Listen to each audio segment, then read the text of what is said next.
Your Excellencies, esteemed partners, ladies and gentlemen, welcome and thank you for joining us at the 2024 edition of the MENA-OECD Women's Economic Empowerment Forum.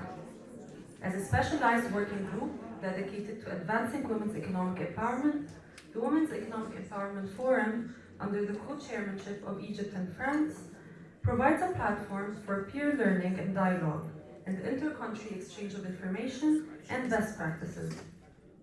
We are all here together today with the attendance of representatives from the OECD countries and MENA countries, highlighting the shared commitment to gender equality globally and emphasizing that this objective is yet to be fully achieved. I look forward to the next 2 days engaging discussions and transformative ideas on how we can further drive women's financial inclusion and access to finance.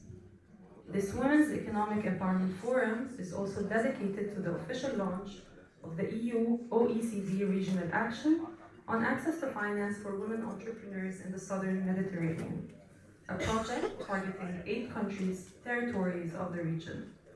During today's sessions, we will hear more about this project and the outcomes of its first phase, as well as its upcoming steps and objectives. Ladies and gentlemen, please join me in welcoming our esteemed guests for their opening remarks. Ms. Ruta Zarnowskaite, Head of Unit, Regional Cooperation Neighborhood South at the European Commission, Directorate General Neighborhood and Enlargement Negotiations.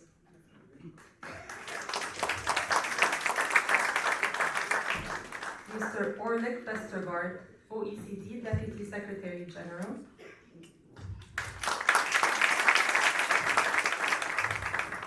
Ms. Anne Scow, Minister Councillor, Deputy Head of the EU Delegation to Egypt.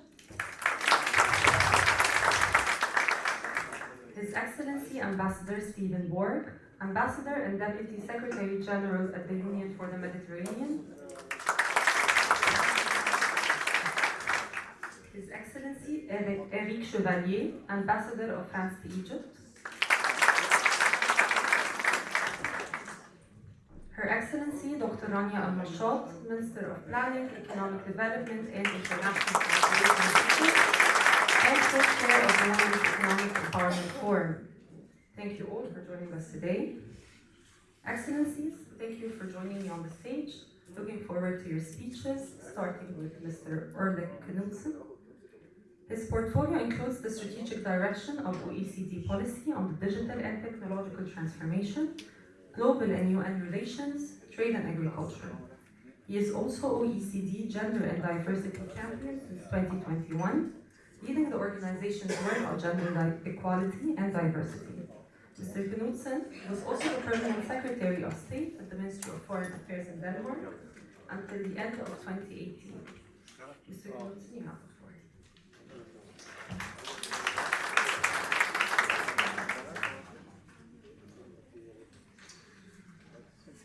Thank you so much for that presentation. Minister Al-Mashad, thank you so much for your generosity and your warm reception and including our meeting this morning. Ambassador Chevalier, enchanté, c'est un plaisir. Thank you both of you for co-chairing the Women's Economic Empowerment Forum. Deputy Ambassador Anne Skov, Deputy Secretary General Ambassador Stephen Borg, ministers, colleagues and friends, it's a real pleasure to be here. And I am especially delighted to open with you our MENA-OECD Women's Economic Empowerment Forum. Over the next couple of days, we look forward to identifying policy actions to work together and strengthen women's economic empowerment and entrepreneurship in the region. Let me be quite clear from the outset. For us at the OECD, promoting gender equality is both a matter of human rights and a pretty smart way to achieve competitive and inclusive economies. OECD evidence indicates that the GDP across OECD countries could be boosted by about 9.2% on average by 2060 if we closed gender gaps in labor force participation and in working hours. Similarly, analysis suggests that raising women's employment rates to the level of men's could increase GDP across the MENA region by 57%. It's early, but just to make sure that you heard this and are awake, 57%. That's quite a lot of extra GDP. Yet, despite these major potential benefits, we will still have work to do together to achieve gender equality, both in the MENA region and globally. Women's participation in the labour force currently stands at 19% compared to over 71% for men in the MENA region. There are also gender gaps in account ownership, for example, very much hampering women's ability to start a business.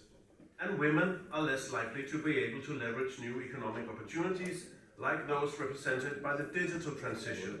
Only 56% of women use mobile internet in the MENA region. That's a 15% gap compared with men. And these gaps widen even further in rural areas. But let me also say that OECD countries share quite a few of these challenges towards achieving gender equality. For example, we estimate that if women participated in early stage entrepreneurship at the same rate as 30 to 49-year-old men, there would be an additional 24.8 million women entrepreneurs across the OECD. So we have to ask ourselves this morning, today, tomorrow, what actions can tackle these gender gaps? What actions can actually bring us closer to gender equality and women's economic empowerment? Let me suggest 4 actions. First, strengthening and implementing legal and policy frameworks to ensure women's access to economic opportunities on an equal basis with men. This includes guaranteeing protections by law, such as equal pay for equal work, but it also includes amending existing personal status laws which can limit women's independent access to assets and inheritance. Secondly, engaging all sectors of society across generation and genders to transform the discriminatory social norms, including in the home. According to our Social Institutions and Gender Index, women in the MENA region spend 6 times more time on unpaid care work than men. That is, in fact, the largest gender gap worldwide. This inevitably limits the time women can spend on paid work. And thirdly, ensuring the availability and access to finance for women, very much the topic of today and tomorrow. Despite growing microfinance, women entrepreneurs, especially in rural areas, still lack sufficient access to affordable credit. This limits the ability to start and scale up businesses. Fourthly, finally, women's economic empowerment does not happen in a vacuum. It's essential to take a holistic approach to gender equality. This requires promoting the equal participation of women in decision-making and leveraging tools such as gender budgeting and impact assessments. It ensures our policies reflect and respond to the perspectives and needs across all of society. It also calls for addressing gender-based violence, a sine qua non condition to ensure women's and girls' participation really in all spheres of life. In this context, it's important to underscore the impact of conflicts in the region on gender equality. In addition to the devastating toll on lives, these conflicts are deepening women's exposure to poverty, to gender-based violence, and also to higher levels of unpaid care work. They're also undercutting women's options to build their economic resilience, as access to basic services and infrastructure is of course hampered by war. Reconstruction efforts must ensure the equal participation of women and integrate a gender perspective to rebuild towards inclusive and sustainable societies and economies. Now, the MENA region has actually made quite significant reforms already in support of all these 4 actions that I just mentioned. They've done so over the past decade. Examples of progress include lifting restrictions to women's employment and facilitating women's access to capital. But again, we should build on these efforts. We have to even boost these efforts if we want to get closer to real gender equality. The OECD MENA Women's Economic Empowerment Forum contributes, I hope, to scaling this up. It facilitates the exchange of best practices and promotes the adherence to international standards on gender equality, like, for example, our OECD gender recommendations. And in turn, these exchanges feed into our support at the country level. We provide women's economic empowerment reviews with actionable policy advice We've done so in Morocco, we've done so in Egypt, and we will soon be doing that also in Saudi Arabia. We are proud today to scale up further this engagement in the MENA region alongside the European Union. We're launching a new project. We call it Enhancing Women Entrepreneurs' Financial Inclusion and Access to Finance in the Digital Age. It will, I hope, promote women's economic empowerment in the southern Mediterranean. This EU-OECD project will also strengthen coordination between regional and local actors and provide targeted policy reforms to enhance women's financial inclusion and entrepreneurship. And it'll help leverage the full opportunities created by the digital transition to support these goals. As the Minister and I just talked about less than 10 minutes ago, it is extremely important that as we fuel this engine of digital transformation in all of our economies and societies, that we don't create new digital divides, be that between genders, between rural and urban areas, but certain also that we don't leave any continents or countries behind. So extremely important. To work together in this endeavor, we are pleased, of course, to welcome today members of government, international organizations, the private sector, and civil society from the region and beyond. Let me end by saying that I do actually quite firmly believe that it is our partnerships, including the ones we are launching today, it is our exchange of perspectives, the ones we'll have in the next couple of days, that can truly dismantle discriminatory barriers, and that can truly create the necessary durable economic opportunities for women and girls across the world, but especially in the MENA region. So thank you very much.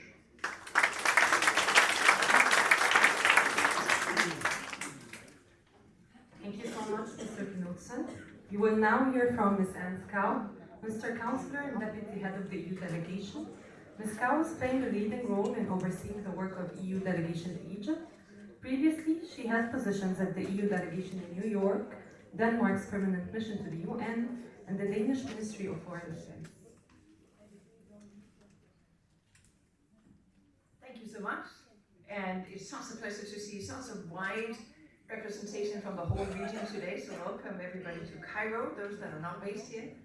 Thank you, Reinhard and Ashanti, for today, but also thank you for all the cooperation that we have and for your strong and leading role in increasing and strengthening the connection between the EU and Egypt. I think it's important for both sides of the Mediterranean, and you have been a leading force in that, so thank you for that.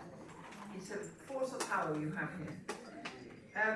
Unsurprisingly, the numbers that the Deputy Secretary General of OECD and I found in preparation of this event are pretty much the same. So I'll skip part of my speech, and I'm sure you're pretty happy with that. But let me just talk about 3 points. The first is why we're doing what we're doing, and how we're doing it. Experience in Europe shows that the inclusion of women in the economy has effects in many different aspects. It's overall, it's a strengthening of the economy, it's a strengthening of the family, and it's a strengthening of the local community. That is one of the effects that we get when women's economic participation goes up. Mr. Knudsen himself, that you just heard, he was a champion of that. When I started in the Ministry of Foreign Affairs, there were 2% women ambassadors, and during his time we came close to 50%. So he walks the talk. But coming back to our project, what we're trying to do is to increase the possibilities of women, which could lead to a massive economic growth. We are working in many different areas because that's what we have to do in Europe, and there are different things that indicate that it could be the same for the MENA region. I'm very cautious about trying to translate European experiences to Arab experiences. I don't think that's the right way to do things, but economists are indicating that some of the factors that were at play in Europe are actually also at play here. One is the increase in income for the society, but I think what is just as important is to give the individual woman a choice to focus on a family, a choice to be an entrepreneur, a choice to be part of a corporate ladder, a choice to engage in the political world. That choice is essential for the development of the entire society, but it's also essential for the individual woman. It's not surprising that female entrepreneurs, they come out with ideas and they cater for needs that would otherwise be unmet. They see needs in the society that otherwise would not be seen, and they develop ideas that would otherwise not be developed. That's why we think it's important to focus on women entrepreneurs. On top of that, we know from experience that their access to finance is very limited for a number of reasons, and it's not all of them that we can sort of indicate and point the finger to. There's some strange things at play when it comes to the difference between men and women, and they're not going to go away, even if we talk about and do something about financing for women. And that brings me to the next point. What is it we're doing? Well, we try to take a view of the entire lifespan of a woman, because there's so many factors at play. So we support that women get registered and have an ID, even if they come from a poor family, giving them access to schooling, improving the access to schooling and improving the quality of schooling that they get, promoting access to justice. Access to justice is such a fundamental part of living a healthy and strong life. And that means that young women who I can see are smart, well-educated and determined, they come out with stronger skills when they enter the labor market and stand in a completely different position to take up jobs and to become young entrepreneurs. And that's where the financing comes in. I have seen here in Egypt, and I've met so many young women who really want to make a living for themselves. I have also met women who do not want to leave house and who prefer to stay at home. I think it's so important that we keep the options open for every woman to do what she finds is right for her life. And that is the kind of approach we're taking in opening options, in opening access, in opening possibilities, but not imposing what choice should each individual woman take. And with that, we are scaling up our cooperation with the entire MENA region. We've done so with Egypt. The next step will be a pact for the Mediterranean, which is meant to strengthen that whole cooperation we have with the whole region. It's been announced now, and we're starting to work on what exactly would that entail. But it entails all countries in the region. We have a strengthened cooperation with the GCC countries. And the point of departure is to help each individual country reach the goals that this country has set for itself. That's essential and that's fundamental. Talking about women, I think the conclusion for all this is that talent comes in many different ways and forms, and it's present everywhere. There's talent everywhere, but there's not opportunity everywhere. And that is what we are trying to help each individual country rectify, and in that process, opening more opportunity for talented women. So that's what I'm saying. Thank you.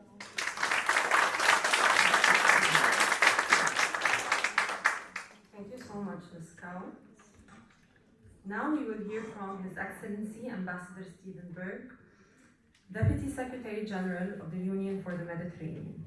Ambassador Borg has been responsible for the international security policy at the Ministry of Foreign and European Affairs and Trade of Malta, based in Valletta since August 2022. He has served, among others, as Malta's ambassador to the Kingdom of Saudi Arabia in Riyadh, and as Malta's representative to the Political and Security Committee at the European Union in Brussels. Mr. Borg, you have the floor.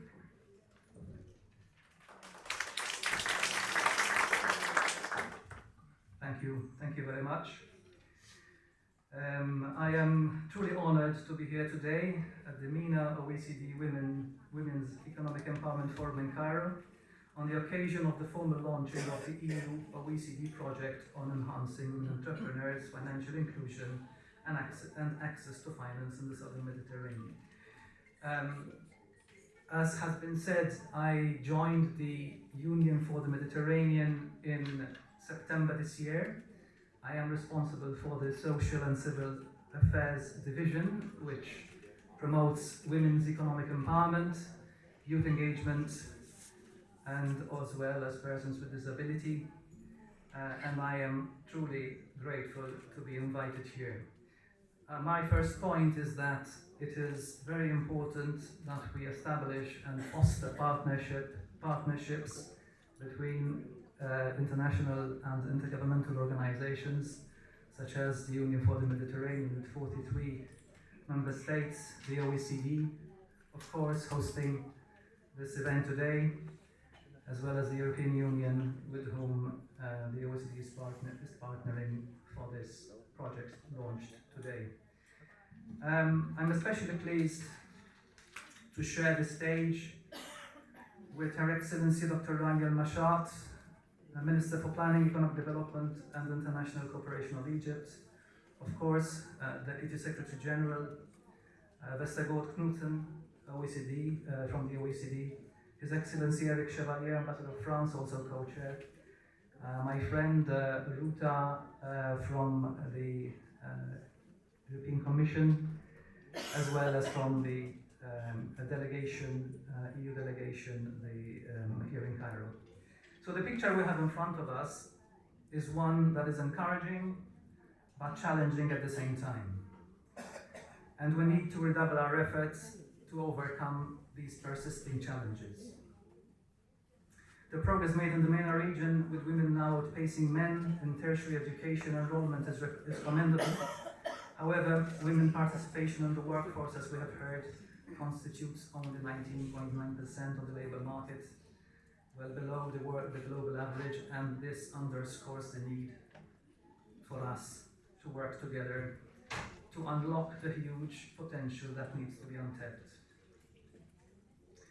In this direction, we believe it is particularly important that we seek to make full use of the opportunities to promote gender equality offered by the twin global transition of climate and digitalization.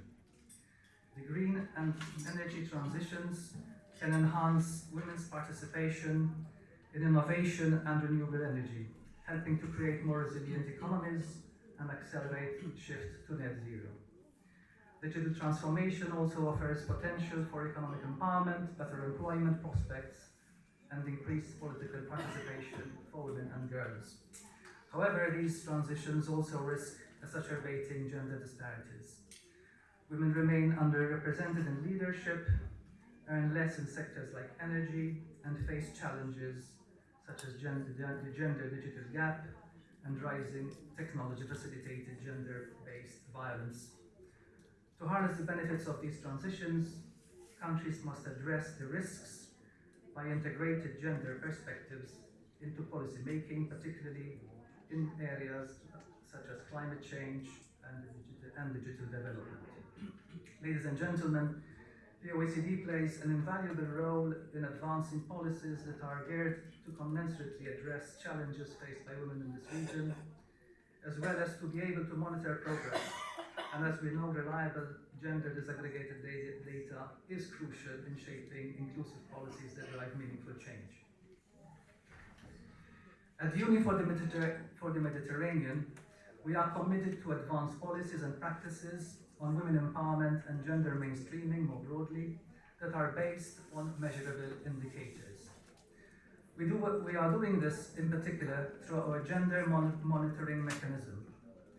During our upcoming UFM technical meeting on women empowerment on the 12th of December in Athens, we will be launching the second UFM Gender Equality Report.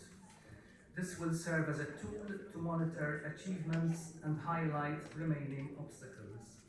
This effort follows the footsteps of our first report, launched in 2022, and reflects our shared objectives to make informed decisions that close the gender gap in the Euro-Mediterranean region. Dear participants, at the Union for the Mediterranean, the challenge of adopting a gender transformative approach to the twin transition is at the core of our agenda. Our commitment to promoting women's economic inclusion is reflected in the 5th UFM Ministerial Declaration on strengthening the role of women in society, which we are currently operationalizing through a roadmap for implementation. Just last March, in this very city of Cairo, we organized an event together with the Union of Arab Banks to break down gender barriers to finance and provide networking opportunities for women in the region. The event, titled Closing Gender Gaps in the MENA Financial Sector Towards Women-Led Business Development, brought over 100 participants from public and private sector to engage in strategic discussions aimed at fostering greater inclusion for women in predominantly male-dominated world. These efforts are crucial in tackling the region's stark statistics. Less than 5% of businesses in the MENA region are led by women, far below the global average.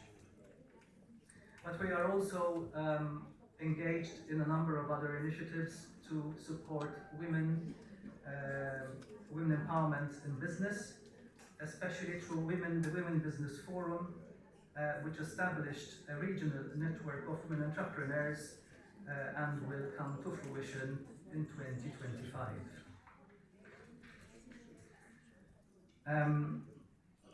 We are also working with a number of financial institutions to make sure that our network can benefit from accessing finance and scaling their businesses. The network will have a specific focus on women in tech and artificial intelligence, with an award competition for the most innovative, impactful initiatives led by women in the MENA region.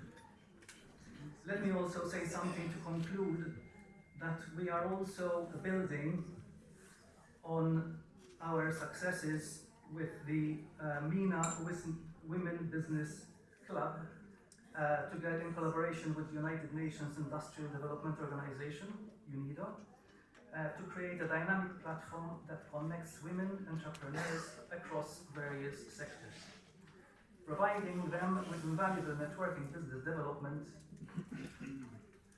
opportunities such as incubation and acceleration programs, creative industries, in the creative industries and green economy.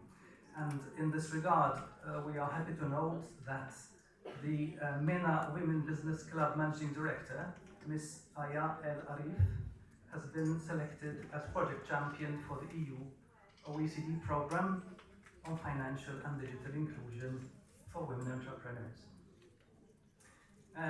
My last point is that our focus is not only on economic empowerment. We will also, under the framework of the soon to be launched Union for the Mediterranean Community of Practice on Gender and Climate Change, we will hold capacity building workshops in blue entrepreneurship and greening Mediterranean food systems, empowering women to drive sustainable economic growth. In 2025, we will train women entrepreneurs and negotiators to provide them with the adequate skills and ensure that gender-sensitive policies are at the heart of climate action. Dear participants, ladies and gentlemen, once again, very glad to be here. The Union for the Mediterranean, through its platforms, through its programs, stands ready to work alongside you, all of you, to make this vision a reality. And I thank you once again for this invitation. Thank you so much, Ambassador Bird. Ladies and gentlemen, our next speaker will be speaking in French. So please, if you need your headsets, kindly find them with our colleagues over there. Just give me a moment if anyone needs them.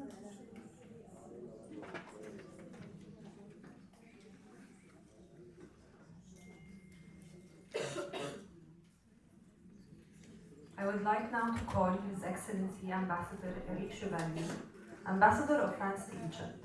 His Excellency recently took up his duties as Ambassador of France to Egypt. He's a physician with a long career in international relations and humanitarian work. He served as France's ambassador to Syria from 2009 to 2012 and has held various leadership roles in crisis management and health diplomacy, including ones at the French Ministry of Foreign Affairs. Your Excellency, you have the floor.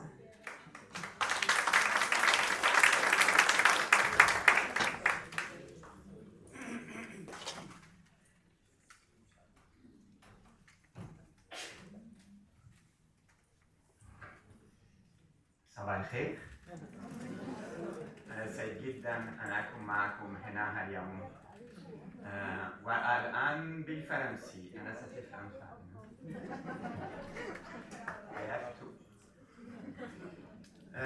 Madame la ministre, chère Rania, la ministre est, je crois, un excellent exemple pour les jeunes générations de femmes de ce que le talent, l'énergie et l'engagement peuvent produire et qui montre que tout est possible pour les femmes.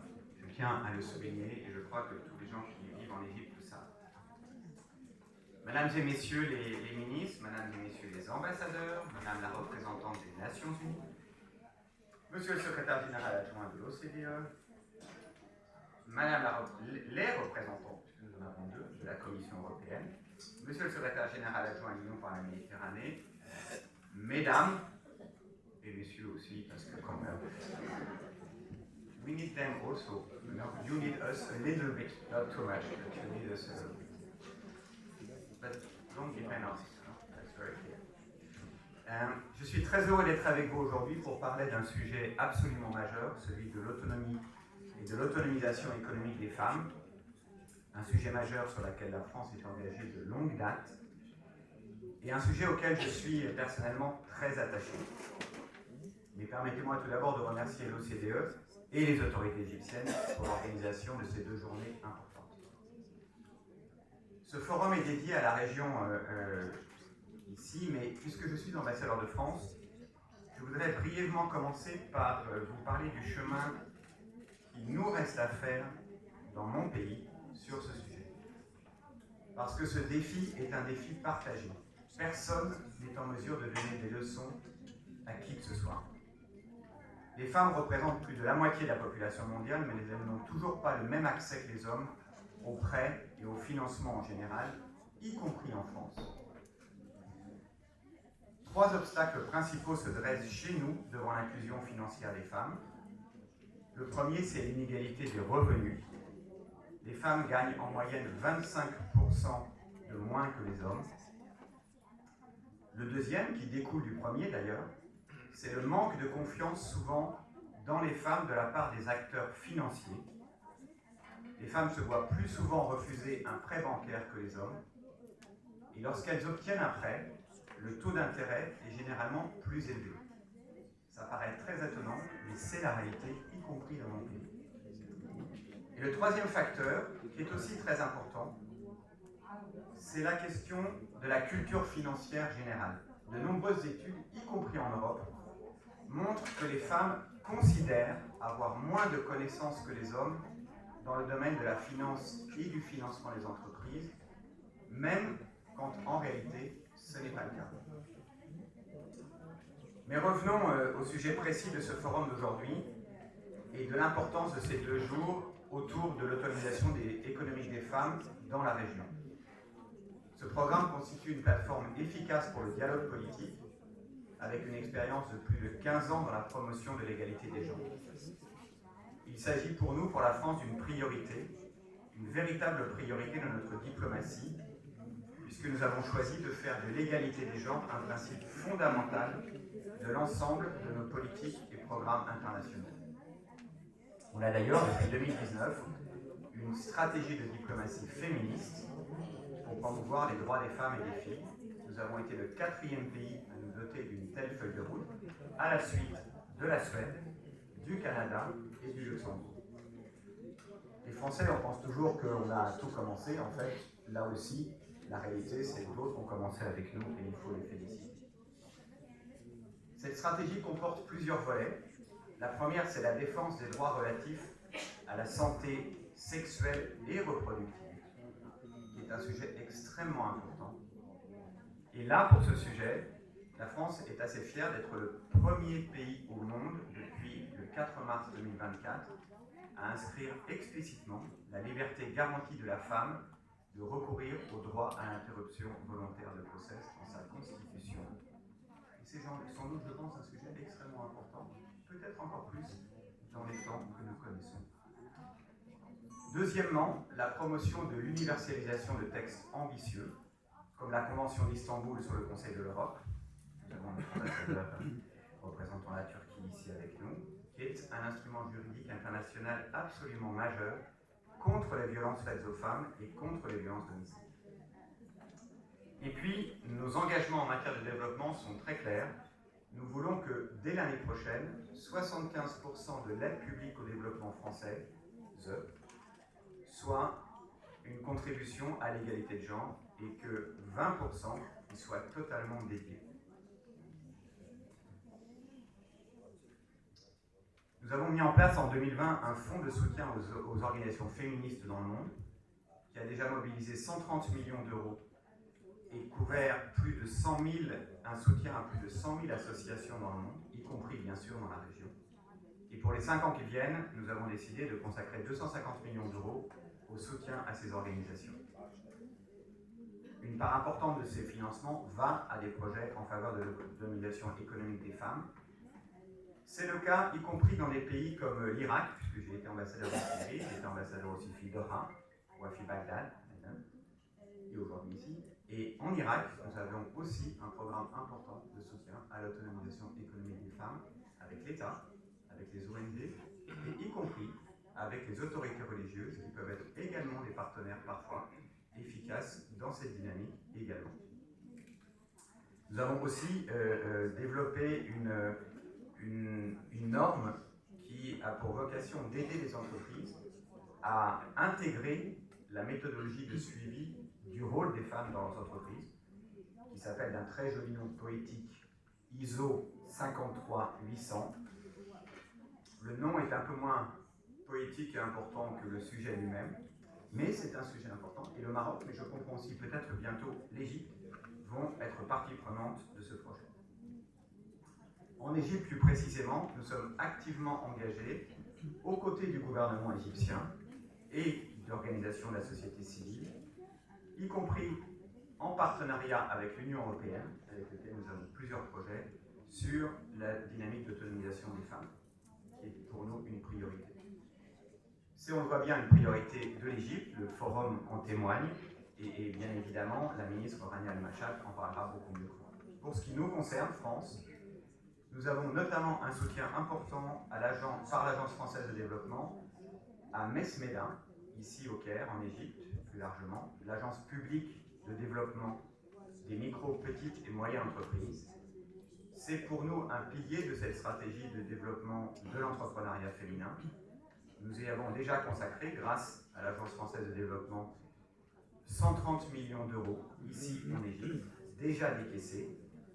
Nous nous engageons sur un nouveau prêt de 50 millions et au total, cela aura permis de créer 45 000 emplois, essentiellement des emplois féminins, y compris dans des zones reculées du pays, ce qui est évidemment un point très important. On soutient également des associations et des ONG, des acteurs de la société civile. Par exemple, la remarquable Association pour la protection de l'environnement dans le quartier des Chiffonniers du Caire, pas loin d'ici, qui fait un travail absolument remarquable, y compris en employant essentiellement des femmes. Voilà, je vais m'arrêter là pour dire simplement que, vous l'avez compris, nous sommes résolument engagés avec et pour les femmes égyptiennes dans une approche que je souhaite, et c'est le terme que j'aime utiliser parce que pour moi il a beaucoup de sens, dans une approche de diplomatie féministe à la fois partenariale, parce qu'il est hors de question évidemment de faire tout seul, mais aussi transformative, parce que je pense profondément que ici, comme dans la région, comme chez moi, dans mon pays, il y a encore beaucoup à faire. Merci beaucoup.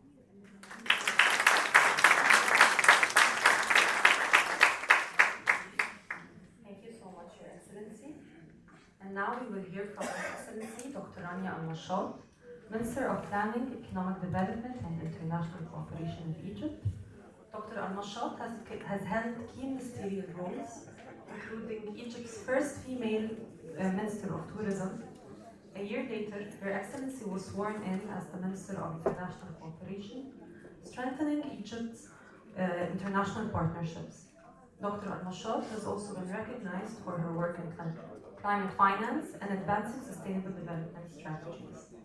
Her Excellency's portfolio has recently expanded, as she is currently the country's Minister of Planning and Economic Development and International Cooperation.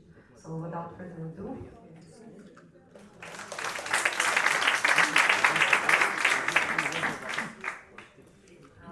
morning, dear friends, colleagues. Just looking at the room, I think there's a personal relationship, a human relationship, and a professional relationship with everyone. It's a room full of very bright women, but also many men who are champions of women empowerment. We're talking about the region, we're talking about MENA, and it comes as no surprise that we host it here in Cairo with all our friends from OECD, the European Union, my dear co-chair, the French ambassador, a star on social media here in Cairo, and our UN representatives and all colleagues, ministers from the region as well. So welcome to Egypt on a topic which has been highlighted not just nationally in many of our countries, but also globally. We just came back from the UN Summit of the Future, gender empowerment, the role SDG 5 being one of the key accelerators towards 2030 has been pointed out, and therefore all the joint efforts that we can do together on the policy level, on the regulatory level, and of course on the financial level. I want to recognize my dear friend, head of MENA, Mr. Basel Rahmi, who's also doing a lot with respect to being in governorates locally, so that what we say here on the policy level is actually translated on the ground, and as was mentioned by everybody on stage, leaving no one behind, be it if we're talking across regions or across countries. Again, it's very important when we're talking about these different initiatives, is that we also see how the country experiences and the dialogue can actually save time when we are looking at successful examples to push forward. In the case of Egypt, we've launched a national strategy for women's empowerment. This was in 2017. It aligns with Vision 2030. And the 4 key pillars related to this strategy are access to resources, education and skills development, reproductive health, and enabling policy environment. And all of them are interlinked. The approach ensures a holistic view of women's empowerment, addressing structural challenges while also responding to individual needs through proactive gender-based budgeting, gender mainstreaming, and targeted skills through development programs. We aim to create an environment that is very conducive to pushing women empowerment. Maybe I just mentioned the philosophy of also merging the 2 ministries is to ensure that when we're talking about the public investments, they are also tied hand in hand with the external financing. So when we talk about the theme of financing for development, which is very, very key particularly this year as we're going to Spain in June for the financing for development summit, how can we ensure that each national currency or each pound that is spent, leveraged by international partnerships, can actually push the different development goals. The 2022 Guide to a Gender Responsive Sustainable Development Plan exemplifies our commitment to building an inclusive society by integrating gender considerations in every government program and project. And this is something we're very keen on doing on the Ministry of Planning side, because we have the investment budget for all ministries, and the gender empowerment or gender equality is a cross-cutting theme. We also did an SDG mapping to SDG 5 to basically see how the different programs that are done with development partners, and I want to thank everybody here on stage because the EU, France, I see ambassadors, Sweden, Spain, Netherlands, everybody has a contribution to the different programs that are pushing the empowerment of women in society. We also are very proud of the elevated comprehensive relationship with the EU. This is also opening up several additional avenues of cooperation, and it is a Team Europe spirit which, with the government of Egypt, can also provide many good examples for countries in the region on how we can push forward many of the SDGs, and one of the particular ones, SDG 5, being now responsible for economic development. If we have gender parity in Egypt, then 34% of GDP is going to be gained, and therefore there's an incentive to ensure that we are able to create this extra space, create more jobs as GDP grows. Also, both men and women and youth are going to benefit. I want to mention the partnership with OECD, a strategic alliance aimed at maximizing the impact of gender equality initiatives within Egypt's national development agenda. We launched this in 2021. The Egypt OECD country program is a robust framework for policy collaboration. We have 35 projects designed to address Egypt's most pressing socio-economic priorities, and these programs are all country-led. The country ownership is a point that we always emphasize. We emphasize nationally, and we also emphasize it in the global fora that we attend. It is only if it's nationally owned that we're able to progress and show progress through the different programs and projects with OECD. Among these, there are two key projects that focus directly on advancing women's empowerment, underscoring our dedication to evidence-based policy making and to transforming gender-related policy commitments into tangible and lasting impact. Let me mention these two projects. The first one is review and capacity building for women's participation in the economy.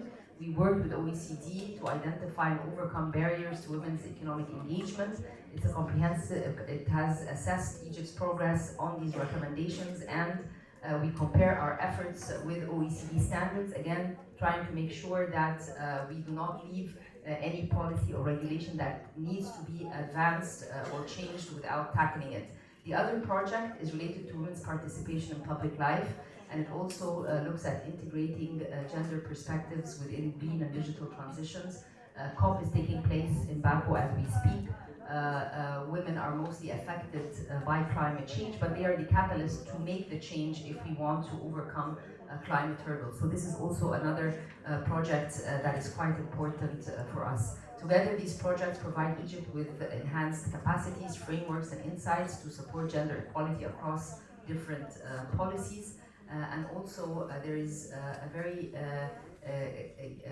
perspective of regional knowledge sharing on gender responsive policy, and we look forward today and tomorrow through the different sessions to shed light on this and see how we can go through triangular cooperation where countries showcase, but also with the presence of OECD and with the presence of Team Europe and many of the international institutions that are here, foster this more.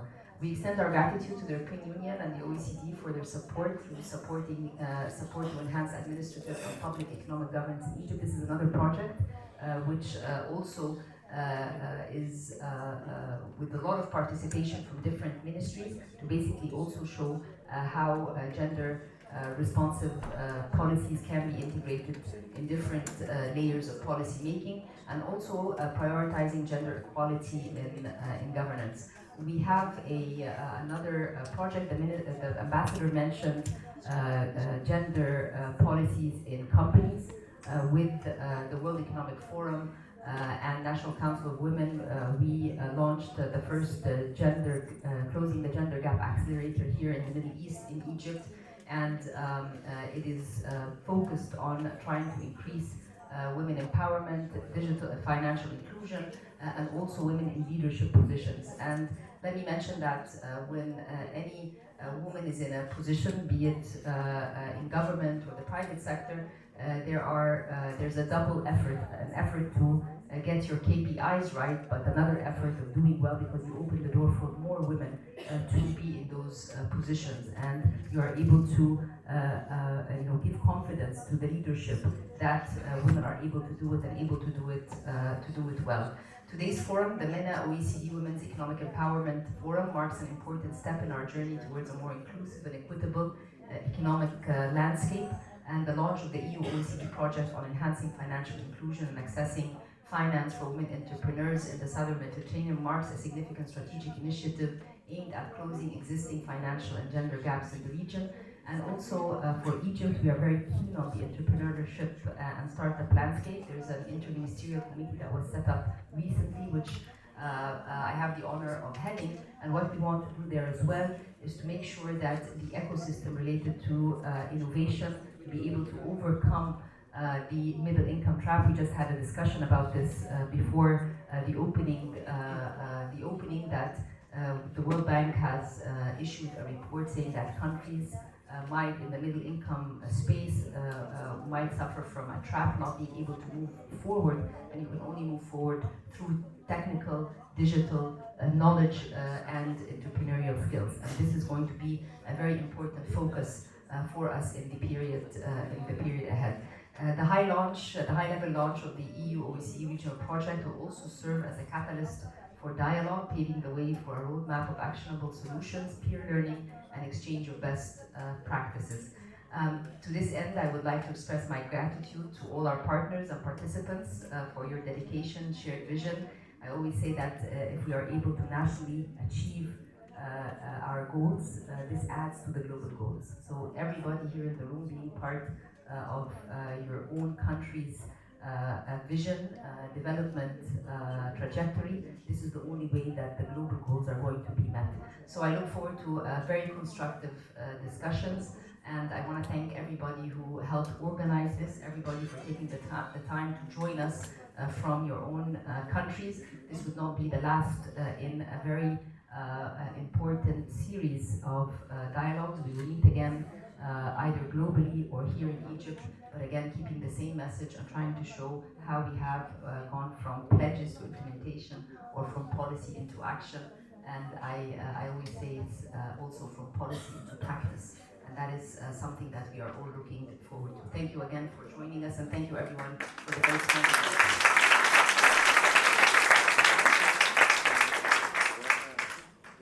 Thank you so much, Your Excellency. Excellencies, kindly stay on the stage for a quick group photo.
Thank you so much, Your Excellencies. I would like now to call Ms. Ruta Zarnowskaite, Head of Unit Regional Cooperation Neighborhood South at the European Commission, for the launch of the EU-funded OECD regional project on women's economic empowerment in the Southern Mediterranean, titled Enhancing Women Entrepreneurs' Financial Inclusion and Access to Finance in the Digital Age. Ms. Ruta oversees efforts to enhance cooperation and development across the Southern Neighborhood countries, including managing key initiatives related to economic investments and regional collaboration. Before this, she worked with the Horizon Europe program, focusing on international cooperation, particularly with countries engaged in the European Neighborhood Policy. Ms. Ruta, you have the floor.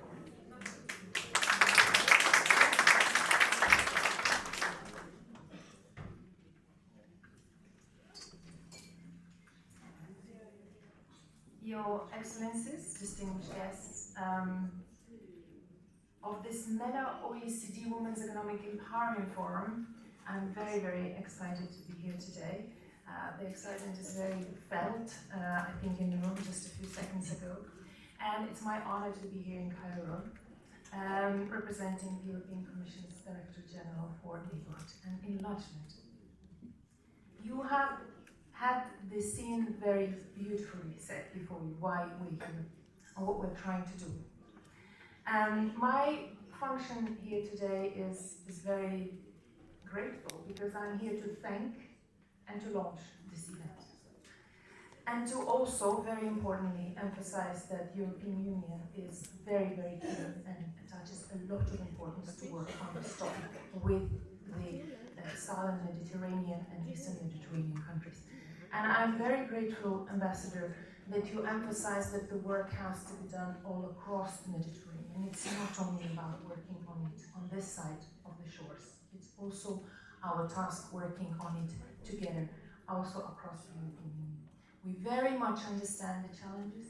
We tried and made a lot of effort already, but we also know how much we still need to travel. And we are very happy to travel with the countries in the region. I'm very, very proud that the European Union can partner with the OECD, Deputy Secretary General. Happy to meet you. And this is it's not an accident, because, of course, the OECD has been working on the topic for a very long time, and we're very happy to tap into your network, into your tools, into your standards, because I think you are offering the highest standard that will allow us to advance on this in the most efficient way. I want to emphasize that this is the first such regional program. So it is an interesting milestone. We haven't had a regional program of this scale on this topic. So this is something new we're starting here today. And as a Deputy Ambassador of the EU very, very rightfully pointed out, it is trying to tackle one of the key challenges, the access to finance. And this is indeed trying to make an impact on the ground, not just scale and outline the different challenges, but really trying to speak to all the actors that need to make it happen. So we're talking to regulators, we're talking to the financial institutions, and we are connecting them to the grassroots, to people who need to get it. So this is what the project is supposed to do. The project will run for 4 years. We will see, of course, where it leads us. The starting point is 4 years. And we will speak and talk with the European Union with the help of OECD with 8 countries: Algeria, Egypt, Jordan, Lebanon, Libya, Morocco, the Palestinian Authority, and Tunisia. I think it's important that we mention all of the partners with whom we will be working in this project. As I said, we will be talking to the government authorities, policymakers, regulators, the financial institutions, but also, very importantly, with women business organizations, and reflecting together, sharing best practices, shaping policies, talking about financial literacy. What do we still need to do, or do we indeed have enough literacy? Looking at financial consumer protection side and digitalization of all this. This project will also have a very interesting component, the network of champions. We do have a lot of women across the region that already do it. So tapping into their practice, tapping into a network, being as role models is going to be very, very important. As was mentioned already earlier today, we do have role models also on the stage, but I think in this specific field, we do have even more role models. We will work with the network of champions, and I'm very, very happy to meet some of them here in this event. It is part of a broader initiative the European Union has on the jobs and growth through trade and investment. Indeed, as you, Minister, mentioned, in a Team Europe approach, and you also mentioned we do have here representatives of several member states, but also other institutions that work with the European side and together with the region, because it is a joint effort. And this is important. We do need impact as much as possible, which you can only do if we are joining forces. So, the thanking part, I'm very, very honored and happy that the Women Economic Empowerment Forum, led by Minister Al-Mashad and His Excellency, also Ambassador of France, Mr. Chevalier, you are allowing to host this launch in this forum. I think it's a very befitting place, so thank you very much for hosting the launch. And once again, Deputy Secretary General, OECD, Mr. Knissen, and thanks once again also Deputy Ambassador of the EU here for helping us set the scene here today. I'm very happy to see Deputy Secretary Mr. Borch, my friend, with whom we work in the UFM context. Again, another actor that is very important in this agenda forum. We will continue in this journey. So allow me to launch the project. Thank you very much.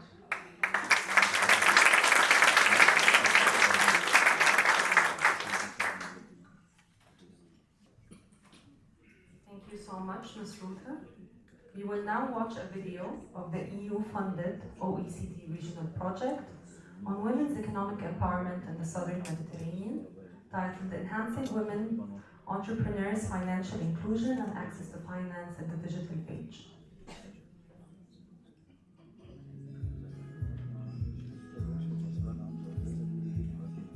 Women in the MENA region are more educated than ever before.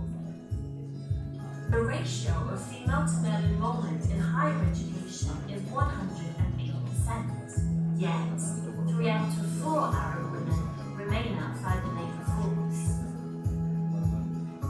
And less than 5% of the region's entrepreneurs are women. Helping women transition from education to employment is a game changer for creating sustainable, competitive economies. The private sector has the potential to unlock economic opportunities for women in the region. However, policy reforms are needed for a more enabling business environment for women entrepreneurs. Access to finance is often the biggest barrier for women entrepreneurs.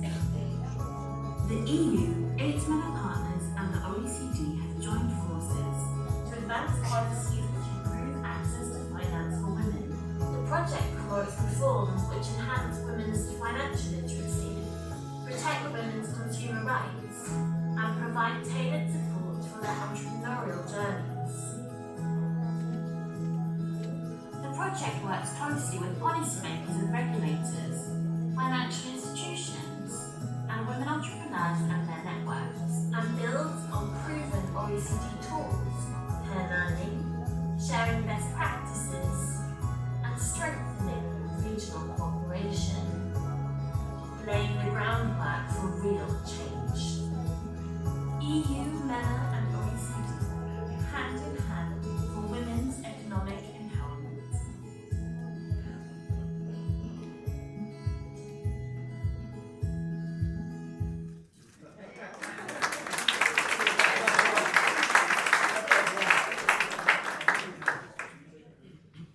Thank you, and wishing the teams great success in the implementation of this project.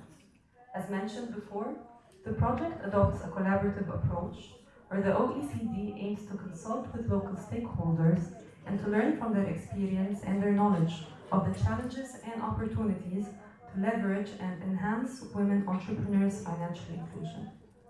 For this, the OECD and the EU have established a network of project champions from different sectors in each economy in order to ensure local ownership of the project and indeed a tailored approach. I now invite the project champions that are present here today to come to the stage for a group photo with Ms. Ruta, OECD Deputy Secretary General Knudsen, and Her Excellency Dr. Rania Al-Mashot. Please join me in giving them, the champions, a round of applause for their personal and their organization support.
champions of the project to introduce themselves, to come on stage.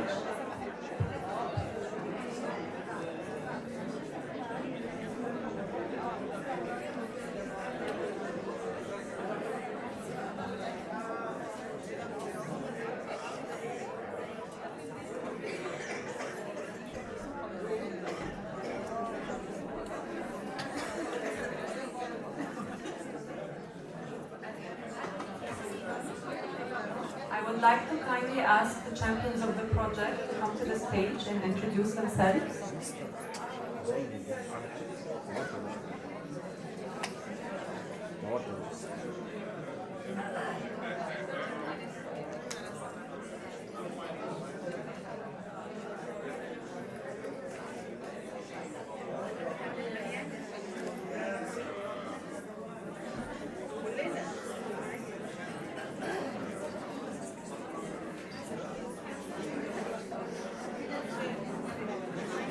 Guests, thank you so much for your attention.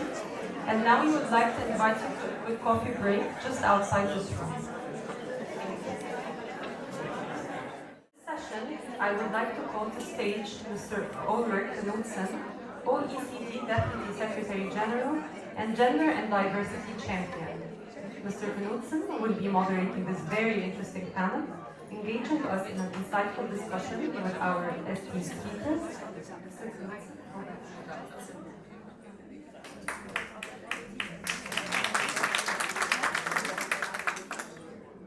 Thank you so much, and a very warm welcome to our high-level policy dialogue on women's economic empowerment. I still hear people chatting, entering the room. I don't have this hammer that they have in the British Parliament where they can call and say, order, order. I always wish I could do that, but that would be some other time. I'm very delighted to be joined by our distinguished panelists, and let me just briefly introduce the panelists and then perhaps ask them to join us on stage as I go through them. We're delighted to have with us, but that's with a pre-recorded message, so she can't come physically to the stage, Claudine Aoun, President of the National Commission for Lebanese Women. We also have, you've already met her, Ms. Ruta Sanoskaite, Head of UNED, Regional Cooperation, Neighbourhood South at the Director General for Neighbourhood and Enlargement Negotiations at the European Commission. A very long title indeed. We have Ms. Elena Panova, United Nations Resident Coordinator here in Cairo. Welcome. We have Her Excellency Mona Al-Mari, Vice President of the Gender Balance Council of the United Arab Emirates. Welcome to the stage. We have Her Excellency Maha Ali, Secretary General of the Jordanian National Commission for Women. Welcome as well. We have Her Excellency Dr. Maswada El Aswed, Deputy Minister of Education from Libya. And then we have His Excellency Dr. Mansour Al-Warran, Supervisor General and Deputy of Human Capital Development and Labour Market Affairs in the Ministry of Economy and Planning of Saudi Arabia.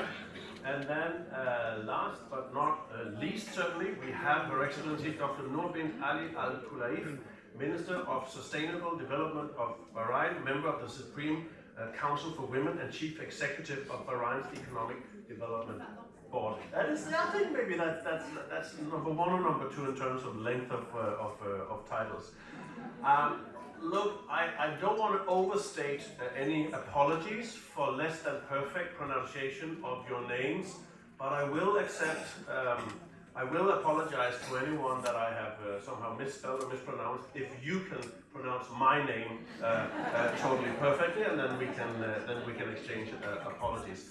Look, this high-level policy dialogue panel session will, I hope, identify successful policy initiatives and opportunities for collaboration, including, of course, with the private sector to create sustainable pathways for women's economic empowerment in the Middle East and North Africa region. And we will also share best practices to tackle persisting challenges to women's entrepreneurship and inclusion in the labor market. So if you all give the panel a hand, I will join them in the seat. We're very glad to have all of you here. Thank you so much.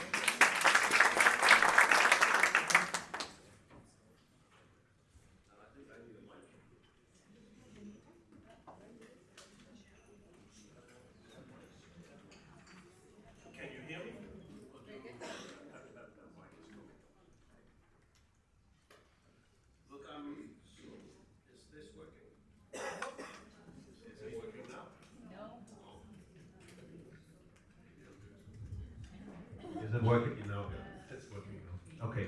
Look, thank you again very much for joining us on stage. I know that a couple of you have flights to catch, so I'd actually like to start with you, Vice President Mona Almari.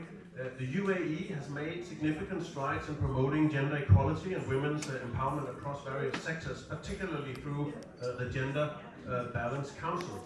Perhaps you could share some key initiatives led by the Council that have had the most impact on advancing women's economic empowerment, and perhaps also tell us, since the UAE is an important player in international cooperation, we do warmly welcome its participation in our OECD Development Assistance Committee of the OECD. So maybe you could also share how you address women's empowerment, including facilitating access to employment and entrepreneurship in this context. Please. Thank you very much. Good afternoon, everyone. I know my voice. Yes. Thank you, everyone. Is it working now? Thank you. Let me start, Your Excellencies, with a story of the UAE, and how the story started back in 1971 when the country was formed. 53 years ago, the government went out looking for fresh graduates to hire. There were only 45 graduates from the UAE. Among them, there were only 5 female graduates. And today we have the highest enrollment from high school to universities, 95% of female. The highest in female graduates from universities, 70%. The investment was in education. I'm so happy I'm in Egypt because Egypt played an important role in our education system. Many of our teachers actually come from Egypt. Our system, education system, was developed by the Egyptians. So thank you very much. This is an appreciation for whatever was done, because with this education investment and the vision of our leadership, we have reached where we are today. And talking about education, actually the result of education, today our workforce is 46% female representation in the workforce. 68% of women in the public sector. 32% of women in leadership positions in the public sector. We have 11 ministers, female ministers, that we are very proud of, covering so many sectors, including science. Forgot to mention, 57% is our STEM graduates, female STEM graduates. So this is when it comes to education and outcomes of such an investment. Moving to acknowledging the importance of gender and policy dialogue, the UAE Gender Balance Council was established in 2015 to strengthen the institutional capacity and to ensure that adequate gender mainstreaming policies are well integrated with the UAE's economic plan. So we have 3 pillars as a UAE Gender Balance Council. One pillar is legal reforms, whether it's policies, laws, and decrees. The other one is data, and the third one is initiatives. So let me start with the first one, legal reforms. We have worked since 2015 on 20 legal reforms, including the women in parliament. We have 50% of women representation in our parliament. We have what you've mentioned earlier, equal pay for equal work. UAE is one of the first countries to introduce equal pay, law for equal pay for equal work. We've introduced a law for women on boards, and actually we started with the government sector.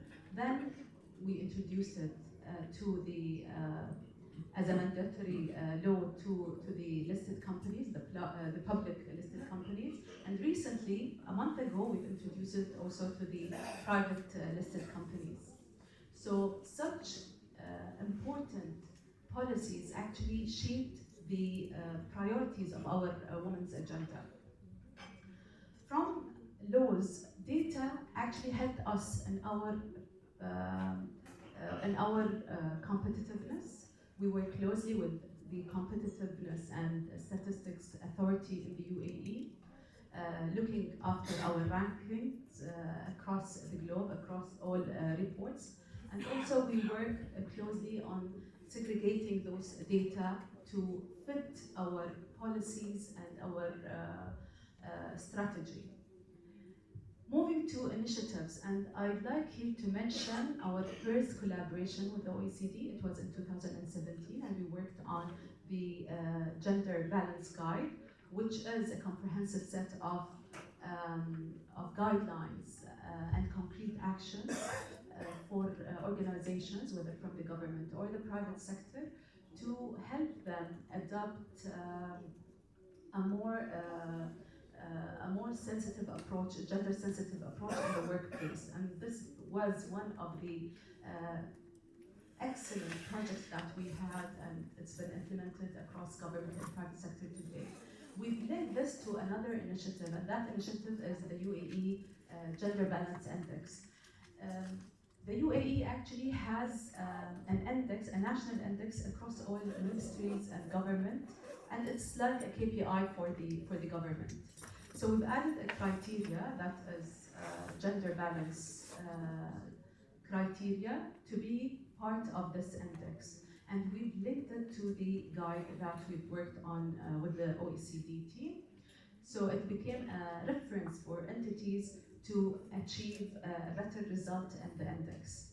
In the index, we recognize the work of the ministry if they have a best results when it comes to gender balance in their entities in terms of number of employees.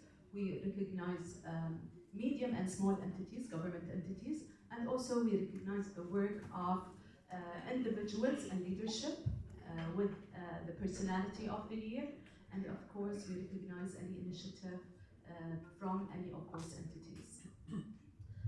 Moving from the index, actually we've also introduced, I chair the SDG goal number 5 in our national committee in the UAE, and in that we've introduced a project for the private sector to have 30% of leadership positions for women in the private sector, and by 2025, and that was a pledge where companies were committed to achieve this target.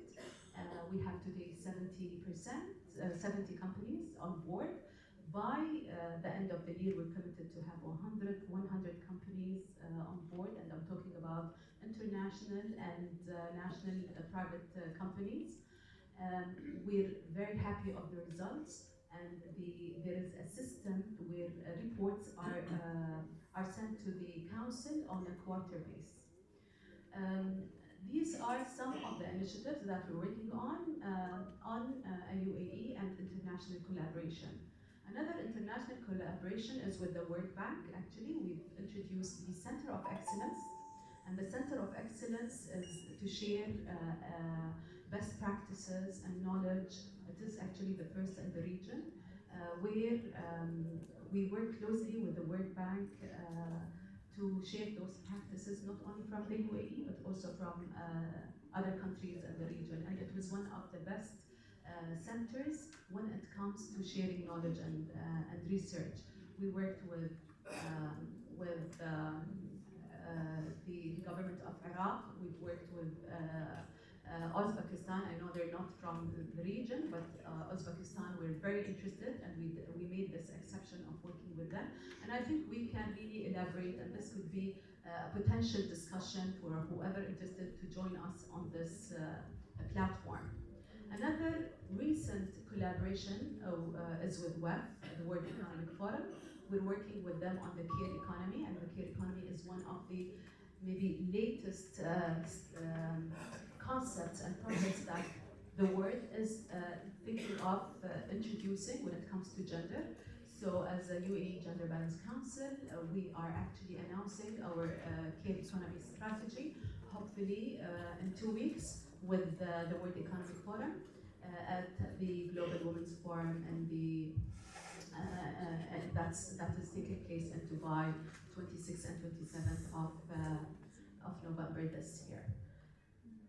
Why we're doing this? Why we are trying to change and implement such initiatives? I think outcomes are very important. Yes, we've been given a target in 2015 to become one of the top 25 countries in the UNDP Gender Inequality Index, and we are happy to say that after only 7 years we've ranked 7th globally and 1st regionally, because we took things and we were committed to achieve this target. Another important outcome is actually the sustainability of making sure that our legal reforms is working, evaluating our laws and policies, and making sure that those policies and laws are updated and new policies are introduced. And I think the most important thing when it comes to gender balance, especially in our region, is actually to make sure that there is a proper KPI and involvement for the government, and there is also a strong relationship and partnership with the global community. And I believe one maybe of the successful outcomes is having such partnerships with OECD and other international organizations. Well, thank you so much. And I couldn't help but notice that coming from the OECD, I'm normally the only one who mentions data on the panel, so thank you very much for I was impressed with your data. But I'm impressed that you started with data. It's so important for the whole course. Thank you so much for all your insights. And I'd like to turn to Jordan and Secretary General Maha Ali. Jordan has prioritized to enhance women's economic empowerment and women's entrepreneurship. Could you tell us a bit about how Jordan has been working across government bodies and with the private sector to move this agenda forward? What's been the key results? And also, I know you've implemented several initiatives to enhance women's economic empowerment through digitalization, but the gender and rural-urban digital divide that we mentioned earlier today, of course, still remain a very significant area. So how are you addressing these issues? So please tell me with us.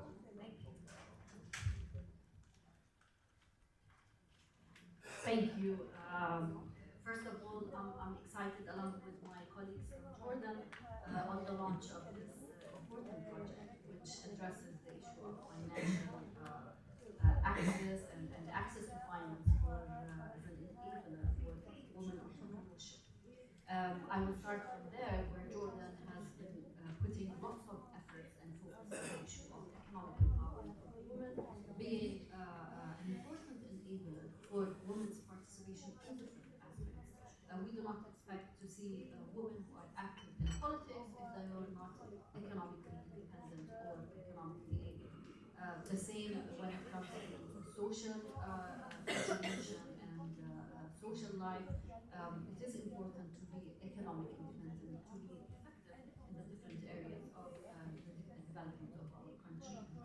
Under the leadership of His Majesty King Abdullah II, Jordan has embarked 3 important areas of modernization for the country. The first one is economic modernization, the second political modernization, and the third is modernization of the public sector. In the political sector, we have seen lots of progress and success, especially lately with the recent parliamentary elections, where we had important amendments that were made to our related laws related to the election process as well as the political parties law.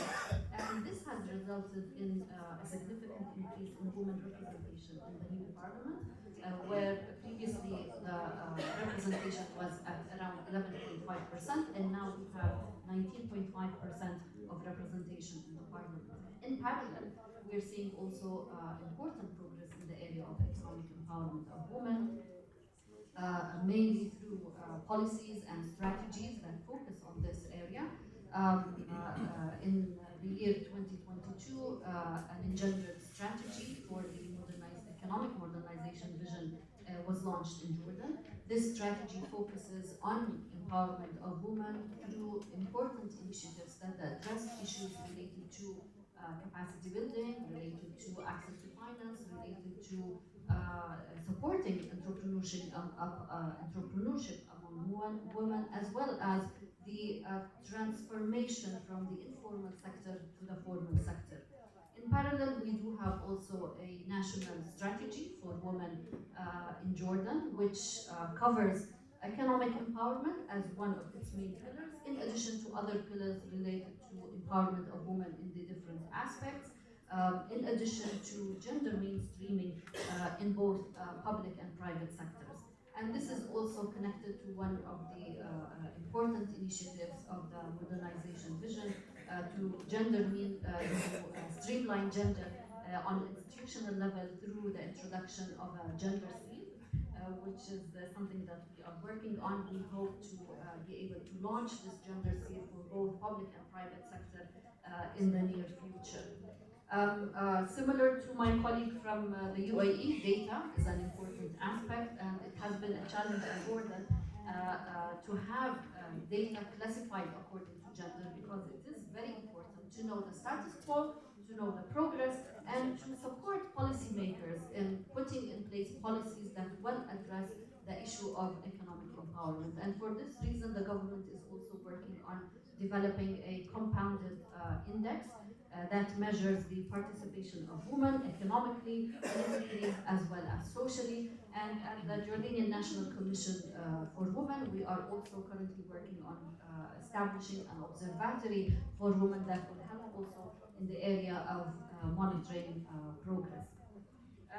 One of the main challenges that faces women entrepreneurship in Jordan, likewise other countries, is the issue of access to finance. And this has been also among the priorities and focus of the government of Jordan.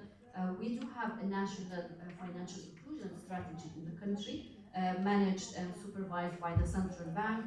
Through this strategy, lots of efforts have been put in place to raise awareness of the importance of having bank accounts, of financial literacy. Regulation has been put in place also to strengthen the regulation and the ecosystem of financial services in Jordan, covering both the banks as well as MFIs, noting that most of women in Jordan access finance through MFIs more than banks. So this has raised the attention for policymakers and for the government that we need to focus more on the issue of financial inclusion, how to promote it better, and how to provide services that are more convenient and that address the needs of women. And this is also important because it helps and assists in transforming many women that are active economically in the informal sector to formalize their business and join the formal sector. Another area that is also important in the financial inclusion is the digital services and how to include digital financial services in our systems. An initiative that I consider quite successful, where we addressed lots of challenges that face the education sector in Jordan, which is among the mostly employable sectors for women when it comes to the enforceability of our legislation on the issue of wages and equity of wages, where through using the digital transfer of salaries. This helps a lot in increasing the financial inclusion as well as enhancing the enforceability of legislation. And I will end by that we are proud in Jordan that in international and global indicators related to gender, Jordan has been doing quite very good progress. In education and health, Jordan has almost closed the gender gap. These two sectors are the most employable for women, and on the other side, in terms of education and health services, also women represent a high representation in education. Around 60% of our graduate students from universities are females. Also in the recent report of the World Bank regarding the indicator on women, business and law, Jordan has made a very significant improvement, increasing 12.5 points in this indicator, associated with important amendments and reforms that were introduced to the labor law in Jordan, providing for a more convenient and attractive work conditions and work environment to allow for more women to enter the labor market and to sustain these jobs for women. Well, thank you. Congratulations on all that progress, and not least thank you for sharing how you went about getting to that progress with us. We now turn to the screen and a pre-recorded message from Claudine Aoun, President of the National Commission for Lebanese Women. I trust that the technicians will put her on screen for us now. صاحبات وأصحاب المعالي والسعادة، حضرات السيدات والسادة، في خضم الحرب الدائرة في لبنان، رأيت من واجبي أن أضع هذا اللقاء الرفيع حول التمكين الاقتصادي للنساء في منطقة الشرق الأوسط وشمال إفريقيا على بينة من التحديات التي نواجهها في لبنان ومن السبل التي قد تتيح لنا أن نتخطاها. فلغاية بداية الشهر الحالي أسفرت الحرب الدائرة في لبنان عن مقتل حوالي 3000 شخص وجرح أكثر من 13000 ونزوح حوالي 20% من السكان يقدرون ما بين 1.2 إلى 1.5 مليون شخص، 53% منهم من النساء. نضيف إلى ذلك أن 12000 أسرة من الأسر النازحة، أي نسبة 21% منها ترأسها نساء. تجاه هذا الوضع المأساوي تبذل القطاعات الرسمية والخاصة في لبنان بالشراكة مع منظمات المجتمع المدني والمنظمات الدولية الجهود لإغاثة المنكوبين وتوفير الإيواء والمتطلبات المعيشية والطبية لهم. ومن بين هؤلاء النازحين النساء والفتيات اللواتي يصبحن أكثر عرضة لمختلف أنواع العنف خلال الحروب والكوارث. ففي لبنان اليوم وفي ثوان يخسر الآلاف ومنهم النساء أطفالهم وأحبائهم ومنازلهم وبلداتهم وذكرياتهم جراء الحرب المدمرة التي تتسبب بالنزوح والتهجير. ومنذ 4 شهر أكتوبر يقتل في لبنان كل يوم طفل واحد ويجرح 10 بحسب المدير العام لليونيسف. حضرات السيدات والسادة، على الرغم من حجم الكوارث التي خلفتها الحرب الشرسة والبشعة على لبنان، لا خيار أمامنا سوى الصمود. فخيارنا الوحيد هو أن نتضامن ونتعاون لتوفير الإغاثة أولاً، ومن ثم الإنعاش وإعادة الإعمار والتعافي، الأمر الذي يتطلب مشاركة النساء إلى جانب الرجال، ليس فقط في إعادة بناء ما دمرته الحرب، بل أيضاً في إرساء قواعد جديدة لتشارك النساء والرجال في الحياة العامة، في السياسة كما في الاقتصاد. نشير هنا إلى أننا كنا بدأنا نشهد في لبنان في العام 2023 معالم تدل على تطور إيجابي في الموقع الذي تشغله النساء في الحياة الاقتصادية. فبعد أن هبطت نسبة مشاركة النساء في القوى العاملة نتيجة للأزمات الصحية والاقتصادية المتتالية إلى 22.2% في العام 2022، عادت هذه النسبة إلى الارتفاع إلى 27.5% في العام 2023. وقد شهد العام 2023 تطوراً بارزاً على الصعيد التشريعي، إذ تم تعديل قانون الضمان الاجتماعي الذي أصبح يساوي بين المضمون والمضمونة في تقديمات الضمان الاجتماعي. وفي العام نفسه وضعت الهيئة الوطنية لشؤون المرأة بالتعاون مع شركائها الاستراتيجية الوطنية للمرأة في لبنان لغاية العام 2030 التي تضمنت من بين أهدافها الرئيسية جعل النساء قادرات ومتمكنات شخصياً وعلمياً واقتصادياً.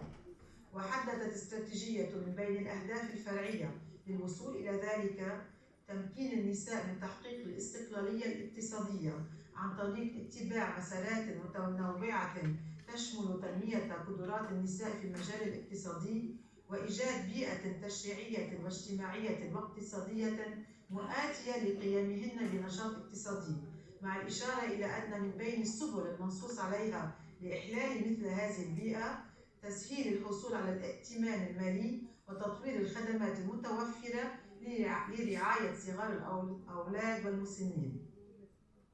وفي العام 2024 أقر مجلس الوزراء الاستراتيجية الوطنية للحماية الاجتماعية التي وضعتها وزارة الشؤون الاجتماعية، وهي رمت إلى إنشاء نظام مستدام قائم على الحقوق وقادر على الاستجابة للصدمات وعلى تأمين الوصول إلى الخدمات وتعزيز الرعاية الاجتماعية وتوفير المساعدات الضرورية مع ضمان العدالة والمساواة بين الجنسين. السيدات والسادة، إن الخطوات التي تحققت في لبنان خلال العام الماضي والفصول الأولى من العام الحالي للخروج من الأزمات الاقتصادية الخانقة التي ألمت به خلال الأعوام 2020-2022 والتي رمت إلى إرساء قواعد جديدة لتطوير نظم الحماية الاجتماعية وإتاحة انطلاقة جديدة لقدرات النساء على المستويات كافة، هي اليوم مهددة بفعل التداعيات الكارثية للحرب القائمة على أرضه. ففي ظل الوضع الحالي تنحصر الأولويات في توفير الإيواء الآمن للمواطنات والمواطنين وفي تأمين المتطلبات الضرورية للحياة، والمعطيات المتوفرة لا تبشر باحتمال قريب للتوصل إلى حلول تحمل تحولا إيجابيا في الأوضاع الاجتماعية والاقتصادية. فقد تم تقدير الخسائر الاقتصادية لغاية اليوم بأكثر من 20 مليار دولار، ويتوقع أن يتراجع الناتج القومي بحوالي 25%، وأن يستتبع ذلك ارتفاع نسبة البطالة لدى الرجال كما لدى النساء، ذلك خاصة أن الخسائر طالت بنوع خاص قطاعي السياحة والزراعة، وخاصة المؤسسات الصغيرة والمتوسطة التي تستوعب 50% من مجمل القوى العاملة و20% من النساء العاملات. في مواجهة هذه المعطيات نجد أن الهدف الذي يتطلع اللبنانيات واللبنانيون إلى تحقيقه بعد وقف الحرب يتمثل بإعادة بناء الإنسان، نعم بناء الإنسان، ومعالجة جراح الحرب، وإعادة إرساء مؤسسات الدولة على أسس صلبة قائمة على الحقوق والمساواة، وذلك في ورشة عمل وطنية يتشارك فيها النساء والرجال وتستوحي المبادئ والأسس التي ينص عليها الدستور، كما تعتمد سياسات التعاون والانفتاح الاقتصادي على دول العالم كافة، وهي السياسة التي اعتمدها لبنان منذ الاستقلال. أشكر القيمين على هذا المنتدى OECD بالشراكة مع جمهورية مصر العربية وفرنسا، وأتمنى لكن ولكم جلسات عمل موفقة ومثمرة. شكرا.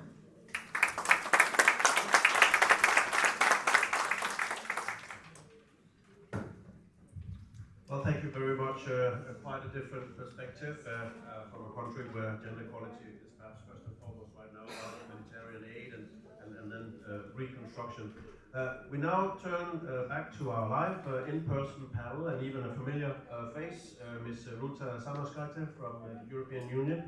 I think it's clear to all of us by now that women's economic empowerment is a priority for the European Union, both within the EU but also in the external actions. Multi-stakeholder engagement is also very much a driving aspect of the EU cooperation. I know you've already touched upon this earlier on stage today, but could you maybe highlight or elaborate how the EU supports women's inclusion and economic participation in its partnerships with the MENA region? And could you indicate how the EU supports collaborative approaches between stakeholders to enhance women's economic empowerment? Thank you very much, Ulrich.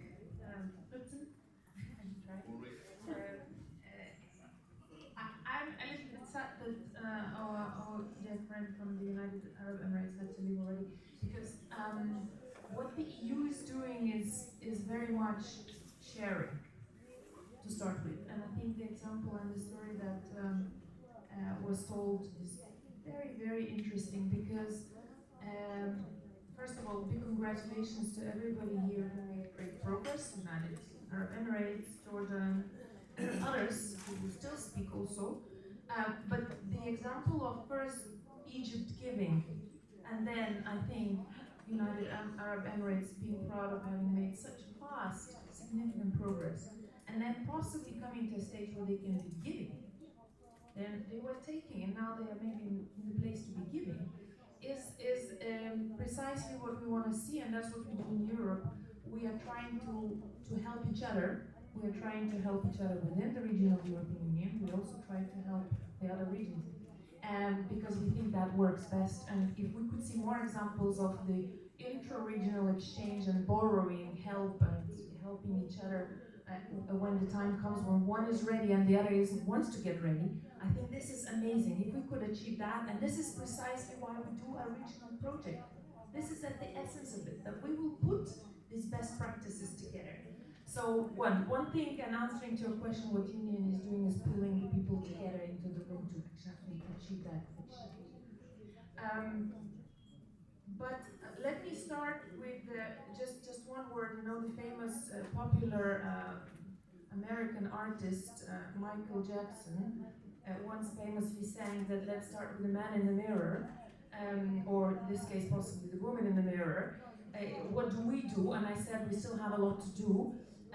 But what we started doing and what we continue, we adopted a gender equality strategy. And in that strategy, we focused on a number of things and we made good progress, but still we want to continue working on at least 3 big priorities. And one is to make sure that women are engaged in all sectors. This is basically making sure it's not just some sectors and there is a stigma that women cannot work in any other sector. That's one thing. Pay gap is another thing that we're trying to address through transparency to start with, but also possibly best practices at the corporate level. And also making sure that then women are indeed involved in the decision making at all levels, at the corporate but also political level. This is important because of course then they can cater for the needs and the opportunities that women need to have. So we did all that, we're still working on that. Why I'm mentioning this is because we believe these are important sectors to work also in other countries to the extent they are ready. And I hear already from the 3 interventions that we had in this panel that indeed these are indeed sectors that countries are already working on, and we are in the European Union very much happy to support and talk about it, see what worked with us, what worked in other countries. And we do that talking to 3 partners, and that comes to the second part of your question, why do we think it's important to pull different actors together, is because if only one segment of the society and economy works on it, it will not deliver the outcome. What we do very well at the authorities level, this is basically what the European Union is, it's the starting with regulation. We're not doing business, is set the conditions right. So how do we set the conditions right? And without these conditions, the private sector and the female cannot take up the opportunities. Because of course we start with policy dialogue, best practices, and set the regulatory framework in place. So that's, we have projects that support that. The project we launched today will be, again, contributing to that in large. Then we put technical assistance, technical support in place to equip, to skill people who need to take up the opportunities that regulatory framework opens. And also give skills to the financial sector, or also skills such as digital or green, to see that opportunities in growing sectors could be taken up by female. So it's offered not just to female, but female is a big focus in those programs. And we do have a number of programs. I don't think I need to list them here today, but we're working with a lot of stakeholders. And third thing we're doing, and that's trying to connect the different actors in the society, is working with other actors, both governmental, international organizations, and financial. So we have this Team Europe approach, which we already mentioned earlier. So we as the European Union, of course, find champions among the member states. In the Team Europe project on the Middle East and North Africa, we have partners, big member states, Germany, Italy, France, Sweden. We work with the European financial institutions, European Investment Bank, European Bank for Reconstruction and Development, and we talk to private banks, and we talk to the organizations. So we are putting them together. And how we do that is we establish financial instruments at the EU level that blend or support the private finance coming into the projects. We don't just say, we give all the money. We want co-ownership of, we also want to have reality check that these objectives are shared by the actors on the ground. So we make sure we give either de-risking kind of financing through guarantees, or we give a share to share the burden and do blending. So we mobilize much more finance that the public money is available at the European level to make sure that there is more money coming, more impact, more actors. So this is what we are doing, roughly speaking, very schematically speaking, at the European level, to make sure that we feed into it, both through policy, through stimulating actors' correspondence, and through the financial side. Thank you. Thank you very much, Ruth, and please. You also mentioned something that we highlighted at the OECD as a method for improving lives, which is convening power and sharing of best practices. It's very much also what we're about at the OECD, and we work together on that. I think it's incredibly important also that the region thereby has some role models to follow. And I think we'll probably talk a bit more about that. I now turn to the next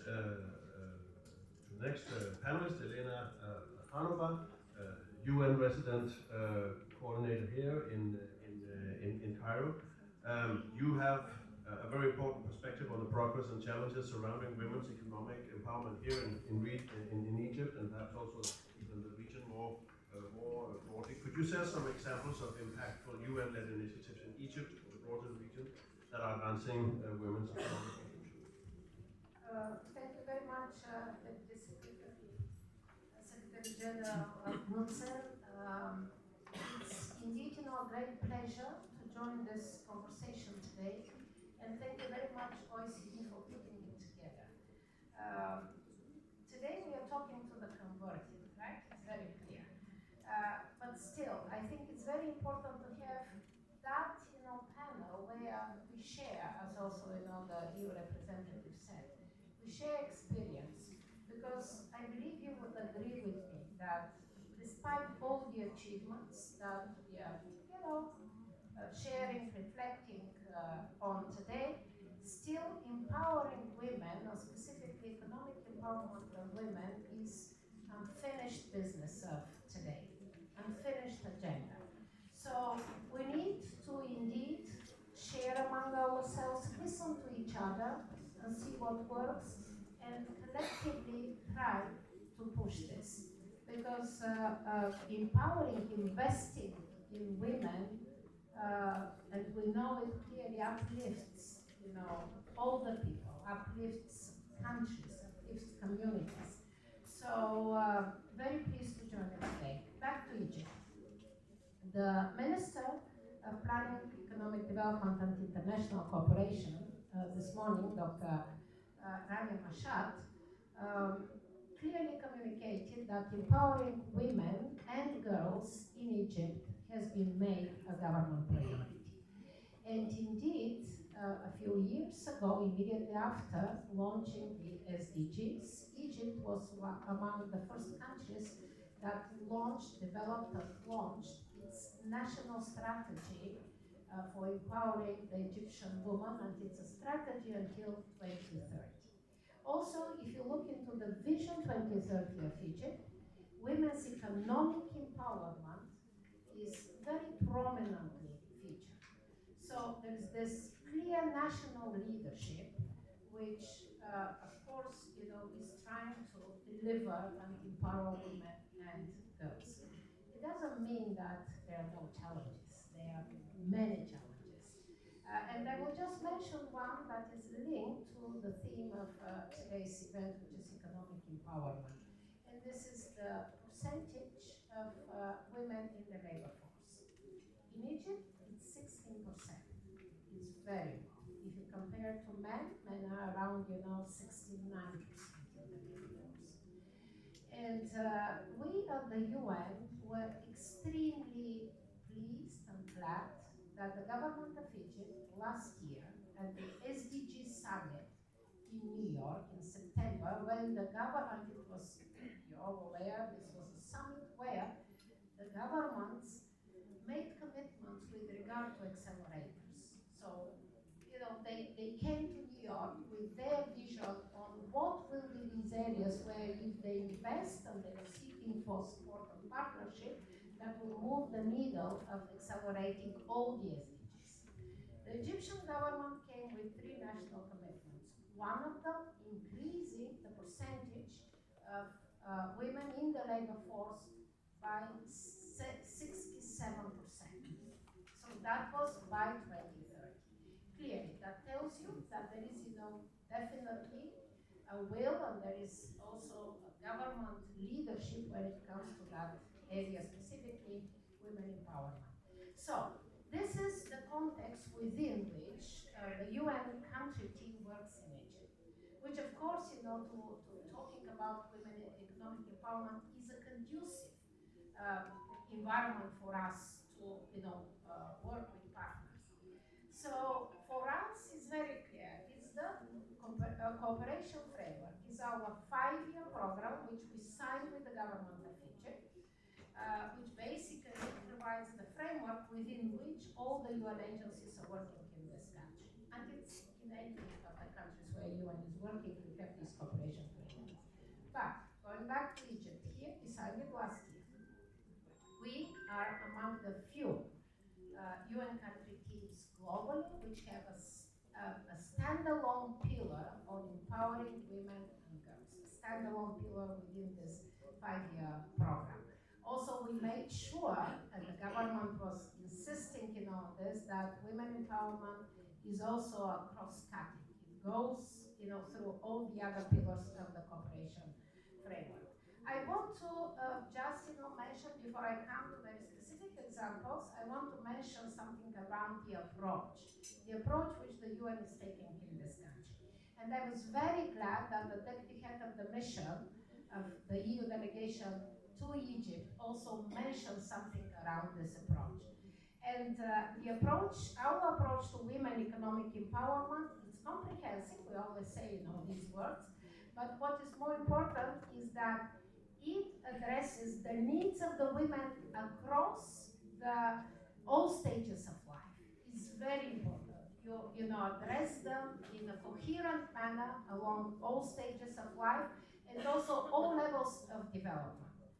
We invest in young women and girls. We promote gender equality at the workplace, and also nurture this women entrepreneurship. And I will give in a minute some specific examples, and also champion women business leaders. We work at policy level, and the minister was talking about this, and we also, with the government, with our partners, from the development partners, but we also deliver on the ground. One thing which is very important, it didn't come, or maybe I didn't hear it, social norms. This is something which we need to collectively look at.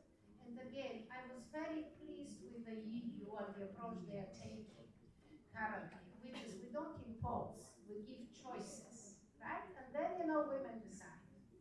But within that approach, we also look into the social norms, because for that region and for Egypt, that matters somewhat. And we do it, in a way with respect as well. So, a few examples, if you allow me. I will start with one thing which I believe is a flagship thing, and I will be mentioning examples where I believe I will be very telegraphic on the examples. Mr. Chair. And brief and telegraphic and all this together. I will do my best, but I will mention examples which I believe are, examples which have the potential to be scaled up and which already made a difference. And you will hear some of the, impact of these joint initiatives. First, enhancing rural women financial and economic inclusion. The program is called Takwisha, and many of you, the Arab speaking, they know that this means savings, right? So in Egypt, like in many countries, these savings groups at rural level, they are very popular. Where that's one of the first very concrete steps where you empower women in the rural areas. So the program that we launched with the support of the EU and Netherlands, very important to mention because we are allies in this, is focusing on establishing women-led digital saving groups and also provides financial literacy training to empower these women to take control over their financial future. Banks are an important partner. Also, we came up with a special mobile application which helps the formation, the management of these groups, and also provides access to mobile banking services and makes these women future clients of the banks that operate at rural level. Specific example of the impact, the early evaluation found that participants increased their savings by 3 to 4 times by this digital application. Second example, gender equality in the workplace and also in the corporate leadership. So established by UN Women, UN Global Compact, the Women Empowerment Principles guide businesses on how to advance gender equality and women empowerment. We have more than 100 signatories in Egypt, private sector companies. I met some of them personally. It was a game changer in the private companies. Very grateful to SIDA and to COICA for supporting us on this. UN Women and Partners is a joint program with IFC and the American University on Women on Boards Observatory that is meant to monitor the gender diversity of executive boards. I want to report that from 2019 to 2023, there is an increase of women on the corporate boards from 10 to 23%. And two more examples that was speaking to some of the previous speakers, and specifically with regard to the integrated approach to women empowerment. And I think it was the Deputy Secretary General who mentioned, it's not in vacuum. We're not just, today we are focusing on women empowerment, but it needs to come as a package. It's about women political, it's about, tackling issues around, violence and the new threats with the technological, violence. So it all needs to come as a package. One program, Tamkin, EU supported, and the team of Europe, specifically Italy and Spain, which looks into leadership skills, job training, access to essential services, women entrepreneurs, and helps reduce exposure to violence. Interconnectivity of all these actions across this range of empowerment dimensions. That's very important. And I will finish the examples with an I Want You and Women initiative supported by SIDA on promoting productive employment and decent work for women. And that's a program that targets and addresses the systemic barriers when it comes to the percentage of the women in the labor force. This looks into policy and the regulatory changes, so promotes gender responsive labor laws and policies and raises awareness. So these are small examples, and again, I will conclude from where I started. It's an unfinished agenda and business of our times, and we need to continue being and sharing experiences together. Thank you, Mr. Chair, for the opportunity.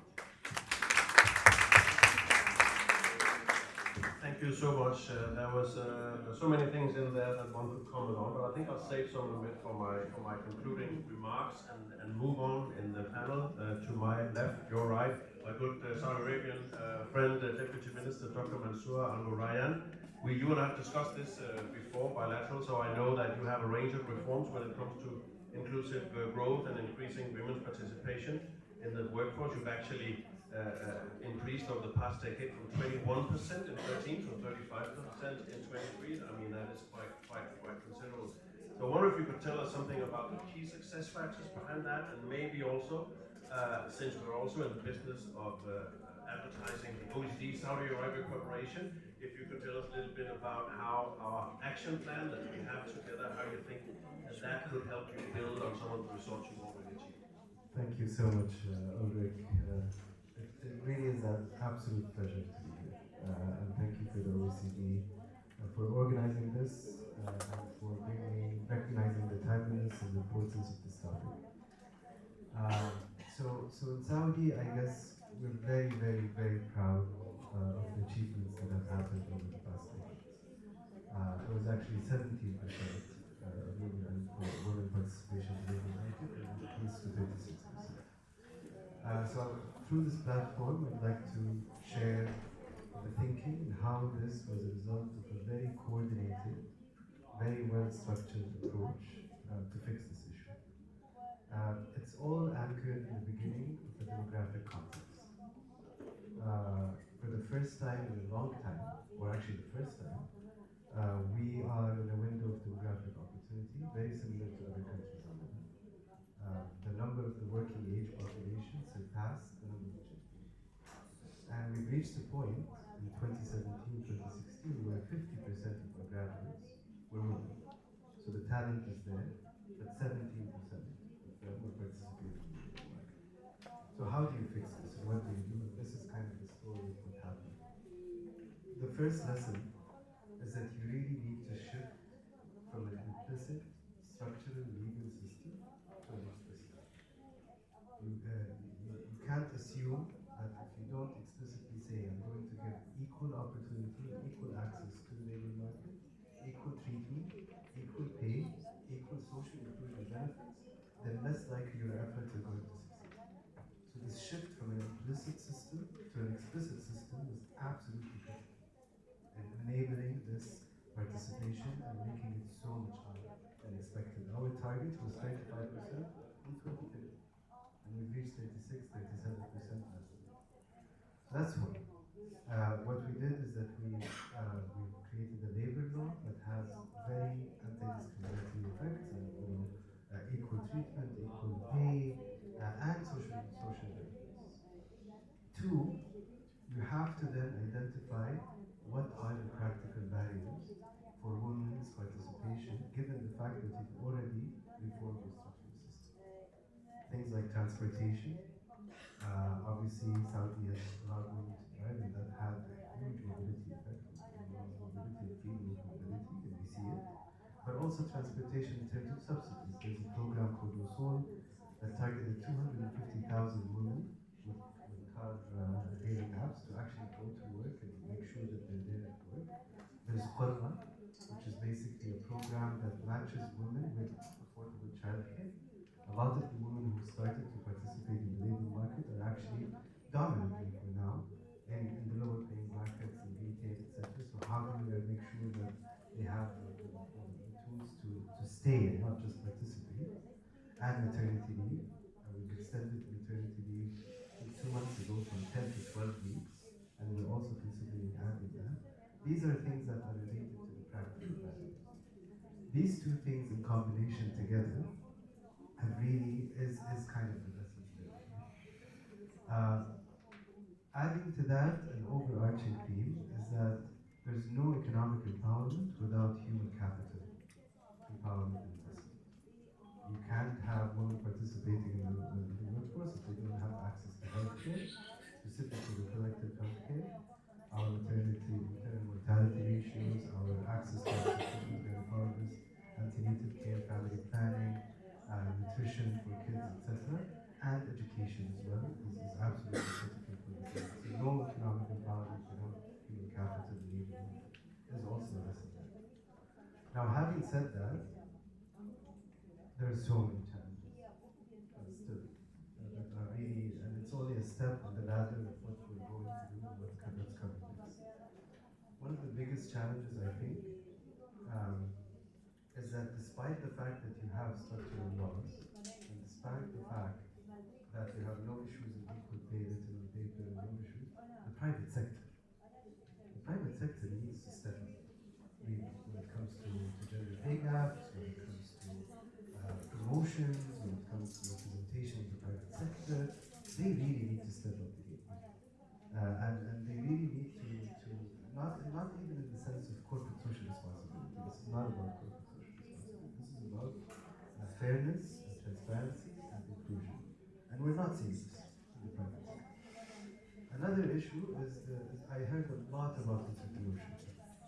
I think we have a problem in the region with entrepreneurship as a framework. Entrepreneurship requires risk-taking and the ability to fail. And for example, many countries have bankruptcy laws for corporations, Why are there no bankruptcy laws for individuals who wish to go to Canadian activities, who wish to go there? And that's a key thing that we're trying to mitigate and think about very, very clearly on that. How do we actually encourage this risk-taking culture among women and among men as well too?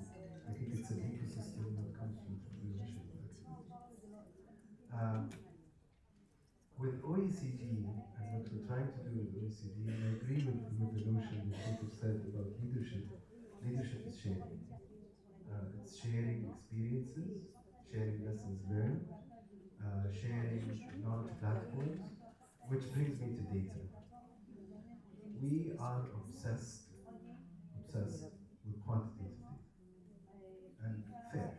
You can tell me unemployment rates, participation rates, but we have a huge gap in the region when it comes to the qualitative information that we have about experiences, perception of women in these institutions.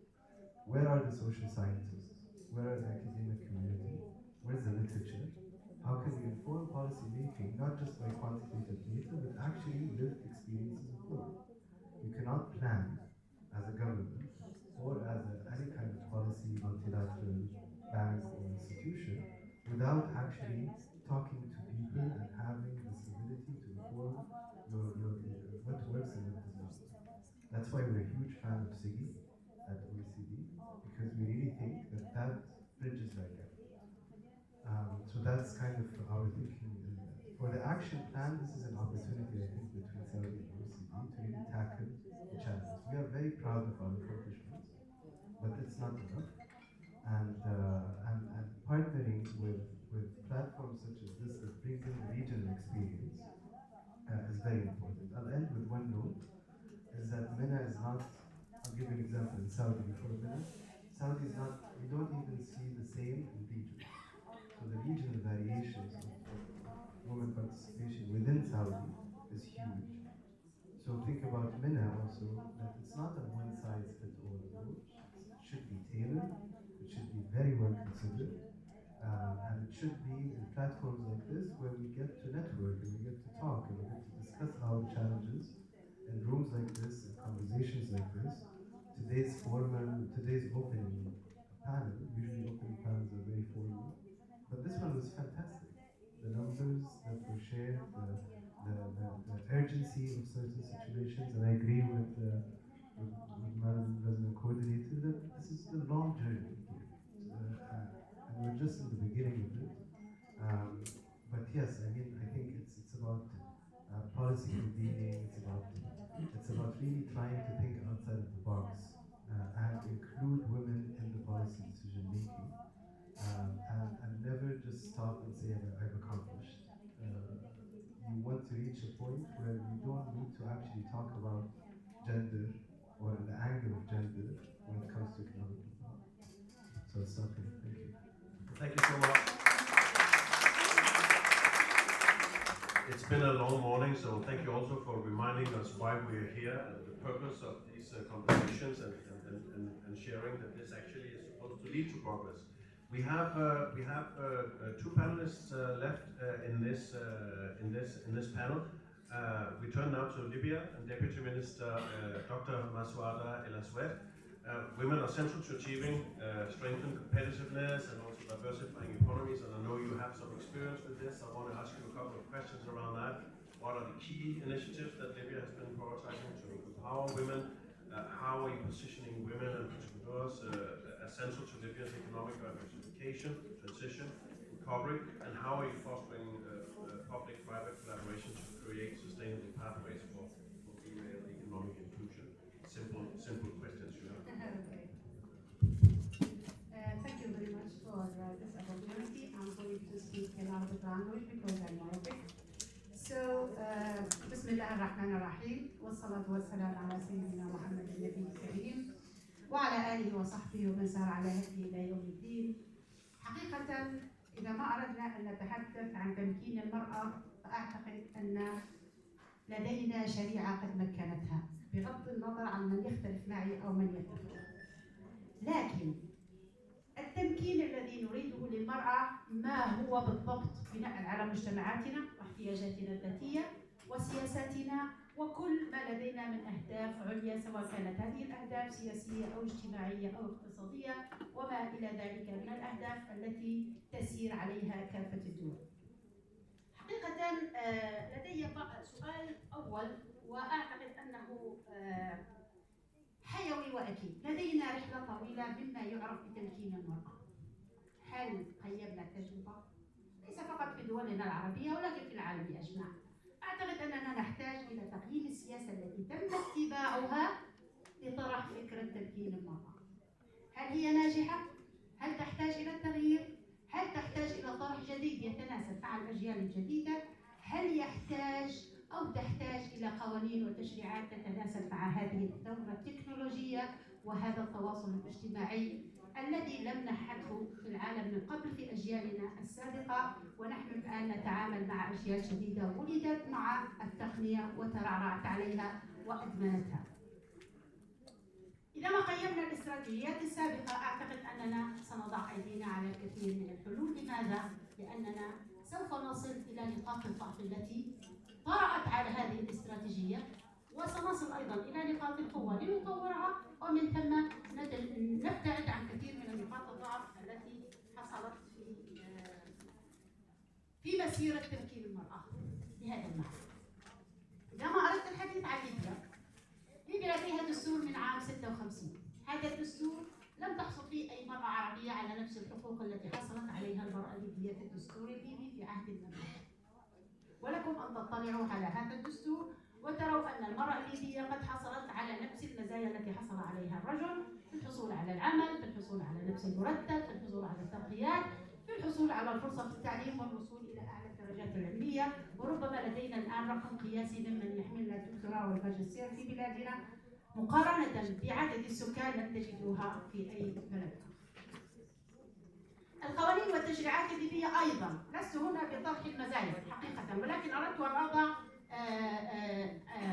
أساس أو قاعدة لما سنتحدث عنه. القوانين والتشريعات في مختلف المراحل التي مرت بها الدولة الليبية، سواء كان في عهد المملكة أو في عهد الجماهيرية أو في عهد الدولة الليبية الآن، جميعها حفظت للمرأة الحقوق. السؤال الذي يطرح نفسه: هل فعلا استغلت المرأة الليبية هذه الحقوق وأدت الواجبات التي طرحت في هذا الدستور وفي هذه القوانين والتشريعات بالصورة التي تمكنها من الحصول على المكانة التي ترجو الوصول إليها؟ من وجهة نظري أرى أن احترام خصوصية المجتمعات هو أمر أساسي لإنجاح أي استراتيجية عالمية. جميعنا لدينا مجتمعات، لدينا عادات وتقاليد، لدينا أديان، ولدينا خصوصية ثقافية نحاول أن نحافظ عليها في خضم هذا العالم الصغير الذي أصبح قرية واحدة. وبالتالي عملية طرح موضوع تمكين المرأة في أي دولة من الدول يحتاج للأخذ بعين الاعتبار كل هذه النقاط الحساسة التي ربما قد ترفضها المرأة قبل أن يرفضها الرجل. وبالتالي مثل هذه الأمور أرى أنها يجب أيضا أن تؤخذ في كل الاستراتيجيات التي يراد تطبيقها أو التي يراد نشرها أو وضع سياسة عامة دولية في كثير من الدول، ونحن نتحدث عن منطقة لها خصوصيتها وجميعنا نعرف ذلك. من وجهة نظري أن الدولة الليبية قد حصلت فيها المرأة على حقوق أرى أن كثير من الدول العربية الشقيقة حصلت عليها مؤخرا، ربما من 20 سنة أو 15 سنة أو حتى السنة هذه 2024. هي كانت موجودة لدينا منذ القدم، وبالتالي هذه الفترة الزمنية الطويلة أرى أنها رصيد جيد جدا للمرأة الليبية يمكن أن تنطلق من خلاله. التمكين من وجهة نظري يبدأ بالتعليم، والتعليم يبدأ بالتربية. التربية هي الأساس، ثم بعد ذلك يأتي التعليم، وهذين الأساسين ربما ليس فقط في ليبيا ولكن في كثير من الدول من تتولى هذه المهمة الخطيرة هي المرأة. نحن في ليبيا 98% من العاملين في وزارة التعليم إناث، وربما نفس النسبة يمكن أن تطلق على من يدرسون في الجامعات ومن يحضرون الرسائل العليا، أيضا قد تنطبق مثل هذه النسب. الرجال أو الشباب صاروا يبحثون عن لقمة العيش، أحيانا لا يكملون حتى دراستهم الجامعية. أنا شخصيا عضو هيئة التدريس، أعمل في الجامعة، عندما أقف في المدرج لا أرى إلا شابين أو ثلاث، في حين البقية جميعهن إناث. وهذه في حد ذاتها هي نقطة أولى لنقوم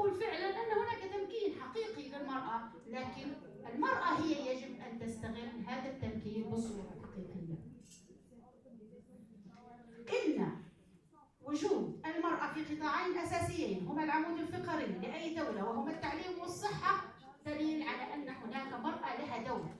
بالإضافة أنني لا أنسى دور المرأة في إنتاج أسرة، وهذه ربما هي المهمة الأخطر. الأسرة هي النواة الأولى لمجتمع ناجح. فإذا ما أسسنا أمة أو أما قادرة على إنتاج أسرة قادرة وحقيقية ومتعلمة، نحن في الحقيقة أنتجنا مجتمع. هذا المجتمع يحمله الاثنين أو الجنسين، الرجل والمرأة، ولكن في الحقيقة من يحمل 3/4 المسؤولية هي المرأة. هي من تؤسس، هي من تعلم، هي من تربي، هي من تصنع الشباب والشابات. وبالتالي هذه المرأة تحتاج إلى الكثير من النقاط. أولاً التوعية، بمعنى أن لك دور خطير وأنك تعملين 24 ساعة على 24 ساعة، فأنت أم ومربية، وأنت عاملة خارج البيت، وأنت مسؤولة عن إطعام هؤلاء وتنظيفهم والقيام بكل الواجبات. يعني أي مسؤولية عظيمة تحملها هذه المرأة. لكن في ذات الوقت أي مرأة، ربما أنا شخصيا أرى أن التمكين يقف فقط في فكرة هل تعمل، هل لديها شركة، هل لديها وظيفة قيادية، أم هل لديها كذا. هي كل الوظائف التي تقوم بها المرأة هي قيادية في الحقيقة، ولا زلت أصر أن دورها في بناء الأسرة هو الدور القيادي الأول، ومن ثم تأتي الأدوار الأخرى.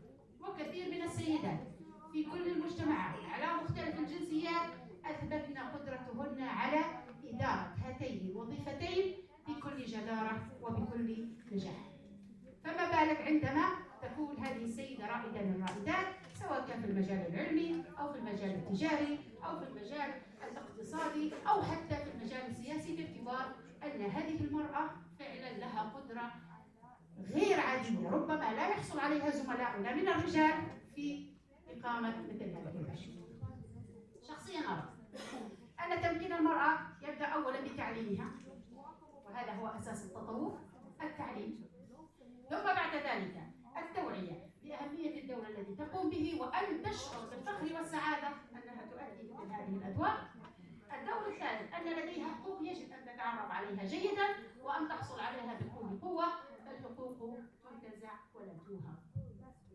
أما النقطة الرابعة والأساسية هي أن تعمل على تطوير نفسها تدريبا وحصولا على مهارات قد تكون غير محتاجة لها في وقت من الأوقات، لكنها ستجد نفسها بحاجة لهذه المهارات، وبالتالي ستكون مسلحة بكل المهارات المطلوبة لتكون متمكنة وقادرة على الفعل والعطاء، ليس فقط على المستوى الشخصي لها ولأسرتها، ولكن أيضا على مستوى الوطن ومستوى العالم.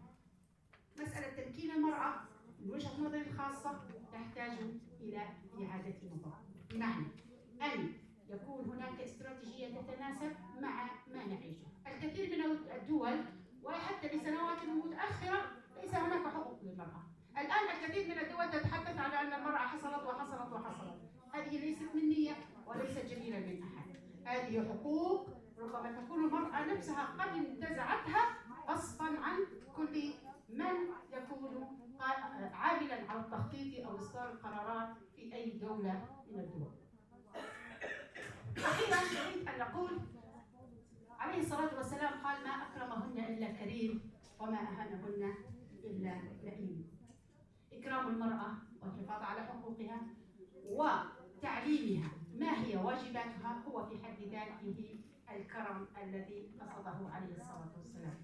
الإهانة هو أن تحرمها الحقوق، أن تمنحها من أداء الواجبات، وأن تشعرها أنها ضعيفة. وفي الحقيقة المرأة يجب أن تفتخر بأنها قوية وقادرة على الفعل والإنجاز. في هذه المناسبة أريد أن أذكر أن لدينا امرأة مكلومة، امرأة مضطهدة، امرأة يقع عليها ظلم لم نراه من قبل، هي المرأة الفلسطينية. هذه المرأة نريد لها دعما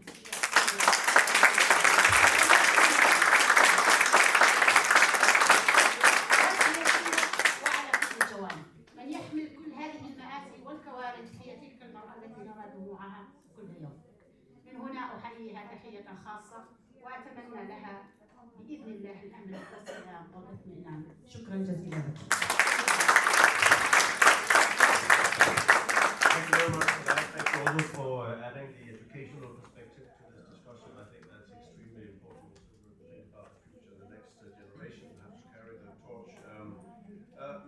Dr. Norbint Ali Al-Raif, from Brain, we whispered a little bit earlier that this is a very long panel, and to have 8 or 9 panelists is a bit too much, but I guess that's the price you pay for diversity of opinion. But thank you for having been patient.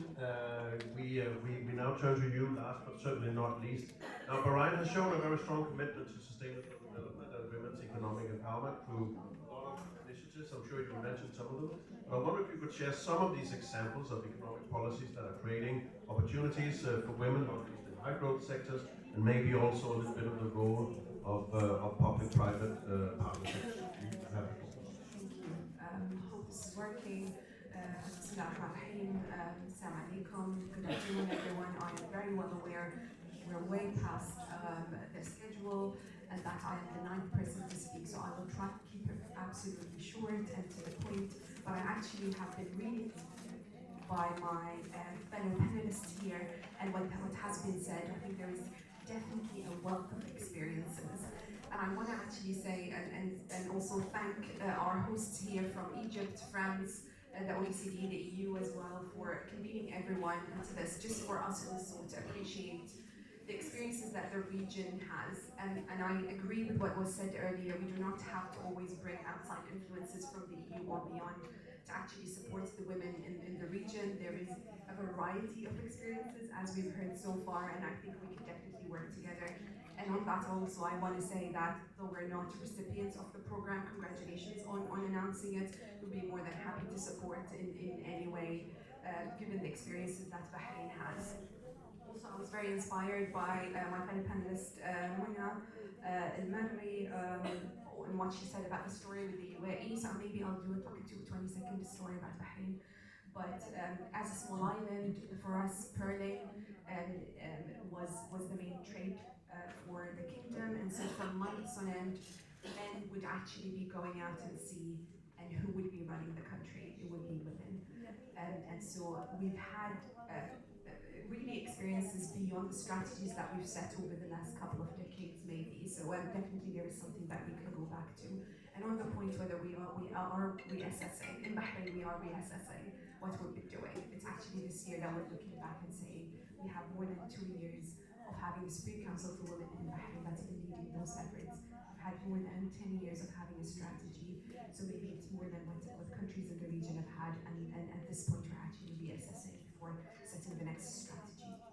So in Bahrain we're very proud of what we have achieved, whether actually in terms of high quality education, facilitating participation in the labour market, but also supporting entrepreneurship efforts, which really what we think incorporates enabling women when it comes to economics and the economy. So as I said, we do have a system in place that not only sets the initiatives, but it makes sure that we continuously are reviewing, given how the market conditions and the economy keeps changing. We need to make sure that we are able to respond to it.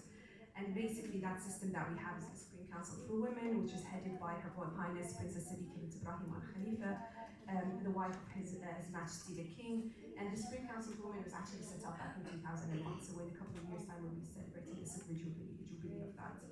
And it is the official institution that's responsible for monitoring and advancing Bahraini women's affairs.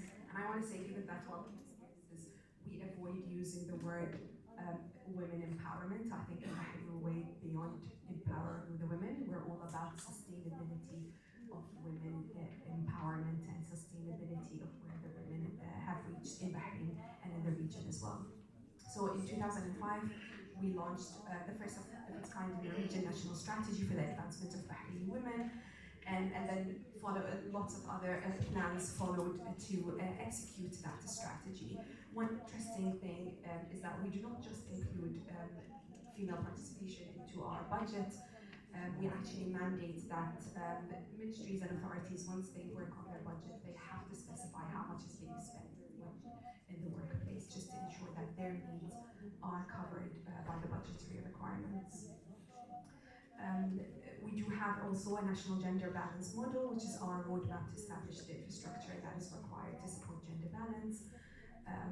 We were able, actually one of the key things that was enabled in the national gender balance model was a decision that was issued by the Civil Service Bureau back in 2013 which approved or required again ministries and authorities to establish equal opportunities committees within the workplace. So in 10 years in the public sector we have around 65 committees. Voluntarily, we've seen the private sector set up committees as well, so they've reached 25. Considering the size of Bahrain, this is a great achievement, and we're seeing a lot of the private sector participating. Her Royal Highness Princess Sabiha bint Ibrahim Al Khalifa, the President of the Supreme Council, also launched an award. It started at the national level, but then the UN women really like the idea of empowering both institutions and individuals when it comes to their contribution to gender diversity and equality. And so that's one of the initiatives that then UN Women adopted and became an international award. And we talk about, I think I'll be talking a bit about participation or a partnership, considering how important partnership is to achieving the Sustainable Development Goals. It is one of the goals. Working across borders is very, very important. Through that, the international award, we've managed to support support individual champion levels for both Egypt and India in the last 2 iterations, 2 civil societies from Kenya and Uganda, and also recognized 2 private sector entities from Nepal and Nigeria. And so you can see how the award has actually supported institutions and individuals across the world. We do have, we're focusing on the financing and supporting women through providing finances, and we do recognize that this was definitely one of the things that we needed to work on. We established the Bahraini Women's Development Center, Riyadat, in partnership with the Bahrain Development Bank and support with our Labour Fund taking back in 2013. Followed that was the establishment fund in 2016 with a commitment of 100 million to boost women-led businesses, and we've seen the second iteration of that fund as well. So we've seen a lot of examples of empowering women when it comes to financing. I want to move on to the point of partnership there.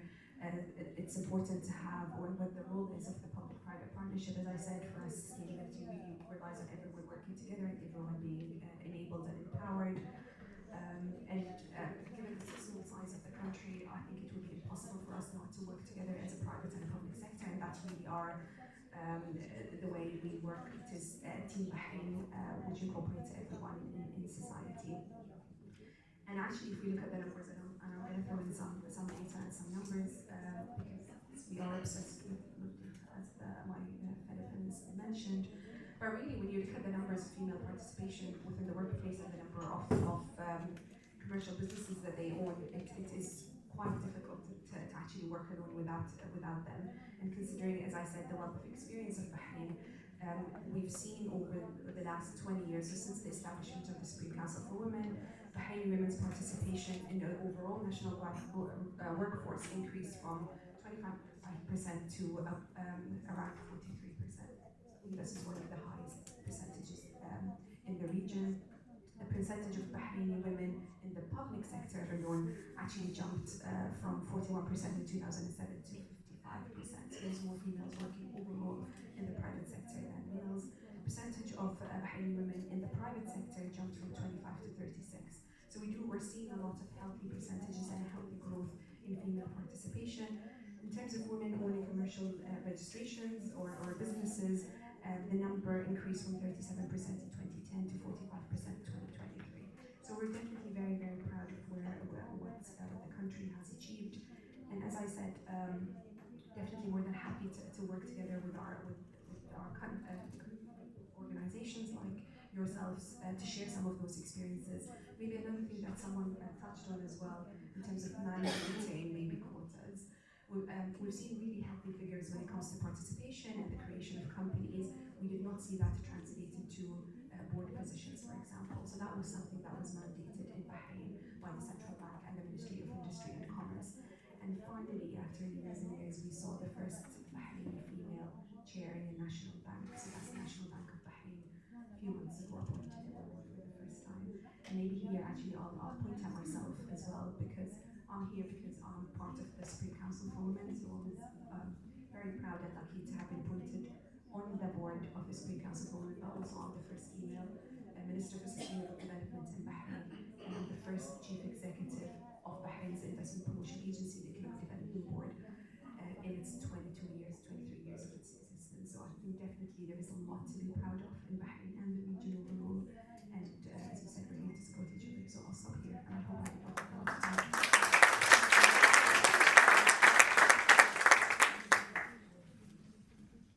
So much, Minister, and indeed there is a lot to be proud of, and I think actually many of you also perform the roles yourselves as, if not best practices, I wouldn't reduce you to that, but role models, certainly many of you. And just, before I try to wrap up, just a big thank you for all your insights. It wasn't as interactive as it could have been if we'd only been 3 or 4, but we did actually get then a chance to hear from more people from the region, and I thought that was very valuable as well. I have 10 very brief takeaways that I sort of jotted down during the last 90 minutes or so. And the first one really is that let's not forget to celebrate progress. I mean, we've heard progress from many of you, UAE, Jordan, Bahrain, Lebanon, Libya, Saudi Arabia. All of you have mentioned progress, and I think you all realize that these is only first steps, but we need to build on that progress. And that leads me to my second takeaway. Some of you talked about, it's a better word than best practices actually, you talked about sharing and giving, because when you achieve progress, you become role models for other countries in the region. So I think that is actually an important takeaway, that we need to get together to exchange best practices in order to move forward. We can share, we can give, we can learn from each other. My third takeaway is, I'm going to quote somebody who quoted myself, that this is not in a vacuum, I think you said, Elena, but many of you touched upon the fact that this has to be a holistic effort, that we cannot look at only one sector. We also have to look at female participation in decision making, for example, or in parliaments, and so on. A fourth one, a favorite one for an OECD civil servant, when 3 people out of 6, 7 in a panel say that they're obsessed with data, you know from the OECD that you've really composed the right panel here, right? But not only are you obsessed with data, you're obsessed with it for the right reasons. You want it to support your policies. You want to measure progress. If we can't measure, it's very difficult to decide the right policies to move forward. Moving quickly on to takeaway number 5. Several of you mentioned the importance of national leadership, that there is political leadership from the top. I think that's tremendously important. 6, maybe only mentioned by you, Elena, and the UN, but I also touched upon it this morning, and the minister talked about it this morning.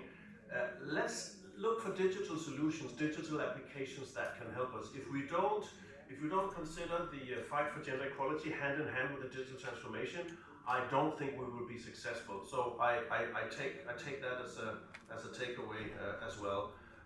7, both Saudi Arabia and Libya mentioned legal structures, laws, and even rights as a focus area.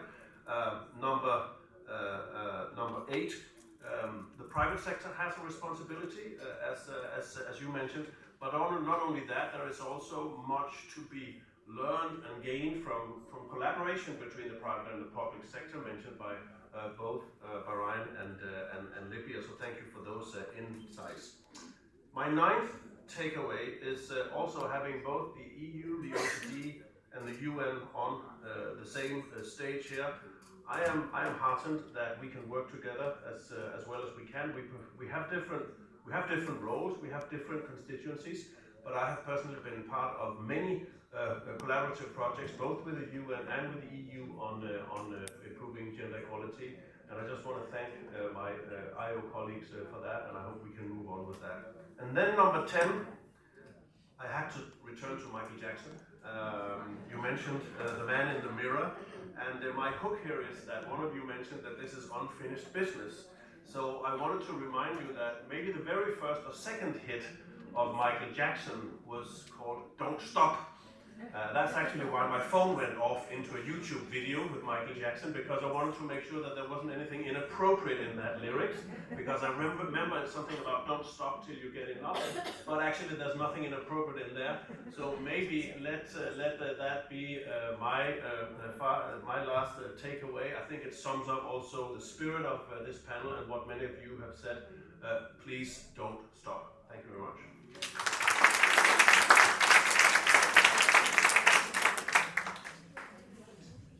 Thank you so much, Your Excellencies, for this very, very insightful panel. We would like to invite you to lunch at the steakhouse on the third floor, and kindly be back in this room at 2:15. Thank you so much. Resuming our sessions today with a very interesting panel on achieving development goals and financing women's economic empowerment in the MENA region. I'm pleased to give the floor to Ms. Suzanne Mikhail, Director of Women Employment in the Green, STEM, and Care Economy at UN Women. Ms. Mikhail brings with her over 20 years of experience in development and humanitarian work in the Middle East, Asia, and Africa. She was the head of humanitarian aid at the Swedish International Development Cooperation Agency, SIDA, covering over 25 countries, including Iraq, Jordan, Lebanon, Libya, Palestinian Authority, Syria, and Yemen.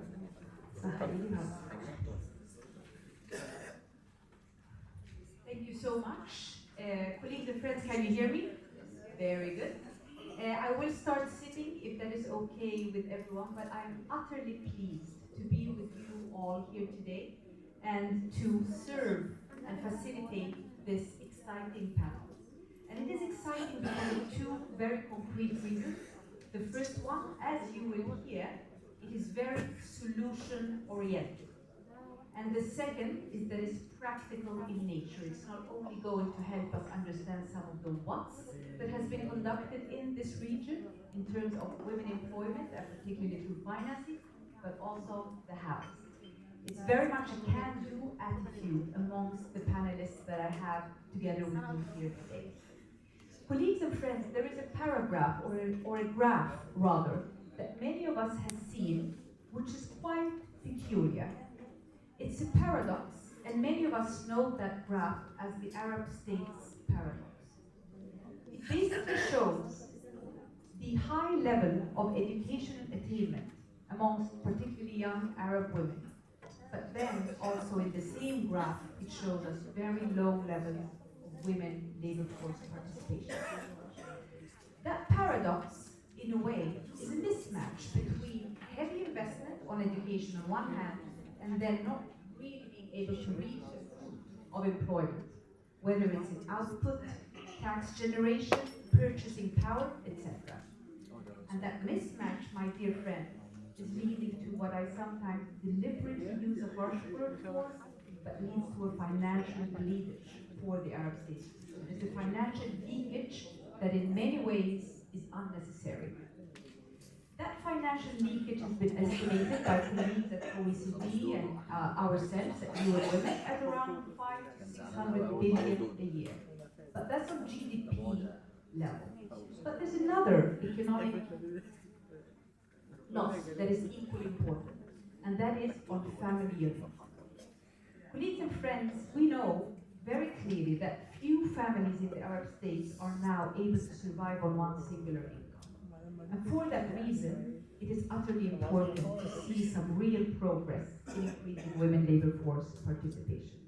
By the way, UN Women surveys, the most recent one conducted last year, showed not only that it brings a tremendous burden, of course, an income generation burden on men in the Arab states region, which has led to both anxieties and quite a bit of frustration, particularly in the past couple of years, but also because the vast majority of men in the Arab states want to spend more time with their children, 72% to be more exact, and the majority of men and decision makers are pro-extension of, for example, paternity leave. So there's a lot of factors that are actually playing into this paradox, and it is quite exciting to see how some of the governments in the region have worked on this particular field and starting to see results. breaking that 30-year stagnation of 21% of women labor force participation. That is, by the way, a regional average with some really exciting national outliers, and I know we heard some of them this morning. So, colleagues and friends, we know, of course, that in terms of achieving impact, and particularly at scale, we need the private sector and the public sector to come together and financing to become an integral part of that. And for that reason, I'm utterly happy to introduce our keynote speaker of today, who have not only been a strong supporter throughout of public-private partnerships for economic and social development, but equally a very strong supporter in the area of gender equality. I hereby welcome our dear Ambassador of Sweden to Egypt, Mr. Håkan Emsgaard. The floor is yours.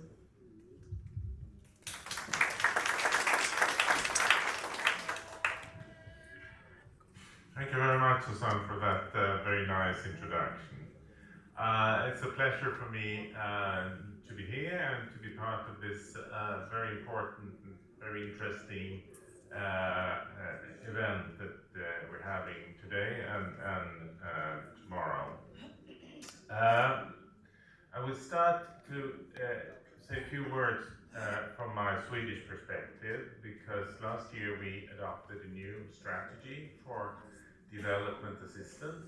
This strategy has two significant features. One is continuity and the other is change. It's continuity in the sense that we will keep being a significant donor in terms of multilateral as well as bilateral development assistance. So the level for development assistance for the coming years has been set at the figure of 56 billion Swedish krona, which is around $5 billion a year. If we look at the thematic priorities, you will find a lot of familiar headings, such as poverty reduction, democracy, human rights, climate, humanitarian assistance, and so on. But then there is also change, and change has to do with what Susanne alluded to bring development assistance closer to the private sector. Because, and this is illustrated by the fact that now we have one minister for international trade and development assistance. Historically, we had two different ministers for this, and we also had a tendency to draw a rather sharp line between these two policy areas, a sort of dichotomy where we said that there was a risk for conflicts of interest, these kind of things.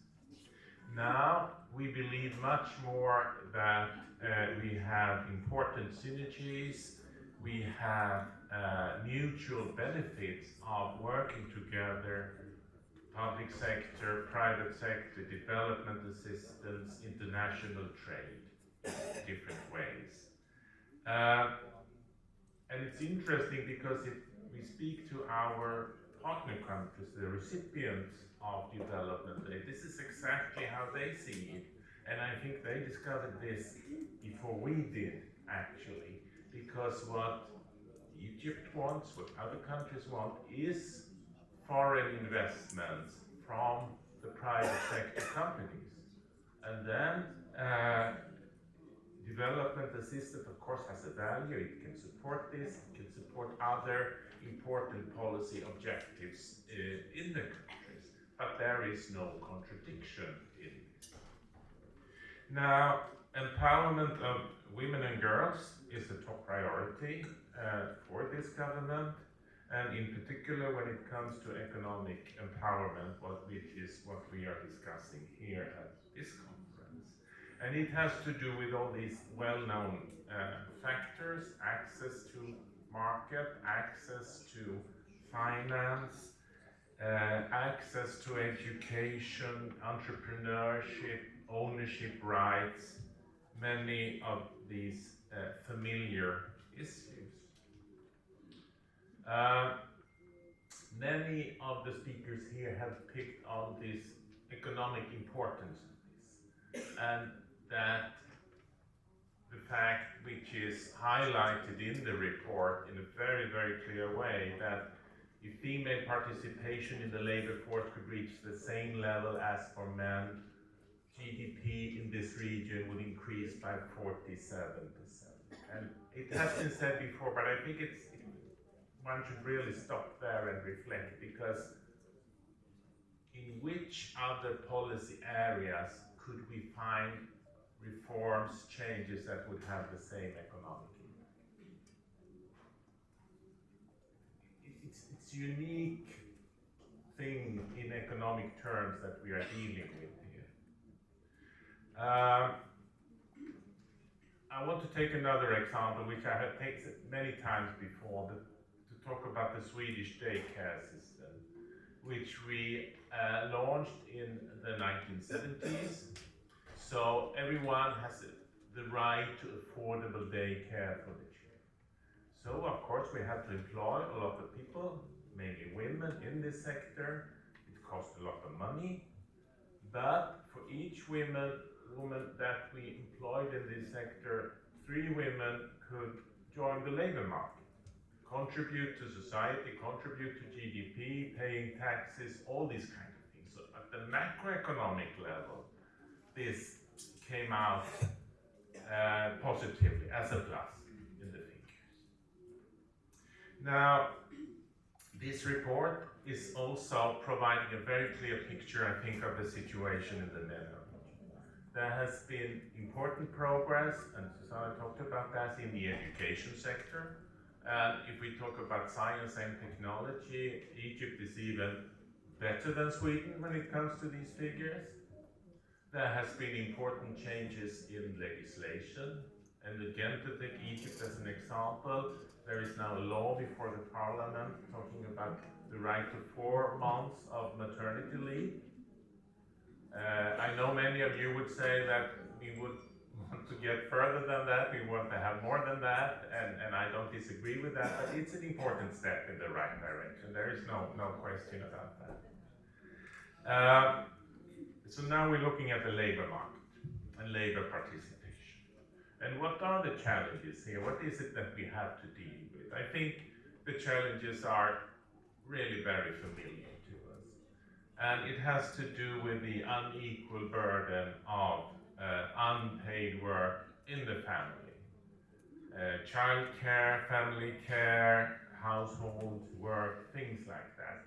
When we talk about this, we come back to this more or less all the time.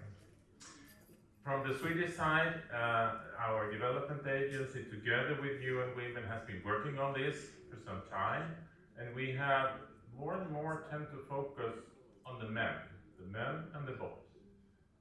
Because if we're going to change this, we're not going to change this, or we're never going to change this if the man is not willing to be part of this change. Now, this is sensitive issues. It goes to culture, even religion. At the political level, it can be very heated discussion sometimes. But what is interesting when we take this down to the local level, where we want to introduce local leaders, civil society, religious leaders, and we talk to on the sort of individual level of this, it's not that difficult. It's pretty easy to understand, yes, we have to change this, yes, then the role of men has to change. So I think this is an interesting observation, and I think this willingness to contribute is really something to build on in the future, in our future endeavors. Another important part to women's economic empowerment is entrepreneurship. The possibility to build your own company, to create your own independence in economic terms. We are working with various Egyptian organizations, including Entrepreneur, who is an organization that provides advice, education, training, and in particular networking for women who are starting business. And here again, there is one issue that is dominating when we talk about this. If I ask each and one of these female entrepreneurs, what is your greatest challenge? They would answer access to finance. And there's no doubt that if you come with your business idea to the bank or to the business angel or whoever holds the money, it's much, much more difficult if you're a woman than if you're a man. And we can all think about, you know, the reasons and so forth is, but I think it's something that we have to deal with and solve if we're going to be successful in this. A lot of our financial institutions are working with this. I think almost all, World Bank, EBRD, IFC, EIB, whatever the names are, they have credit lines for small and medium companies, micro companies, so on and so forth. And I think these can indeed be a very useful tool for making sure that there's an equal access to capital for men and women in this. And maybe we have to sharpen our terms a little bit in these programs. Now, this session is going to focus on the flagship initiatives by UN Women. I think this is a very interesting initiative. It's already up and running and progress are being made. And people and countries and governments and organizations are engaging in this already. It has this ambitious target of increasing the employment rate by 5%. I think it's ambitious, but I think it's achievable. And we will, from the Swedish part and from SIDA, we will be part of this and contribute to this, absolutely. We will have to work out the modalities for this, but this is absolutely going in the right direction and have these features that we have now identified in the report, in this excellent OECD report, I would like to say, that contains so much knowledge about these things. And because we have this report and we have this experience from the work that we're already doing, we can now move into the action area, to the operative stage of this. And I think all us that are gathered here now, we can contribute to this in different ways. We cannot, one of us won't have all the solutions or all the tools for this, but we will have, each of us has some role in this and some possibility to do something. And if we do that, I'm convinced that we will make great progress in the future. Thank you very much. Thank you.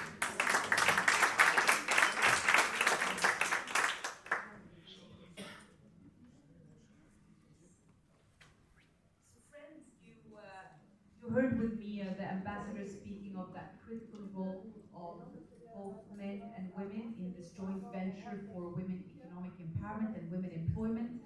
And I found a recent study to be very exciting, not only that the majority of men, as I alluded to earlier, in our region want to spend more time with their children, want to have a more balanced approach, but as the ambassador was saying, sometimes that contradicts with the perception, what you think other men around you have sort of attitudes. So more progressive attitudes in a way, you think that they're not aligned with the environment around you, while in fact they do. We also speak, the ambassador also spoke of access to financing, critically important, and of course the model of care. Care meaning in practical terms, preschool care, elderly care, all sorts of care that can in one way or another support the family unit to have that dual income that we were referring to earlier. Very important points, Ambassador, and I thank you very much for being able to be with us here today. And we will actually now move to the Royal Kingdom of Morocco. I was with our colleagues in Rabat earlier this morning because they presented for the first time what they called the solution to achieve the 5% that the ambassador alluded to. This is basically a one-year study in which a number of UN agencies and UN women, of course, at the forefront, studied together with the Royal Kingdom of Morocco what exactly can be done from now to 2028 to increase women in the labor force by around 100,000 jobs. There were three subsectors: the care economy, the STEM economy, and the green economy, and I'm not going to go through the details, but I was utterly impressed by the coordination and the convening on the ground, where all ministers were part of the discussion this morning. And tomorrow the discussion is going to be taken forward with the international financial institutions and the private sector. But we have the Minister of Foreign Affairs, the Minister of Tourism, the Minister of Labor, and of course, the Ministry of Finance. And on that note, I am utterly happy to invite to the panel Mr. Zakaria Rashid, Head of Economic Recovery Support Division at the Ministry of Finance of the Royal Kingdom of Morocco. Mr. Zakaria, if you would pinpoint, because you have a very explicit target in the new development model of Morocco, a target that you want to reach in terms of women labor force participation. And you have very clear articulation of it also depends on economic diversification and in certain economies. And the Ministry of Finance has throughout taken a lead role in this venture. Tell us about the key areas or the key intervention that you have managed, and also some of the success factors behind that intervention. Over to you, Mr. Zakaria.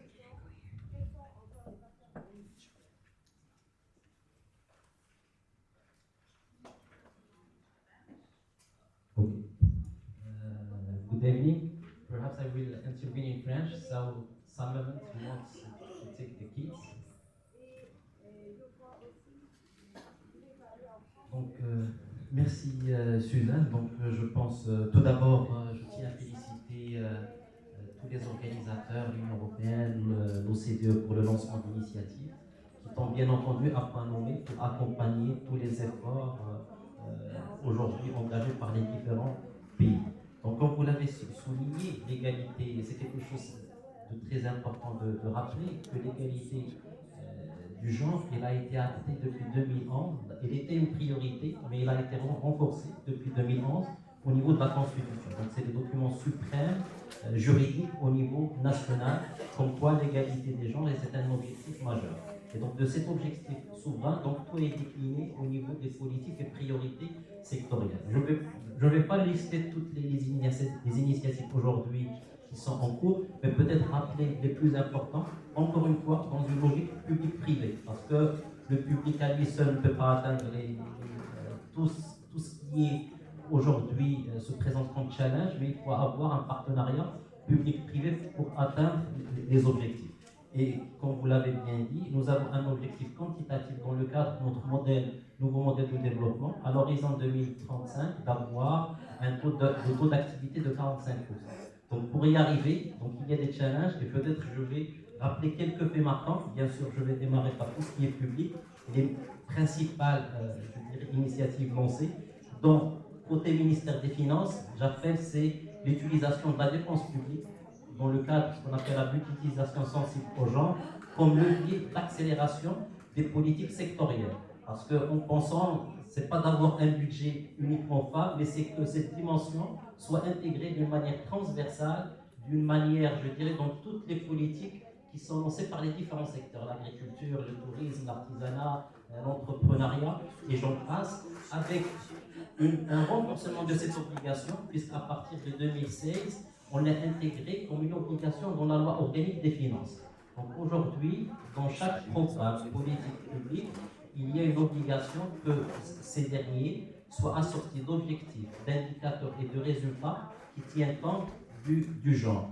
Et ces objectifs, ils sont relatés annuellement, puisque la loi de finances, d'ailleurs, qui est en cours de discussion aujourd'hui au niveau du Parlement, un rapport sur le genre qui accompagne cette loi de finances et qui présente tous les efforts qui sont conduits. Et je pense le rôle du ministère des Finances, de par son action transversale, il a un rôle très important de leadership, déjà pour élever les standards en termes de budgétisation, en termes de consommation des ressources, pour achever les différents niveaux.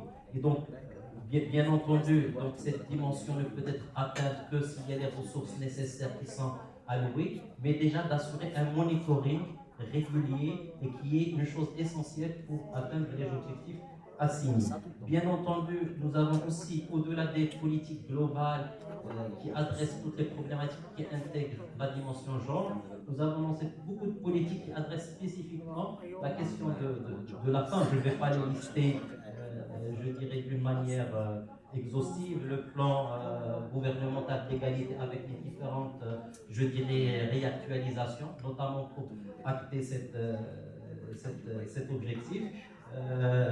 Dans le domaine d'entrepreneuriat, Avrage, Telaha et j'en passe.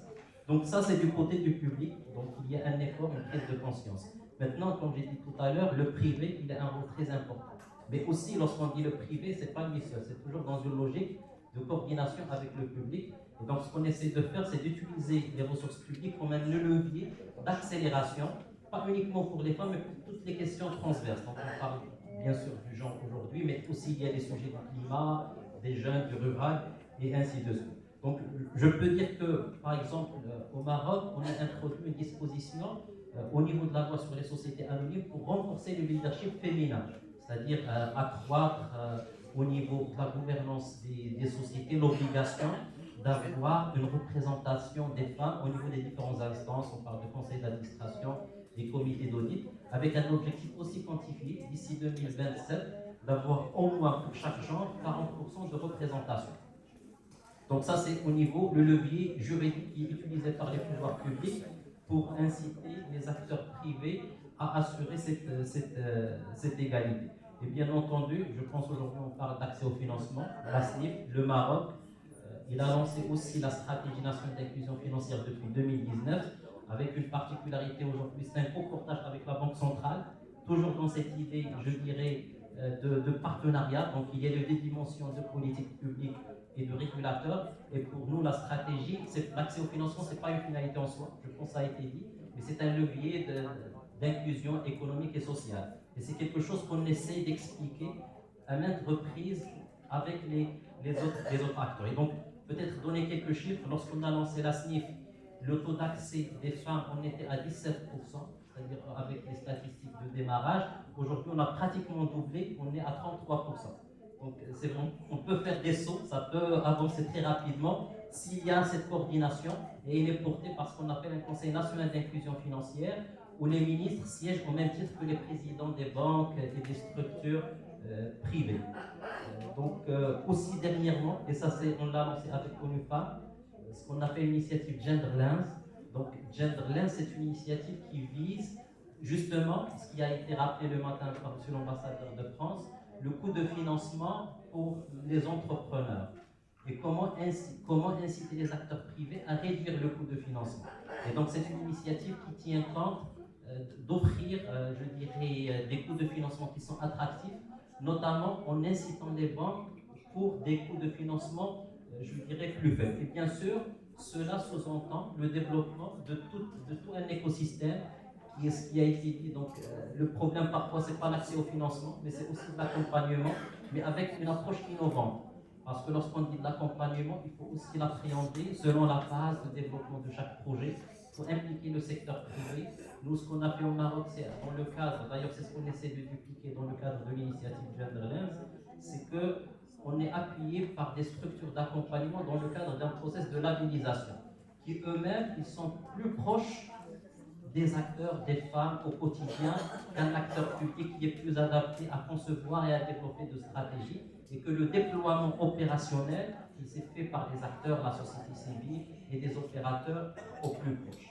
Et donc, pour dire qu'aujourd'hui, les initiatives, beaucoup d'initiatives, beaucoup de chantiers qui sont lancés, mais encore une fois, dans cette logique de réforme, je dirais, continue, il y a un travail en cours avec l'appui de la Banque mondiale pour une feuille de route qui est portée par le ministère de l'économie et des finances, justement pour accélérer, parce que malgré le fait qu'on a des objectifs pour atteindre les 45%, il faut accélérer les process. Et donc on développe une feuille de route, notamment en puisant sur le leadership du ministère de l'économie et des finances, pour avoir autour de la table tous les acteurs, que ce soit les départements ministériels, chacun par rapport à son domaine, pour atteindre cet objectif. Et je rappelle peut-être, ça c'est aussi très important, parce que parfois, lorsqu'on parle d'inclusion financière, d'accès au financement, il y a aussi des conditions parallèles.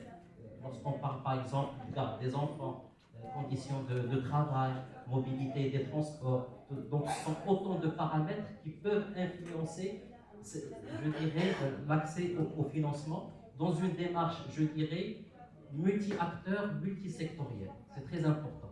Ce sont des problématiques qui devraient être, je dirais, coordonnées dans le cadre d'une approche holistique, partenariat public-privé, où chaque acteur porte l'action qui aura le plus de chances de réussite pour achever cet objectif-là, et bien entendu avec un support de monitoring et aussi d'évidence, parce qu'il faut chaque fois s'assurer que les projets qu'on est en train de mener, ils ont l'impact recherché.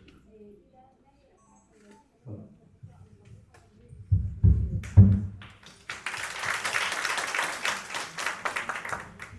Thank you so much, Mrs. Zachary, and I think you touched upon a couple of really important points. So the starting point is setting the strategy, right? The narration of the strategy, where we want to go. But equally important is, again, what many of us have come back to, setting a quantitative goal for women labor force participation. This is basically we're all achieving simultaneously through a simultaneous approach with very close coordination.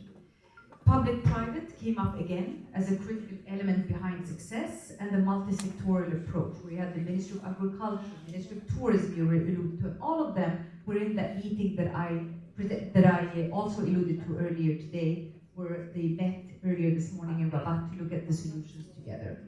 What I do find interesting here also is, again, the very strong leadership of the Ministry of Finance. And I think the gender-responsive budgeting tool that you were one of the first globally to introduce has helped the Ministry of Finance to keep all of the other ministries in check, in a sense, in that you came back to this word a number of times, monitoring. So not only about setting the goal, but also understanding clearly what the different ministries are working in terms of work streams, but also monitoring that through the gender-responsive. The gender lens, of course, huge congratulations, very, very exciting initiative, which I think can be quite successful. Colleagues from Morocco, we will move to Jordan, the Royal Kingdom of Jordan. And we have with us Ms. Samia Smadi, who is the Interministerial Committee, who's heading the Interministerial Committee for Women. And as you can hear from the title, Interministerial Committee, yet another strong emphasis, I assume, on coordination. Right, Samia? Correct, Suzanne, thank you. But a little correction that I don't have, but I am the gender specialist at the Interministerial Committee, who's heading it is Her Excellency Wafabani Mustafa, the Minister of Social Development. But thank you for this introduction. And thank you, the audience, for surviving after the lunch until this session. I will start with what economically empower women means. I think of it as a triangle, like with the three angles. The first angle is providing women with access to finance and resources for their empowerment. The second angle is having control over these resources. Because it's very important that for them to have autonomy and have control over them. And the third angle is the social impact, and for governments to adopt social policies that, for example, tackles unpaid care work and work-home balance. The unpaid, according to the ILO, women spend 3.2% time on unpaid care work than men. So it's very important to tackle this, and they lose around 7 or 8 million jobs, while men lose 40 million jobs worldwide. So this is very important, became really imperative for economic empowerment. The government of Jordan, with the leadership of His Majesty the King, was aware that this is very important, and economically empowering women, and putting them at the heart of the three reform pillars, which are the political, economic, and administrative reform, is very important. Together, side by side with young people and people with disability. So it started with constitutional amendment by adding a paragraph 6 of Article 6. The paragraph stipulates that the state shall ensure the empowerment of women and support them to play an active role in building society in a manner that guarantees equal opportunities on the basis of justice and parity, and protects them from all forms of violence and discrimination. So, at the Interministerial Committee for Women's Empowerment, we have launched the gender strategy in the economic modernization vision, and Her Excellency Maha has talked about it in the morning a little bit. I will elaborate more on it. It has really key initiatives. One of them is the quick legislative gains. Because we believe that we should reform the legislation to economically empower women. And one of the laws that we have worked on is the labor law, social security law, as well as corporate laws. And for the corporate laws, we have increased the percentage of women in the board of directors to 20%. Which is really important as a first step to recognize the role of women in board of the directors in companies and their impact. Another amendment to the labor law is adding a definition for sexual harassment, which is very important. And also adding the paternity leave, which is 3 days. It's still modest to countries like Sweden, but yeah, it's a step. Okay, and also Jordan has formed a high-level team to look at the legislation from a gender lens before it is passed by the cabinet or the legal committee in the Prime Ministry, which was really important step, and Her Excellency Maha is a member of it.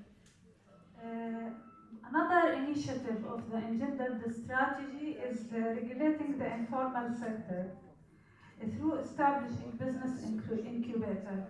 We have started with 8 areas in Jordan and provided them with 5,000 euros seed funds because this project was in cooperation with the European Union. So these seed funds helped 2,200 women to start their own businesses. And we also managed to transfer more than 200 women in the first year of the application of the strategy in the formal sector. We also developed the National Compound Index. This National Compound Index will measure the statistics of women and the situation of women in the economic, political, and social. Also, we have another priority, which is establishing nurseries. So far, we have established 1,210 nurseries, which we able to provide more than 4,000 job opportunities. So imagine it is when you establish about 1,000 nurseries, you triple the number. You provide 3,000 job opportunities for all for women, of course. And also we have changed the nurseries by law to allow nurseries to not license their nurseries, but to register them in the Ministry of Social Development, because before, when they license them, they get double electricity bills and double water bills as well. So this was a step to encourage home-based nurseries to register their nurseries, because we noticed that many of them function informally. And this is a step to formalize this sector. And we allowed the receiving of children at the age of 9 after work for longer hours, to encourage women also to join the private sector, because we all know that the private sector functions for longer hours than the public sector. So this was an important amendment to the bylaw. We have also provided soft loans for women. These soft loans with 2.5% interest rate and with a grace period of 12 months. We were able to create 6,000 jobs due to the investment in the soft loan, and they were all successful. And also we have provided 7 buses for women workers in agriculture, because previously they were moving to the farms on back of trucks. But this was very important to help them go to work in a decent environment. 171 benefited from these, women benefited from these buses. Also, in cooperation with the European Union, we have provided 10,000 euros for 14 CBOs. And this, what distinguishes the project is that they are focused on technical engineering and robotics. So can you imagine in governorates, rural areas, learning more about technical engineering and robotics?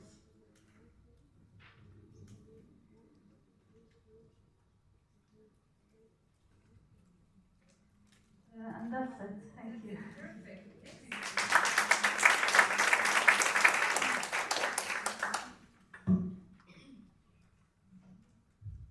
Was similar to the Royal Kingdom of Morocco, also the Royal Kingdom of Jordan. What we heard is really a package of interventions. It's not about one or two things, it's about a combination of amendment of laws, entrepreneurship opportunities, transportation. You alluded to transportation. I know that Jordan has been quite advanced in its thinking around safe transportation, but also, again, monitoring. And of course, this entire kind of setup needs both very close coordination and, as you were alluding to, strong political leadership. I'm very happy to see Her Excellency Ismail Ali, who I know have been really taking a steering role in this whole intervention. Thank you so much. Thank you once again, Samia. But such a pleasure to have you with us. We will actually not move to Egypt now. We will wait for a second, but we will go to one of our finance institutions. And I'm looking at RIM, of course, and EBRD. Financing, we've heard it repeatedly again and again and again. Tell us now what EBRD is doing about women economic empowerment and employment through the finance. Thank you, Susan. Working. So, yeah, we talked on all panels, the Swedish panelists have mentioned the fact that there is a problem of women accessing finance. And without accessing the right finance to grow, a business will never be able to reach its goals. Let me first highlight one of these. I've been working in the SAP business for the last 15 years. And I realized okay. So what I realized is that the challenges are usually size challenge more than gender challenge. So a business is usually struggling because it's a small business more than because it is led by a woman. But of course, those challenges that are faced by small business because they're small, and banks usually don't like small business, they see it as very risky. Put on that it's managed by a woman, and there are more challenges and more risk being seen as a small business being run by a woman. So what EBRD has been doing in the past 10 years, at least since we started operation in our region, and I'm talking about programs in Egypt, Jordan, Morocco, Tunisia, and Lebanon. We've been, first of all, we wanted to start by identifying the problem. Why are women not accessing finance as easy as men? Although, again, making sure that small business run by men are also facing problems, but it's more severe when it comes to women. So we had, and I'm talking now about Egypt, we had focus group discussions with women leading businesses, different sizes, micro, not too formal, or formal, or bankable, papers, everything is ready, small and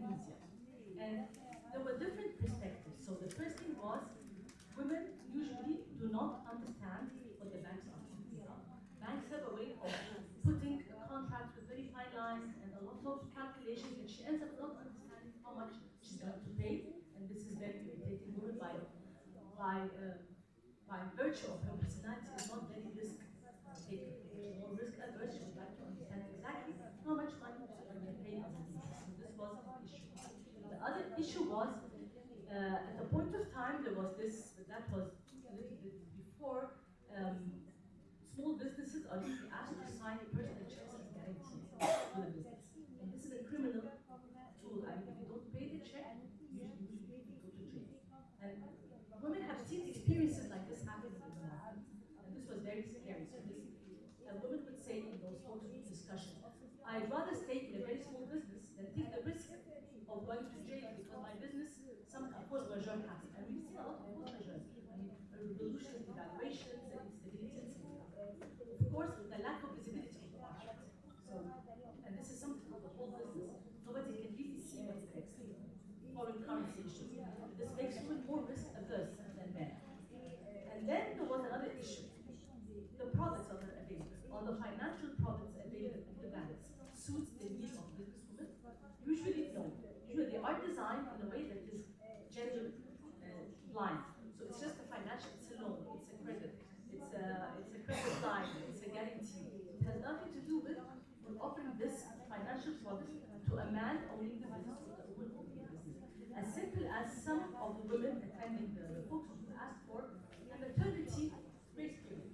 So if she's running the business and she has a loan and then she delivers, she would need a grace period of 3 months if she doesn't pay the interest, maybe only the principal, or doesn't pay the principal on the interest. So actually redesigning financial products to suit the nature and reality of women running the business, not because she's less qualified, but because she's different. The way she runs the business is different.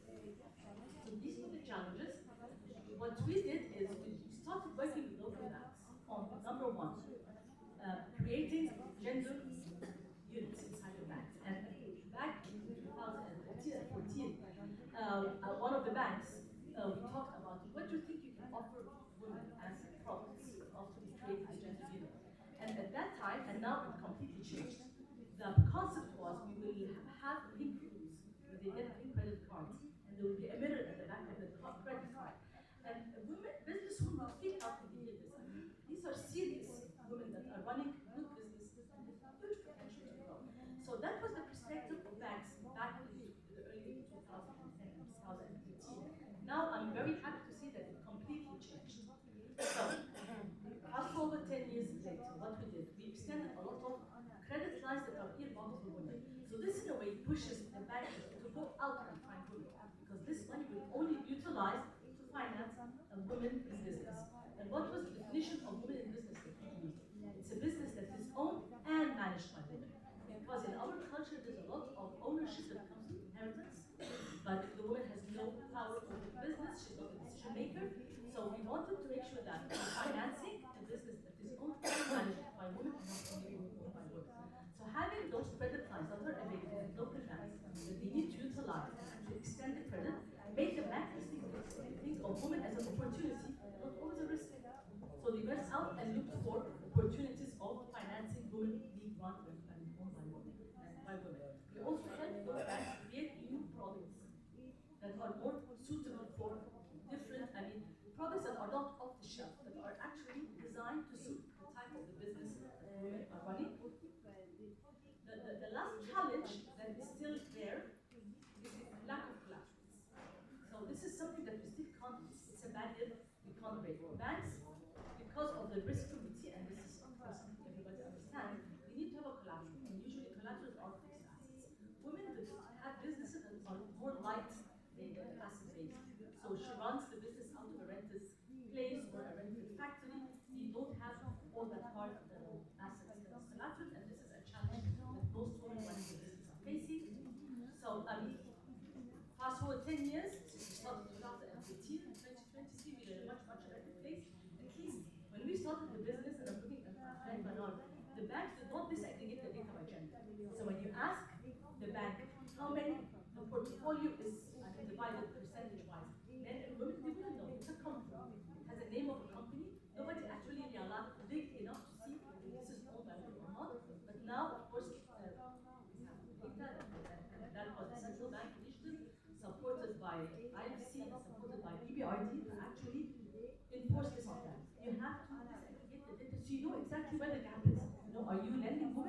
you shining when you're working?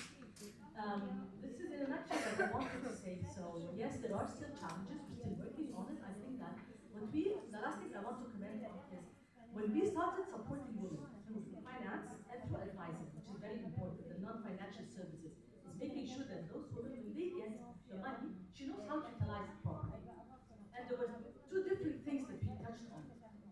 Access to know-how, getting the right advisor, the right mentor, the right coach to make sure that she's being advised properly on using the money to grow, and also the capacity of women to have the right network for the business to grow. Usually in our cultures, a lot of this is being done in clubs, cafes, or courses where women don't have access to it. So the fact that networks needs to be a little bit more gender sensitive is very important. In this area, what we did is that we created a digital network, and it's across 6-7 countries. And the idea is to have women go on the network, register as a business, and then it's a LinkedIn of being a business. And it's going well. It doesn't have the right population yet, but we hope we see it being more active. And the access to advisory was very important because we provide them with subsidized advisory services. And the interesting thing we saw out of those advisories is that we usually do an impact assessment 1 year after we finish the assignment. So for example, a woman gets a loan and gets a consultant that will do a business plan or a market plan or a strategy. 1 year later we assess, and we saw that. And we do the same for men and women, men-led business and women-led business. And we realized that women-led business, the impact is usually higher on not only the business, but on the whole community around her, on her family, on the household, on the kids, even on the business environment in her business, cleaner bathrooms, better working spaces. So women invest more in improving the life of the people around them, and that's why I think the support we give to women to grow bigger in her business is something that we always support. Thank you, and I hope I did not take too long.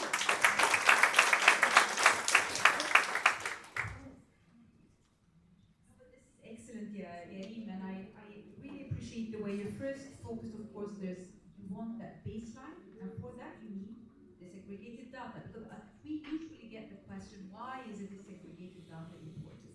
Is it just for the sake of exposing or showing? No, it's actually very much related to your having a baseline and an endline. And for that reason, for programmatic reasons, you need that disaggregated data. And then, of course, a combination, again, not only by financing or through financing, but with that element of, I sometimes call it technical assistance, but you had a better word for it, advisory services, I think? Yes, advisory services. So, again, what we hear is a comprehensive package of support system, not a singular intervention. Are the credit cards still pink with a mirror? No? Okay. Excellent. Colleagues and friends, we're actually going to move now to UNFPA. Why will we do that?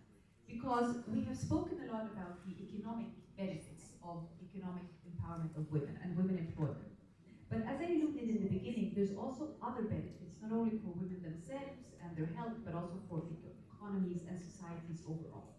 So, Lucia, from UNFPA, tell us about those values additions from women economic empowerment. Thank you so very much, and I'm very pleased to be part of this panel and have the opportunity to answer this important question. So, from UNFPA side, when exploring the drivers of women's economic empowerment, our approach is really to understand and respond to the intersectionality of issues related to women's bodies and women's productivity.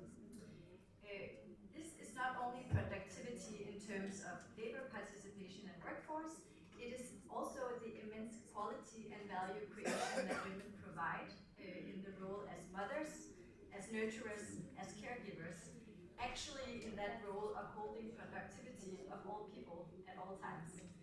And both of these productivities in the workforce and that of the body exist in a nexus, and they're interlinked. Women can simply not participate equally in the workforce and be economically empowered if their needs are not met in relation to their physical bodies. That is, that they have bodily autonomy so they can contribute to their families and communities, that they live dignified lives that are free from violence, and that they can take control and have access to sexual and reproductive health services, including family planning, when and where they need it. UNFPA works for a world where every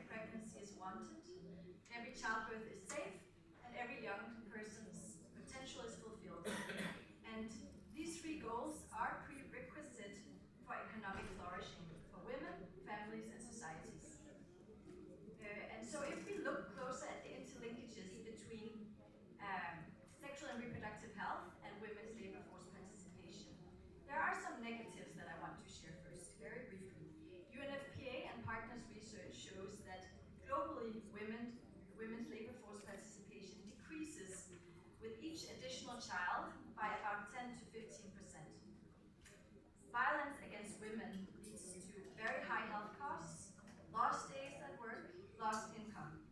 Actually, the economic cost of gender-based violence in some countries goes up to 3.7% of GDP. And that's around the same number that a country spends on education.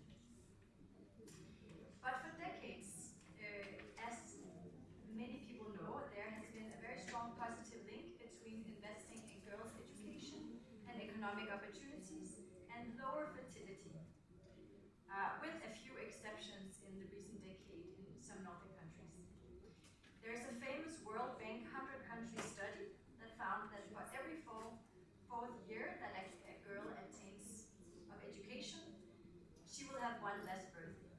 And that's not to say that it's a bad thing to have many children, but simply that it's an indicator for progress when a woman is in charge of making that decision. So this positive correlation between investing in opportunities for women and girls and labor force participation is something we have already seen and discussed today, especially by the GCC countries, as frontrunners with gender reforms, top-down policies, really encouraging women to enter the labor force market and increase their visibility in the public sphere. So I don't have to mention the national reforms these countries are undertaking. We have already heard about them. But if we look at the fertility rates in these GCC countries, it was actually very high in the 90s, with around 6.5 children per woman in Saudi Arabia, Qatar, and Oman. But in 2022, fertility rates declined threefold to around less than 2 children per woman in almost all of these countries. And again, this is completely up to the woman to decide, but the decision-making power is what really can drive progress and also impacts other indicators. And this phenomena is often referred to as the quantity-quality trade-off, and it means that when men and women start to contribute equally to in the family unit, making the family unit richer, then their decision to have, that impacts the decision to have less children simply because they want to invest in education, have a better time commitment to be with their kids. So that's sort of the phenomena we're seeing, that once men and women contribute equally, then that impacts the number of kids. And that's really good because, as we have discussed today, it's estimated that increased female employment participation could increase GDP across MENA by as much as $2 trillion. So my message from UNFPA side is just the following, that women need access and support to be in charge of their sexual and reproductive health. That people and economies will prosper if women are supported to combine career and family. And if we invest at scale in women's employment and her own choices, then we'll see high employment and prosperous societies. And this brings me to very briefly speak about a UNFPA-led initiative, a pilot supporting women-led social businesses under the program GenF, or Generation Female. We have already discussed so much that entrepreneurship is a growing area where women have sort of more level playing field in the workforce, perhaps because the startup world is dynamic, is oriented towards the future, challenges the status quo, and maybe not so bound up on old structures and norms. And we see that 1 in 3 startups in the Arab world is founded or led by women. That's a higher percentage than in Silicon Valley.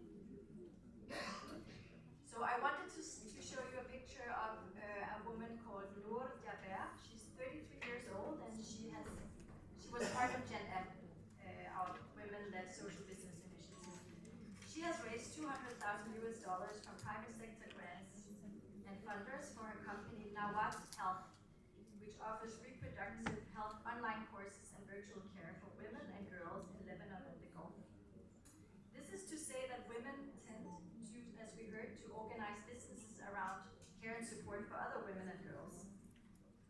And this has a potential multiplier effect that women actually also in businesses support other women's health. So GenF was a pilot launching in 2023 and enrolling entrepreneurs and startups from 11 countries. The objective was to refine and launch social impact businesses that directly address UNFPA work areas, accelerating sexual and reproductive health, preventing gender-based violence, and so forth. Many of the young women had launched businesses around digital solutions. Some of them utilized AI, actually, and they were at all different levels in their startup journey. Together with our regional partner, an accelerator called Startup Without Borders, the program took these startups through a personalized journey where they could access direct coaching from senior female leaders across MENA, participate in thematic tailored session on business development, and also just grow their network within themselves and have peer-to-peer support in group sessions or individualized sessions, and to be able to launch their businesses or scale their solutions for 6 months. And the mentees in the program reported achievements such as being able to finalize their product development strategies, to successfully register their business as legal entities. There were a few who experienced high increase in number of clients and revenue because they got the tools and skills to really be confident in what they were doing. Some were able to win global and regional awards that could unlock funding. So this program showed that investing in network coaching, one-to-one senior female leader support, and role models, as we've discussed, really is transformative and an entry point to engage, but also maybe more importantly, retain women entrepreneurship. So women founders, they need a space to build confidence, attain skills, be inspired, but also to be able to share their challenges, concerns, and their experiences with other women. In UNFPA, we would love to continue to work with partners to leverage the potential, skills, and talents of women like Noor, that I told you about, to accelerate women and girls' leadership across all spheres, for new partnerships, and building a pipeline of female leaders in health, but ultimately to reach more women and girls with services so they can reach their full potential in their personal lives and careers, and equally contribute to their families and societies. Thank you. Thank you so much.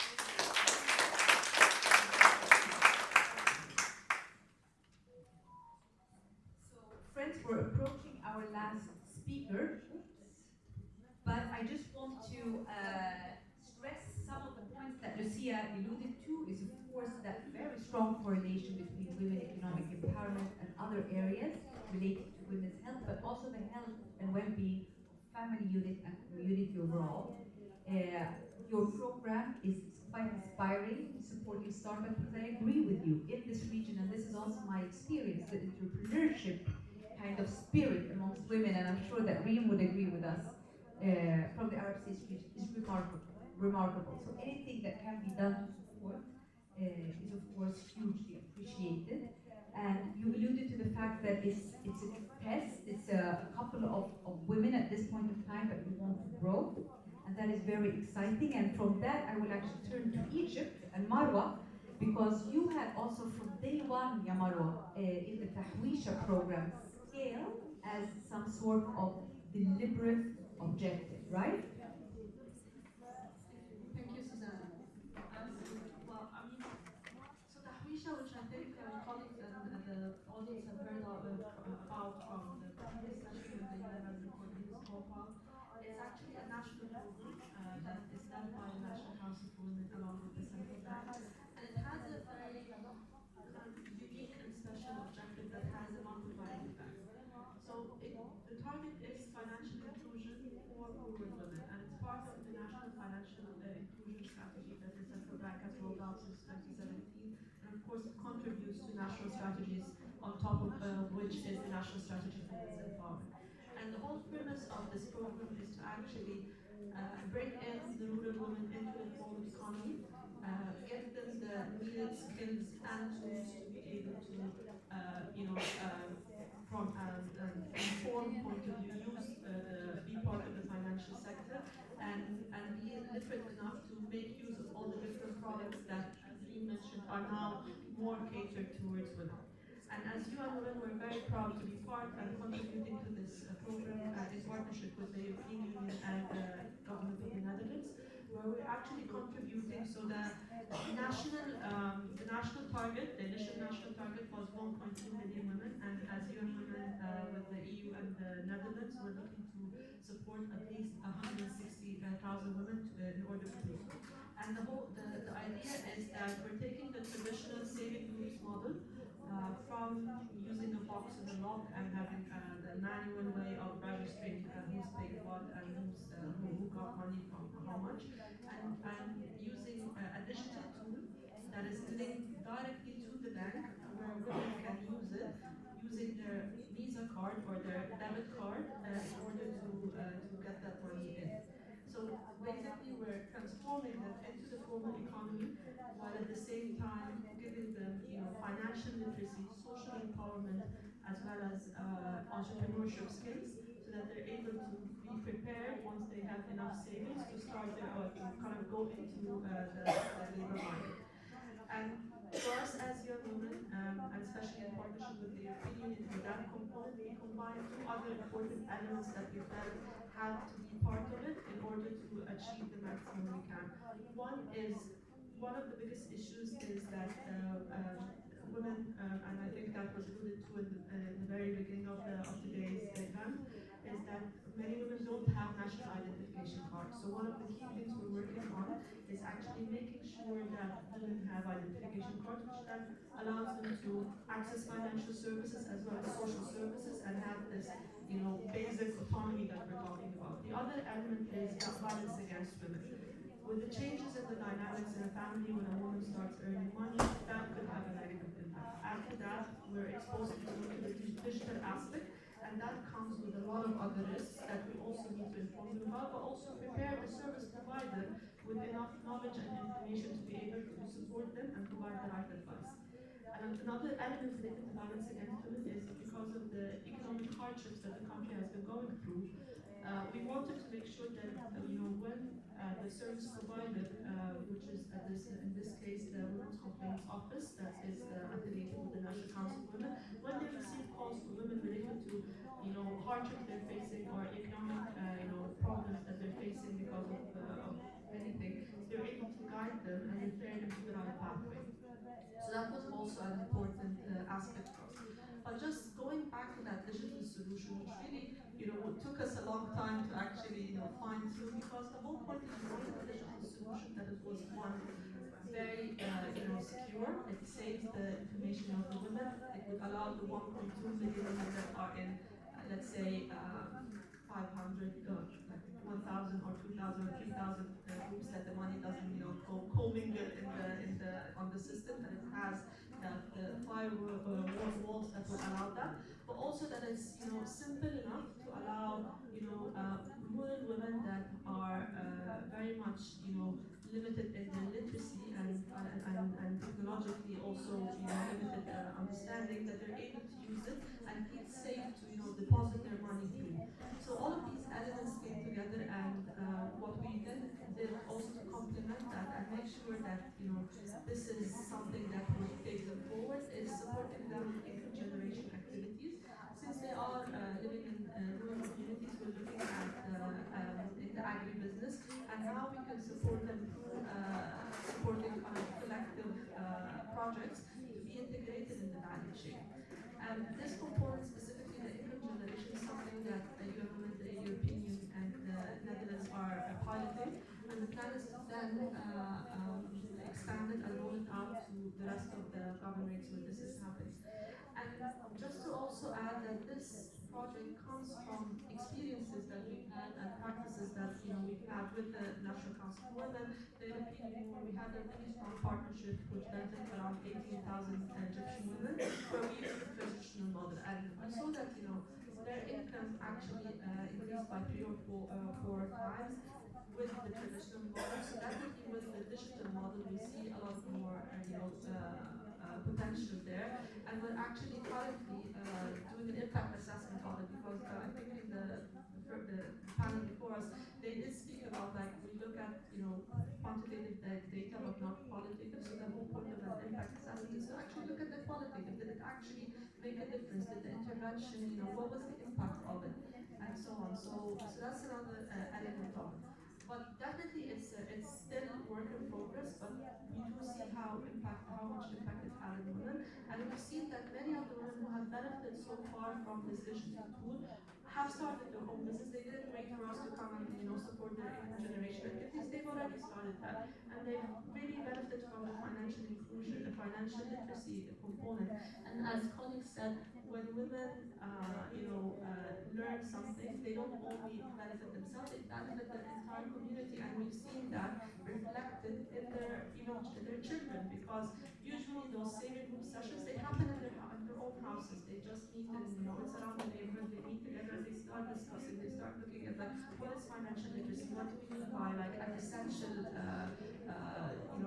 spending that we need to expense versus non-essential, and how do we save money? How do we make sure that we're able to save while at the same time, maintain the essential needs of the household? And that's something that their kids are now learning, and they're even doing their own saving groups together. So not through the application, of course, because they're under 18.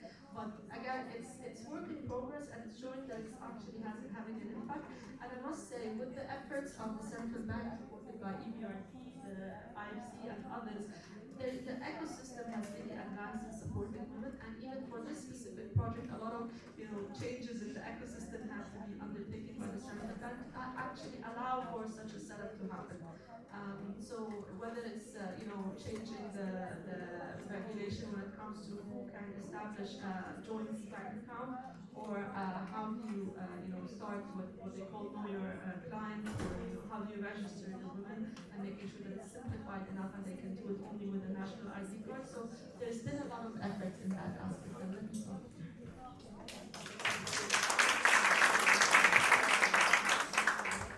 Thank you so much, Marwa, and thank you for really giving us such a comprehensive overview of the program in a very short period of time. What I'm particularly appealed by, and when I was during my tenure as regional director, I came back to that element of three-folded savings amount, volumes, in just a very short period of time. And that gives you the power of having an identification card and financial literacy. Colleagues and friends, we were supposed to continue 15 more minutes, but I know that we are behind time. So this esteemed panel agreed to actually wrap up a little bit earlier. I'm going to give you all the words in a second to give you the main factor behind the success stories that you shared with us, and particularly the main factors that you think will be behind scale. Because there's a lot of successful projects, but if you want to reach scale, what is the key word from your end? We're going to start with Marwa, but first I also want to say to all of you, thank you for listening so attentively. Thank you for being with us after lunch. It's not always the easiest spot. But also, if I would take with me one red thread, one comment that came from all panelists in terms of the criticality behind efficiency, success, and scale, it's that multi-package, multi-intervention approach. Colleagues and friends, I want to be frank and honest with you here with a couple of seconds. I myself looked online how many numbers of projects and programs we have for women employment in the Arab states. The figures are staggering, more than 40,000. That is great, but if you at the same time have a women labor force participation rate that's not really moving, then something is inherently defunct in a way. And the panelists today spoke about the other side, how we can change that, because some of the main lessons learned on what not to do are the following. One, over-reliance on ODA. You need to have that sustainable financing methodology where the IFIs, the private sector, national budget comes in. B, the way you look at results in women economic empowerment and women employment, usually the results have been the number of women going through skills development, training, capacity development, etc. While the results need to be measured in actual employment, right? So that's the second factor behind some of the challenges that we have seen. And the third, of course, is the silo approach, that we work, let's say, on legal amendment alone, or social norms alone, or job creation alone. You need that packaged approach that all panelists came back to again and again and again.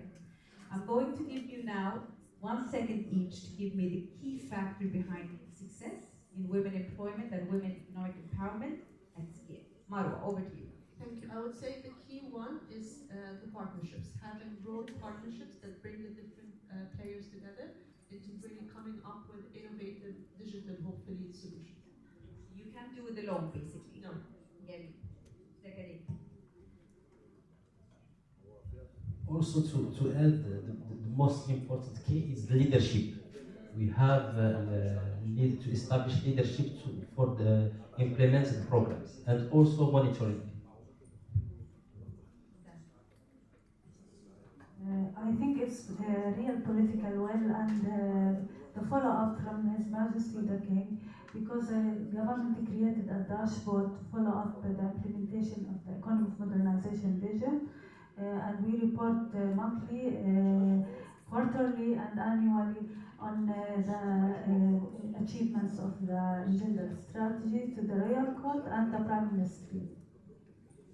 I think it's the scaling up that's the challenge. So we all have very good examples of success, especially DFIs and donors, but the challenge is scaling up the political will to scale up those successful models.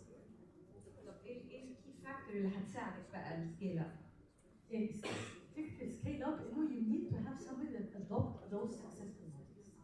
And this needs, of course, budget allocated at the national level, and of course synergy between the government and the donors and the DFIs to make sure that all those successful models that we have invested a lot of time and effort to make sure they're there, they're documented, and they're successful. But alone, they won't solve the problem. So if you do a very successful program with 1 or 2 banks, doesn't mean that all banks across our countries are actually operating the same way. So I think political will and budget are critical. Thanks. So that solutions and services that institutions offer are not gender neutral, but they work for women, that they cater to women in a different way by offering flexibility and adaptability. Thank you. Not so easy to add something after all this good words that you said. I think inclusion at the local level is very important. Thank you so much, dear panelists, and thank you for speaking quicker as usual so we can end in time, and thank you, dear audience.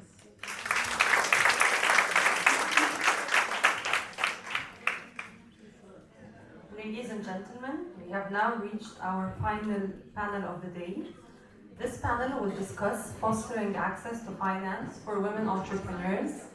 I am delighted to give the floor to Ms. Karima Al-Hakim, the Country Director for Plug and Play in Egypt, a global leader in corporate innovation and one of the top early-stage venture capital investors in the world. She's an angel investor and an avid supporter of women-led businesses and initiatives that foster women inclusion in the financial sector and business space.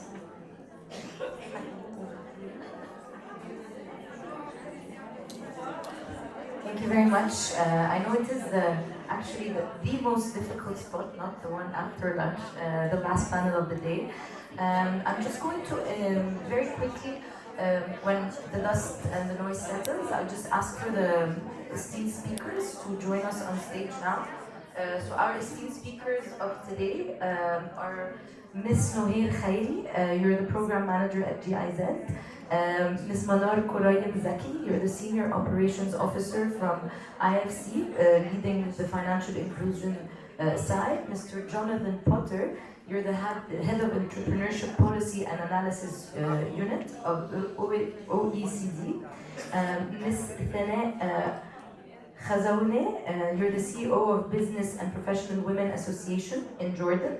We will have a very short video message from Dr. Wissam Fatouh. He's the Secretary General of Union of Arab Banks. And finally, Monsieur Mahmoud Mansour, Directeur General of the Microfinance Regulatory Authority in Tunisia. And Dr. Ahmed Hussein from the Financial Regulatory Authority in Egypt. We have a big lineup of speakers, so I hope you can all join us on stage, and I'll be meeting you there.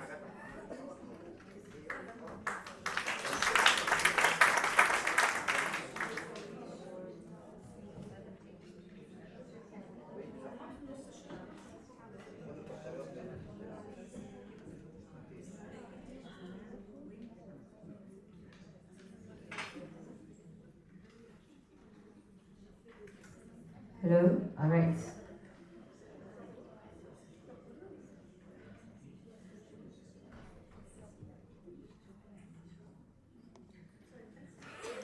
So whenever you're ready, I think just to be very efficient and practical, we want to add as much value to you as audience. I know that we've been speaking often about the inclusion side of things, of the financial inclusion. I will start with a very small controversial statement.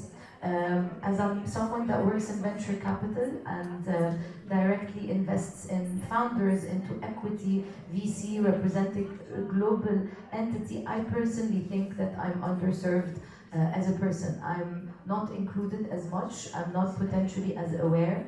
I've faced this in my personal life more than my professional life. I've been in spiral debt with my credit cards, not understanding let's say the fluctuating interest rates, and once value, the very famous BNPL opened its application process, I also rushed without understanding that debt. And it's not about the educational side, it's also a responsibility not just from the community, but also from the service providers, the regulators, and our ecosystem to together educate folks. And maybe my disinclusion from the financial side of things and understanding my debt portfolio is also related to me being a woman, because I'm really not interested in numbers, really kind of like scare me.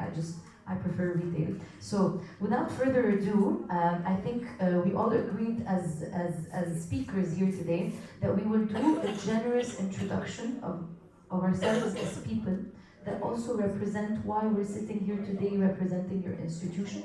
So you will briefly just give us a quick background of yourselves, but also what you do within your organizations. And with this, you can also tap into something that you really think speaks to your role inside that organization with the topic of women entrepreneurs being financially included in the system. So I will definitely start technically to my right. All right. So Monsieur Mansour, si vous pouvez nous donner Monsieur Potter, of course. Here you go. How are you? I'm good, thank you. If you could give us a quick introduction about yourself and also your role, and maybe why does this relate directly to the inclusion of women in the financial sector, specifically as entrepreneurs? Okay, well, thank you very much. I'm trying to get this mic to boot up, really. My name's John Potter. I'm at the OECD in Paris with many of the other people in the team here. Many of the other people in the team are from the Global Relations Directorate. I'm from the Center for Entrepreneurship, and I'm head of the Entrepreneurship Policy and Analysis Unit. So I work right across the world on supporting governments to develop effective entrepreneurship policies. And so one of my fields is what we call inclusive entrepreneurship. And that's entrepreneurship in which every social group has got an equal opportunity to start and run a business. So I've been working on this for many, many years. And just to give you a few examples of what I've been doing, I created a publication series that's quite important. It comes out every 2 years. It's called The Missing Entrepreneurs.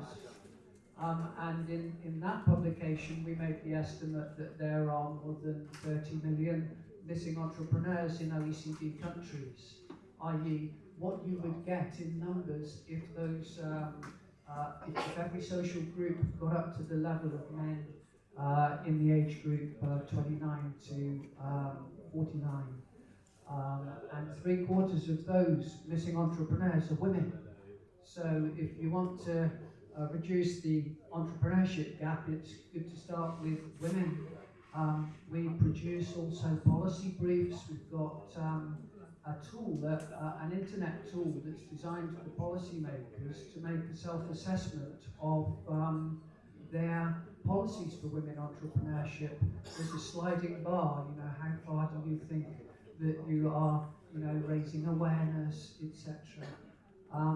And then the last thing maybe would be to say that it all fits into the OECD work on gender. There's an OECD recommendation on gender equality in employment, education, and entrepreneurship, which was quite a success to get entrepreneurship in there alongside those two big hitters. We have, you know, governments have signed up to that gender recommendation, not just the OECD governments, but many other governments around the world. And they've made a commitment then to gender equality, and we monitor the entrepreneurship rates, and we monitor the policies that they put in place.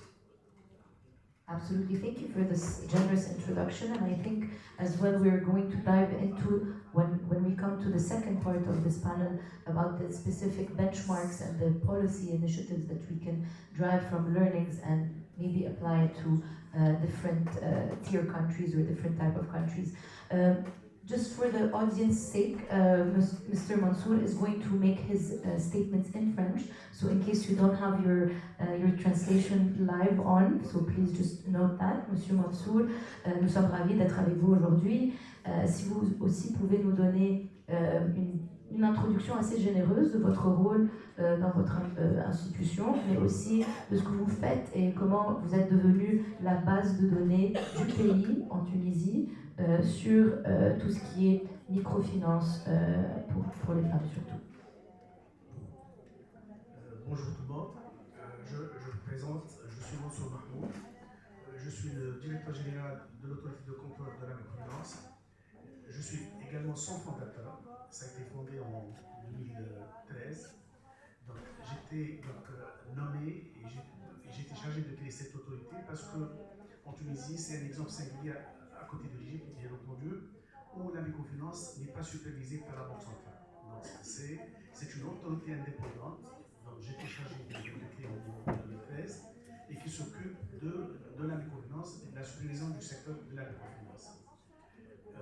Donc au même moment où nous avons commencé à recevoir des demandes d'agrément émanant de sociétés voulant exercer l'activité microfinance, on s'est focalisé sur la mise en œuvre d'une centrale des risques de la microfinance qui constitue aujourd'hui une mine d'informations en ce qui concerne les données sur les bénéficiaires de crédit dont les femmes. Et aujourd'hui, nous comptons presque la moitié et même plus, des clients actifs donc, en Tunisie, donc ce sont des femmes. Et en termes de proportion par rapport à la population de microfinance, aujourd'hui nous avons presque 800 000 Tunisiens qui vivent de la microfinance. Donc, il s'agit de se rendre compte que la microfinance donc, est devenue un secteur très important où la femme constitue justement une partie intégrante importante sur laquelle donc, il s'agit de se focaliser, étant donné la femme, comme dans d'autres pays, n'a pas eu justement la même chance donc, au niveau de l'accès au financement à l'instar des hommes. Donc, comme premier mandat, c'était un mandat qui nous a été fixé par la loi, c'est de mettre en œuvre donc, une centrale de risques. C'était notre premier mandat. Donc, et au même moment où on recevait des demandes d'agrément pour les instruire, on a commencé à mettre en œuvre donc, notre centrale de risques de la microfinance. Et aujourd'hui, on se réjouit justement de disposer d'une mine d'informations en ce qui concerne les femmes bénéficiaires de microcrédits. Et encore, nous avons développé des indicateurs. C'est-à-dire aujourd'hui, à partir de nos locaux, si on voulait avoir une idée sur le risque encouru par une IMF agréé de pas justement des financements qu'elle a accordés à des femmes au niveau d'une telle ou telle région de la Tunisie, on est capable de l'avoir en instantané. Et encore, on est en mesure d'avoir des comparaisons entre l'homme et la femme. Et là, nous avons mis en œuvre et rendu obligatoirement un certain nombre de données obligatoires qui devraient être déclarées par l'agent de crédit. Donc, au moment où il y a eu justement le dénouement d'une relation d'affaires entre une institution de microfinance et ses clients, donc nous avons un ensemble d'informations qui sont déclaré à la centrale des risques, et la centrale des risques elle est logée donc, chez la Banque centrale de Tunisie, et nous avons un protocole d'échange de données, dans le sens où un agent de crédit, dans le coin le plus reculé de la Tunisie, donc avant de donner un microfinancement à une femme ou bien à un homme, il se trouve dans l'obligation d'interroger cette centrale des risques pour éviter un rapport. C'est une question d'obligation, c'est une obligation que chaque agent de crédit est tenu de remplir. Et également, au niveau de ce rapport, il y aura en instantané une vue globale sur la situation débitrice de tout demandeur d'un crédit, une femme, soit-il ou bien un homme, une situation globale sur la situation des débitrices du client, non seulement dans le secteur de la microfinance, mais aussi dans le secteur bancaire et également dans le secteur juridique. Merci beaucoup, monsieur. Et bien sûr, nous savons que les données en général vont être catalystes pour tout ce qui est digital lending, tout ça avec l'émergence de la fintech. Donc, on en parlera avec tous les risques qu'on voit avec l'émergence de la technologie fintech, qui font aussi beaucoup plus d'accès à tout le monde. So, just to tap onto this very briefly, they have the main database now. Using this data is going to be catalyst to all digital lending processes and prospects. And as you have mentioned, microfinance, but also the banking sector, which hopefully will see more and more women represented not just in micro, but in SME lending and bigger check sizes. So this is also the goal in growing not only the number of women getting financing, but also how much are they getting? Are they not getting stuck at this micro level only because they're women or not? And I think we have a few speakers that will dive into this matter. Is your microphone with you? Okay. So maybe, yeah. So again, Saneh, it's a pleasure to have met you today, and I think you're the founder, you're also, let's say, a woman founder as well. Perhaps you can give us a very brief, generous introduction of your background and how does this also relate to the work you're doing. Again, we're trying to give as much information as possible in that first round of introduction because we're cutting a bit the time short on the second question as well, so that everyone has adequate context for everyone's role. Please go ahead. Thank you so much. And I will start by, as you mentioned, to introduce myself. So I am the CEO and founding member for Business and Professional Women Association in Jordan. It was founded in 2003, and at that time I was one of the youngest, and I think I have one of our pioneering also founders. When Business and Professional Women Association was established, it was established for the reason of creating the network that can support and create the right referencing for women, specifically in economic empowerment. And I come from a background that is so diversified between diplomacy to banking sector, where I have spent one of my longest term. And then I moved into retail business, and I was one of the contributors to a UK company who was working with entrepreneurs on mentorship. In 17 countries we established it. And during that journey specifically, I've learned that there are a lot of challenges when it comes to financial literacy in the region. And I'm not speaking only about women, by the way. It's the culture of financials. How do we manage our financials and how do we work with our financials? It's not built in the way we are built up in the region. And as a result of that, it just kept in the back of my mind. And once I took over BPWA and took it forward, we were able to identify huge gaps when it comes to micro and SMEs and entrepreneurs and how they manage their financials. How do they work around them? And I'll give you a couple of examples. As BPWA, we work in different pillars. The first pillar is more of professional growth, where we help the person to grow and ensure they have the skills, as a woman actually, to have the skills that she would require to run a business or to perform and excel in her job. The second pillar, which is the growth, business growth, which is tailored towards home-based businesses, startups, entrepreneurs, any business model, micro SMEs, for them to grow and build their capabilities to ensure that they scale up their business, regardless whatever the level it is. to register, to move from informal business to formal business, be able to know how to build their business plan properly, have their pricing strategies, costing, in order for that business to grow and move to the next level. And there was a huge gap in that when we worked with our beneficiaries. On the other end, which is something that we're so proud at PBWA, and actually I would love to share with you that yesterday we had a very special meeting with Her Majesty Queen Rainha Abdullah, with our board and our members, as a result and recognition of what we export has been able to accomplish. And We Export is an export unit for more established businesses, for them to grow and be more export ready. Again, even with more established companies owned or led by women, the challenge that we have been able to identify that the financial literacy is very low.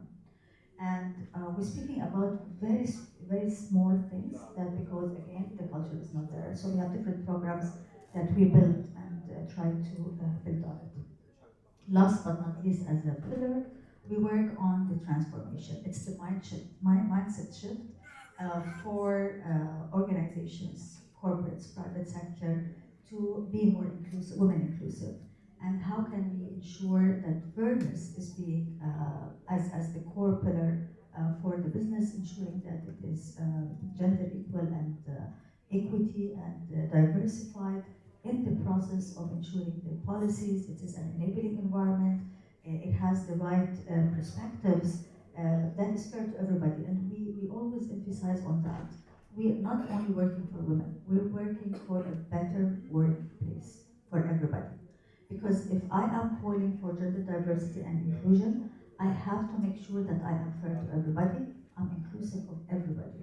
So that's our motto when we work at PBWA. This is in brief, I don't want to take more of your time. Thank you very much, and Mabruk, congratulations for the recognition with Her Majesty Queen Rainha. But also you mentioned something about the export readiness, and I think this is something we're going to dig into in the next question. However, it is very much needed to say that in terms of getting capital, of raising or getting financing, sometimes debt and equity are not the only tools. Sometimes just selling and generating growth in revenues, specifically in, let's say, developed markets, where there's a less risk of using the FX, for example. I know that Jordan specifically has its currency pegged to the dollar, but for other markets, sometimes when us in VC in venture capital, we're looking at our portfolio that doesn't have diversified revenue streams in, let's say, hard currencies, we always tell them, okay, like focus on exporting, focus on selling,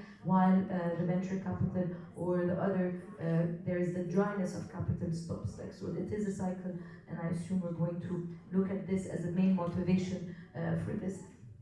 Nohir, my new friend, you are representing GIZ today, so again, potentially getting some background on your role as a woman inside this development organization, and maybe what are the key programs that speak to you, that you are running and overseeing, that cover that specific field, please.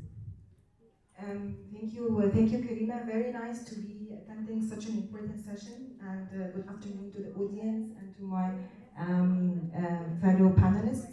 My name is Nohir Khairi. I work for GIZ Egypt. I work as a financial systems development lead.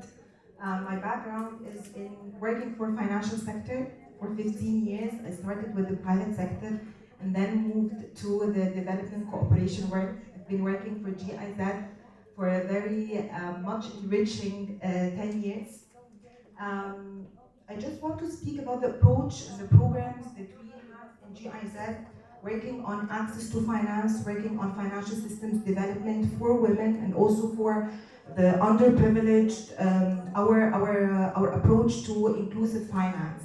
So the beauty in the approach is that we have a holistic approach in which we are working on policy dimensions, working on the macroeconomic picture, working with the Central Bank of Egypt on supporting their financial inclusion strategy, and also working with the Financial Regulatory Authority.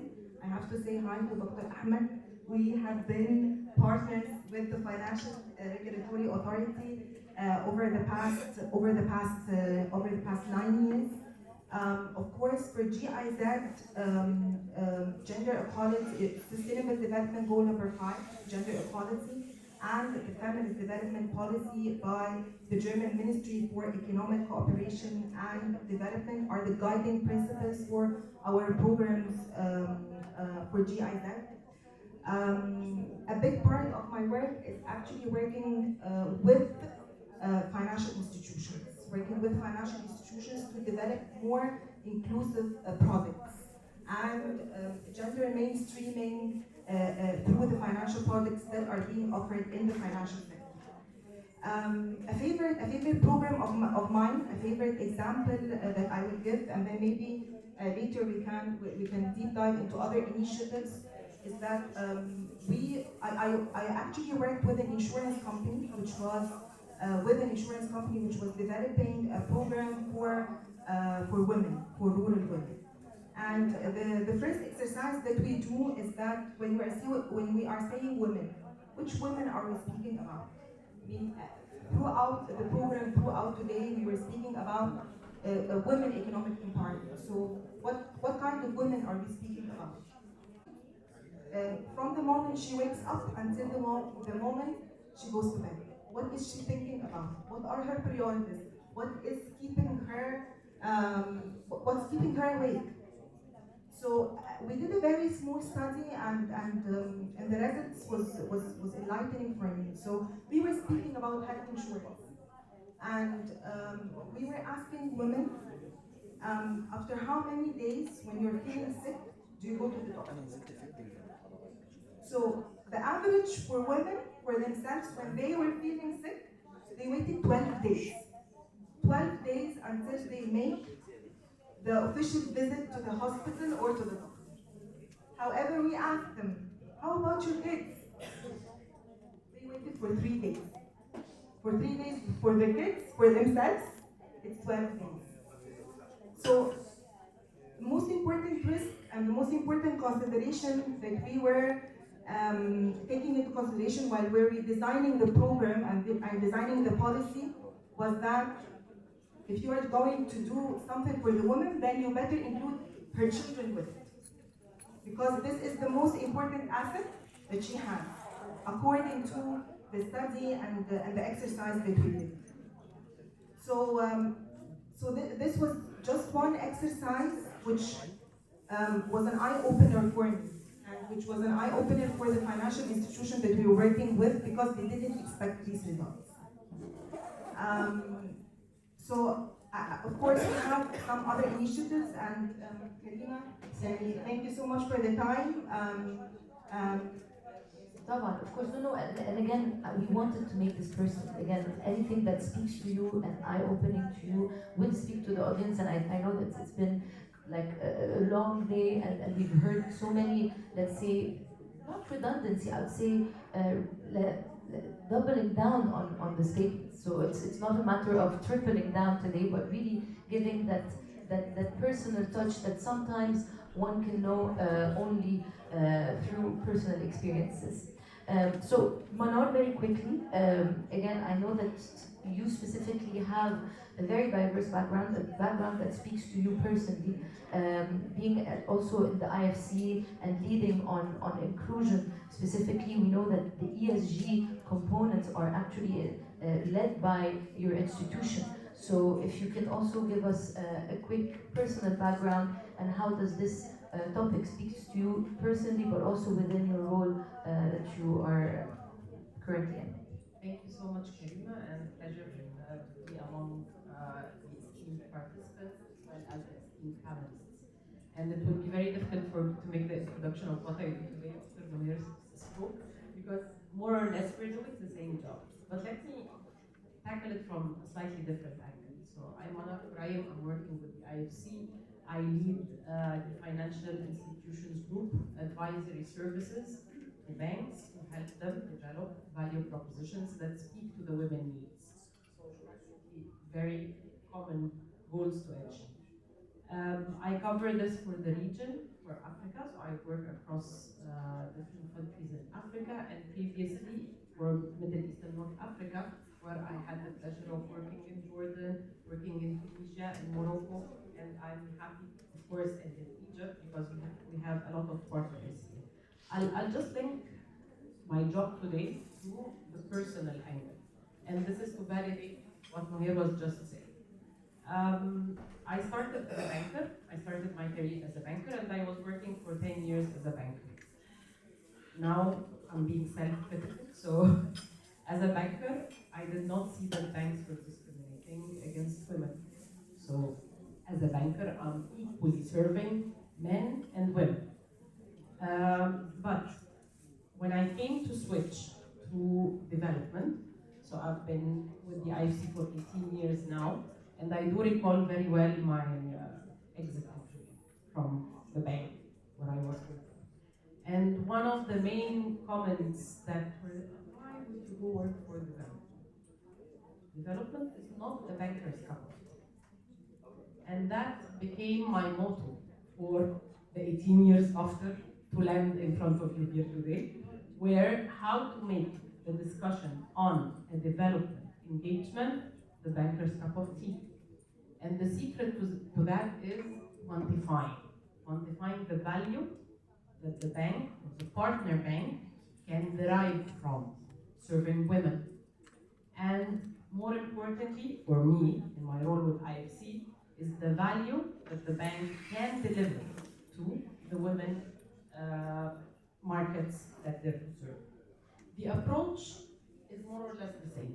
So understanding the needs of women, tailoring the value proposition to speak to the needs of women. How can you translate the needs to solutions that speak to the needs? And on top, how can you measure? And that gives you another angle of what I will tackle maybe further so that I don't take more time on this. But I also have a personal interest, and maybe that's the introduction that Karima made when she was starting the discussion on the panel. I'm a mother of 2 girls. And this personal drive, maybe I was not aware of a few years before, but today I'm aware of that I want to make their access to finance possible, available, and I can think of all the incidents in my life, even as a banker, a woman of numbers, I would say. But still, there is the first encounter of signing the first check, or applying for your first credit card, or opening a bank account to receive your salary or payments, or to make payments out. All these first encounters, even for a banker, would need to raise the awareness, make sure that everyone is well educated about the rights to practice, how can they access it, and how can they do it. More adding to it as, so I'll describe what Noel was saying slightly different. So if you take a journey in a day in her life, any woman, and this is what we help the banks understand, from the moment she wakes up until the end of the day. And each of the events that happen throughout the day can be translated into an opportunity for a bank. So how can the bank intervene? By providing a service or a solution throughout those events that happen. Her mobility, whether it's a car, whether it's public transportation, anything of these events can be translated into a solution that a bank can support or implement. Thank you very much. And again, I couldn't agree more, because inclusion is not just for rural women, it's also for entrepreneurs, for women that have maybe some just lack of awareness, maybe lack of access, and maybe not just the fact that we're just facing a new system. And I would be reiterating after Dr. Hussein, Dr. Ahmed's intervention about the role of technology in all this, because I have to be true to the VC. We're not only talking about SMEs led by women, but also tech-enabled SMEs specifically. So Dr. Ahmed Again, you're representing the FRA, the Financial Regulatory Authority. You're also here on behalf of His Excellency Dr. Mohammed Farid, but also the FRA builds the role of inclusion. I've had the pleasure to work with you not only on the microfinance side of things, but also you guys established for the first time the FinTech law. So maybe a generous introduction of yourself and the FRA's recent initiatives that double down on inclusion, either through technology or new laws. That would be great to have.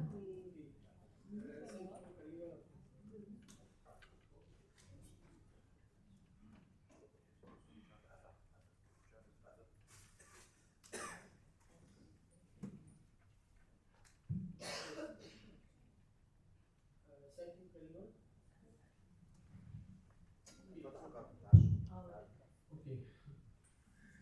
Thank you, Karima, for the introduction. And actually, I would like also to thank you, Moik, for this kind of invitation for this great session with great panelists.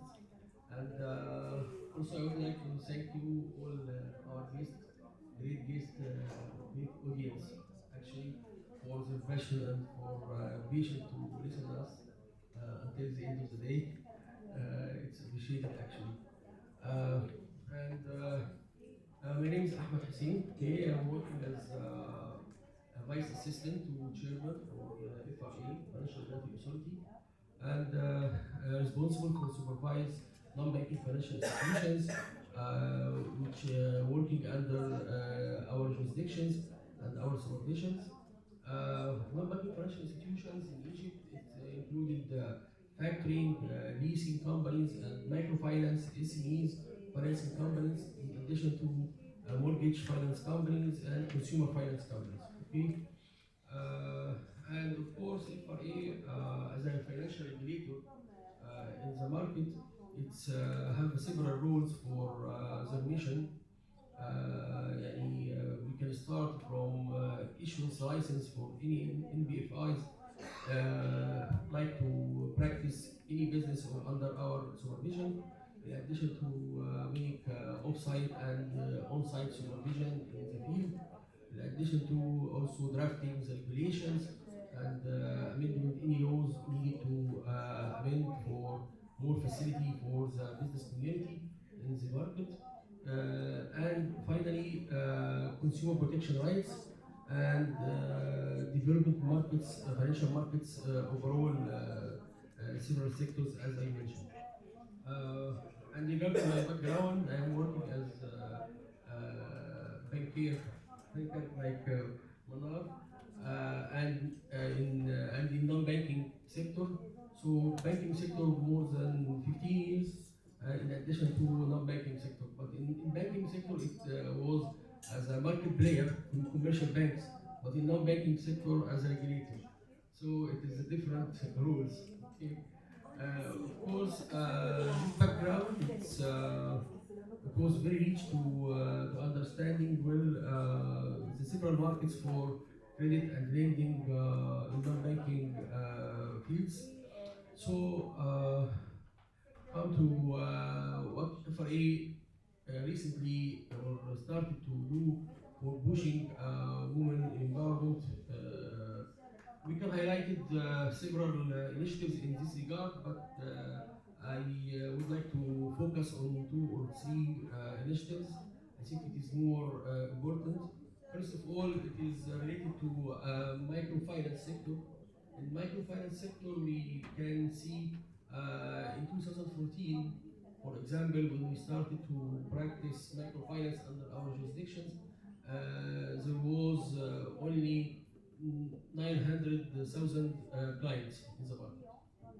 Nowadays, we have about 4 million clients. 55% from it, it's for women, market share. Okay. The more interesting is women, it is most committed to for repayment in microfinance sector and SME. So we can see also a lot of initiatives supported to developing several products in microfinance, especially for group lending mechanism and approach. several women in village and in many municipalities to cover their basic needs and cover also their business needs, especially the women working in their houses, okay, or self-employed, yani people, self-employed women needed to start up their business. It was very useful for them to reach MFIs through several governorates in the country. And in addition to that, we also see that women will make a big role in pushing microinsurance. For microinsurance sector, as Noir mentioned, it was interesting to see that women pushing their husband to have a microinsurance policy because she need to protect themselves and their family once if defaulted, if he defaulted, and if he dies or died, or if he face any risk prevent them from repayment, they will be in safe. So she was the key driver for promoting microinsurance in the country also. And finally point, I think it is related to fintech law and fintech regulations. Of course, fintech law was issued in 2022, and from this time, FRA started to issue several regulations. These regulations actually, I see that it is very important to pushing the market. It's related to using digital identity, EKYC, smart contract, and smart register or digital register as a blockchain register for financial transactions. Nowadays, we review several applications, several files for pushing finance for women or for men as well, but we see that when we developed, for example, a product under the title name of Nano Finance, okay, Nano Finance, it was very digitized product because it is starting from submission the request through the mobile application, and you can assess your credibility or the customer credibility through algorithm. This algorithm can consider several items. These items also can contain several points to collect your score and to be eligible for getting the loan at the end of the day. And the disbursement also is done through digital channels, in addition to the repayment also for electronic payments gateway or also through mobile wallet and etc.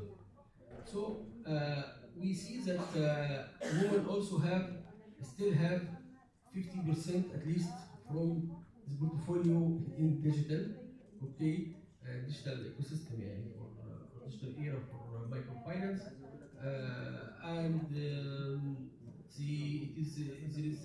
is important point here that to see that women it's interesting to know how to deal more effectively with digital solution. Okay, so from 2 years ago, we launched an initiative for financial inclusion, digital financial inclusion for women, and we trained more than 100 microfinance staff in NGOs and microfinance companies to educate their customer how deal with digital solutions and how deal with applications to be more relaxed with this new era in the country. Okay? Thank you very much, Dr. Ahmed, and you gave me the cue for my direct contribution for this, because I personally believe that the role of technology is going to play a pivotal role, not just on the EKYC, because you were honestly a great regulator, because one of our portfolio companies actually was one of the first startups to get regulated by the FRA as an EKYC company, which allowed them to actually attract more investments from global funds, because once they know that there is regulations within this fintech and Obviously, to add to this point as well, next to the EKYC, there's the cybersecurity requirements that will allow companies and startups to protect the data of their customers. And as you mentioned, women are wise and risk averse sometimes, so maybe trusting these institutions with their data, now that they know that there's strong cybersecurity controls, would be nice. So very briefly, I know that the MC generously introduced me, thank you very much for this. I'm just reiterating two things. I lead the efforts of one of the largest venture capital companies in the world in terms of early stage investments. It is called Plug and Play. It's based out of Silicon Valley. We're present in over 43 countries. We launched Egypt 2.5 years ago, or maybe a bit more, in partnership with a lot of government partners, but also private sector partners. Globally, we are exposed everywhere in geographies. We've invested, and we still have a portfolio of over 2,000 companies, of which companies like Dropbox, Rappi, Flutterwave, so really, really big unicorns. However, when I came to run the country office of Egypt, but also Africa, we had 0 portfolio companies that are led by women, not even a co-founder woman. I made it as a mission, and thankfully 6 months ago, my investment committee in Silicon Valley approved our first women-led startup. But is it a matter of pipeline, or is it a matter of finding these women? So sometimes we blame the fact that women are not interested in tech. There's much less. But it is not really the case, right? It's also about ownership structure. So you don't have to be a startup, let's say, run by a woman, but does the woman really owns any equity there? Do we really give women leadership positions for titles because we have policy and regulations to require this, and then at the end of the day, they are non-executive, they're not decision makers, they're not making as much as their women, as their male counterparts. So I'll hope to continue developing the story by adding also the roles of technology, but also the roles of understanding principles of ESG, for example. When companies and corporates, and I'm looking at the banks specifically, understand that they will be able to contribute and actually raise more money for the founders, the male founders especially, to include women in their cap table or in their governance structure. You'll be able to raise from instead of the $5 million check, but maybe more of the $10 to $15 million check, by understanding the principles of ESG, of better reporting, and also of diversity within the leadership structure of companies. So this is what we basically advise our founders, male and female, is to really understand the new investment decision-making processes that are now in favor of having more women in leadership and ownership positions, because leadership is not really the only mechanism for this. Policy is very important, and we've seen policy, and I'm again maybe taking it the same flow, because I feel like we can go back to parts of the policy. If Jonathan, if you can contribute to this as well.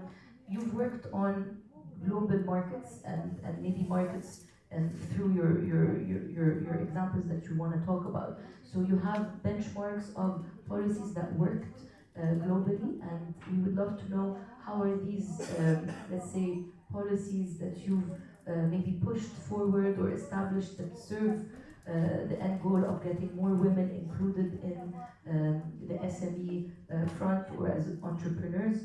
How did this go along, and how can we apply it in markets like Egypt and emerging markets where we see that gap still very steep?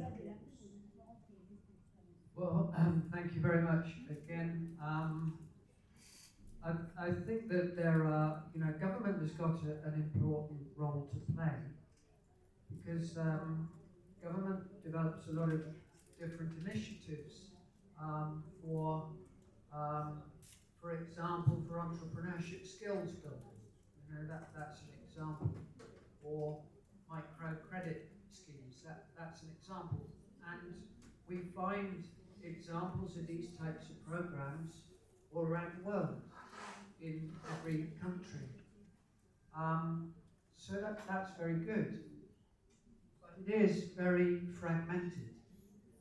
And there's a risk that the programs that are in place, they won't continue, because they're often dependent on short-term budgets.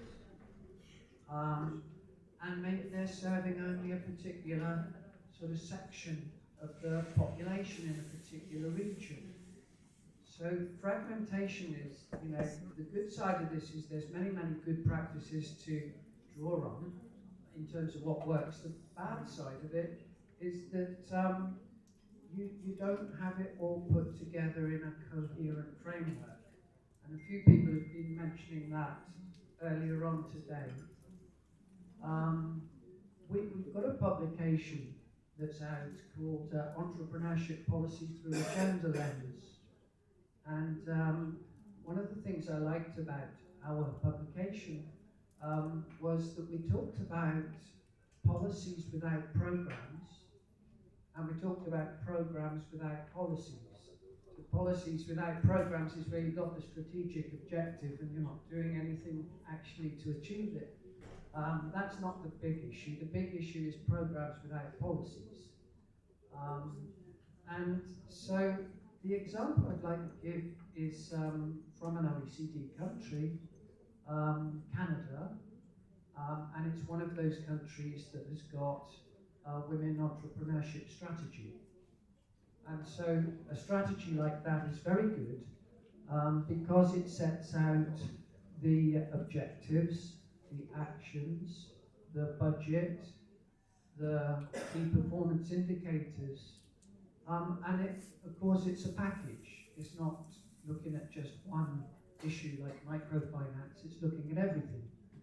So they've got a women venture capital initiative, women entrepreneurship loan fund. One that I do like very much is the Women Entrepreneurship Strategy Ecosystem Fund. So that's where the federal government funds different ecosystem players. It's long term. There's a knowledge hub, so within the ecosystem, the different players can share. And that's the sort of thing that we need.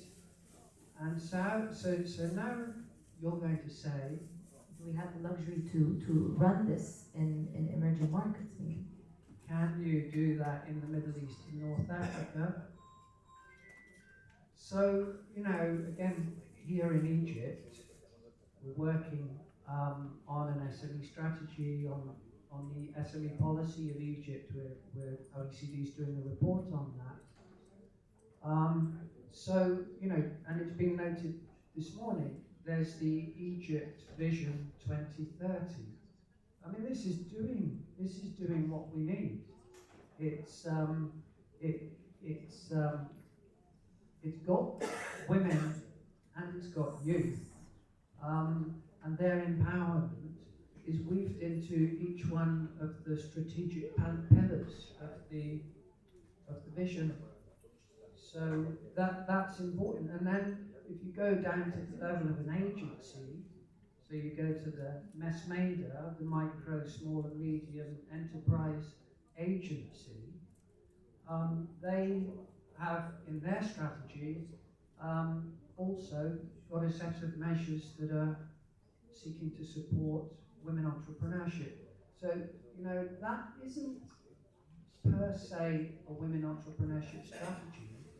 And I think I would say it would be good to have one and go one step further. But it shows that it can be done.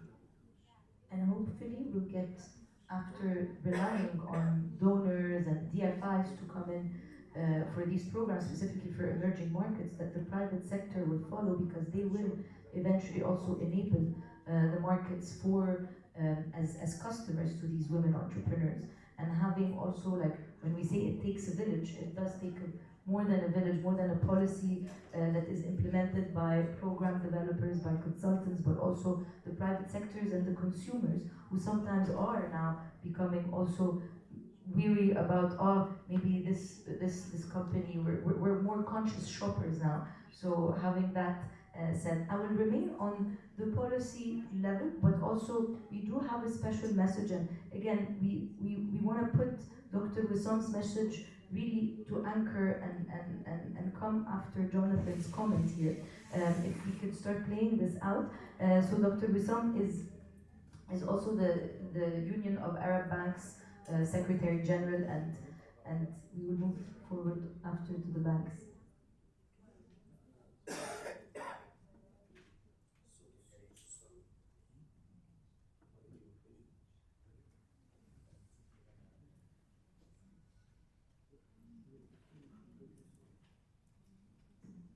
So until we do this, if you guys want, we can move to another speaker, and then we get the sound sorted out. So given that the Union of the Arab Banks is not going to kick you off, potentially, actually, I'll move the floor to you, Sana, since.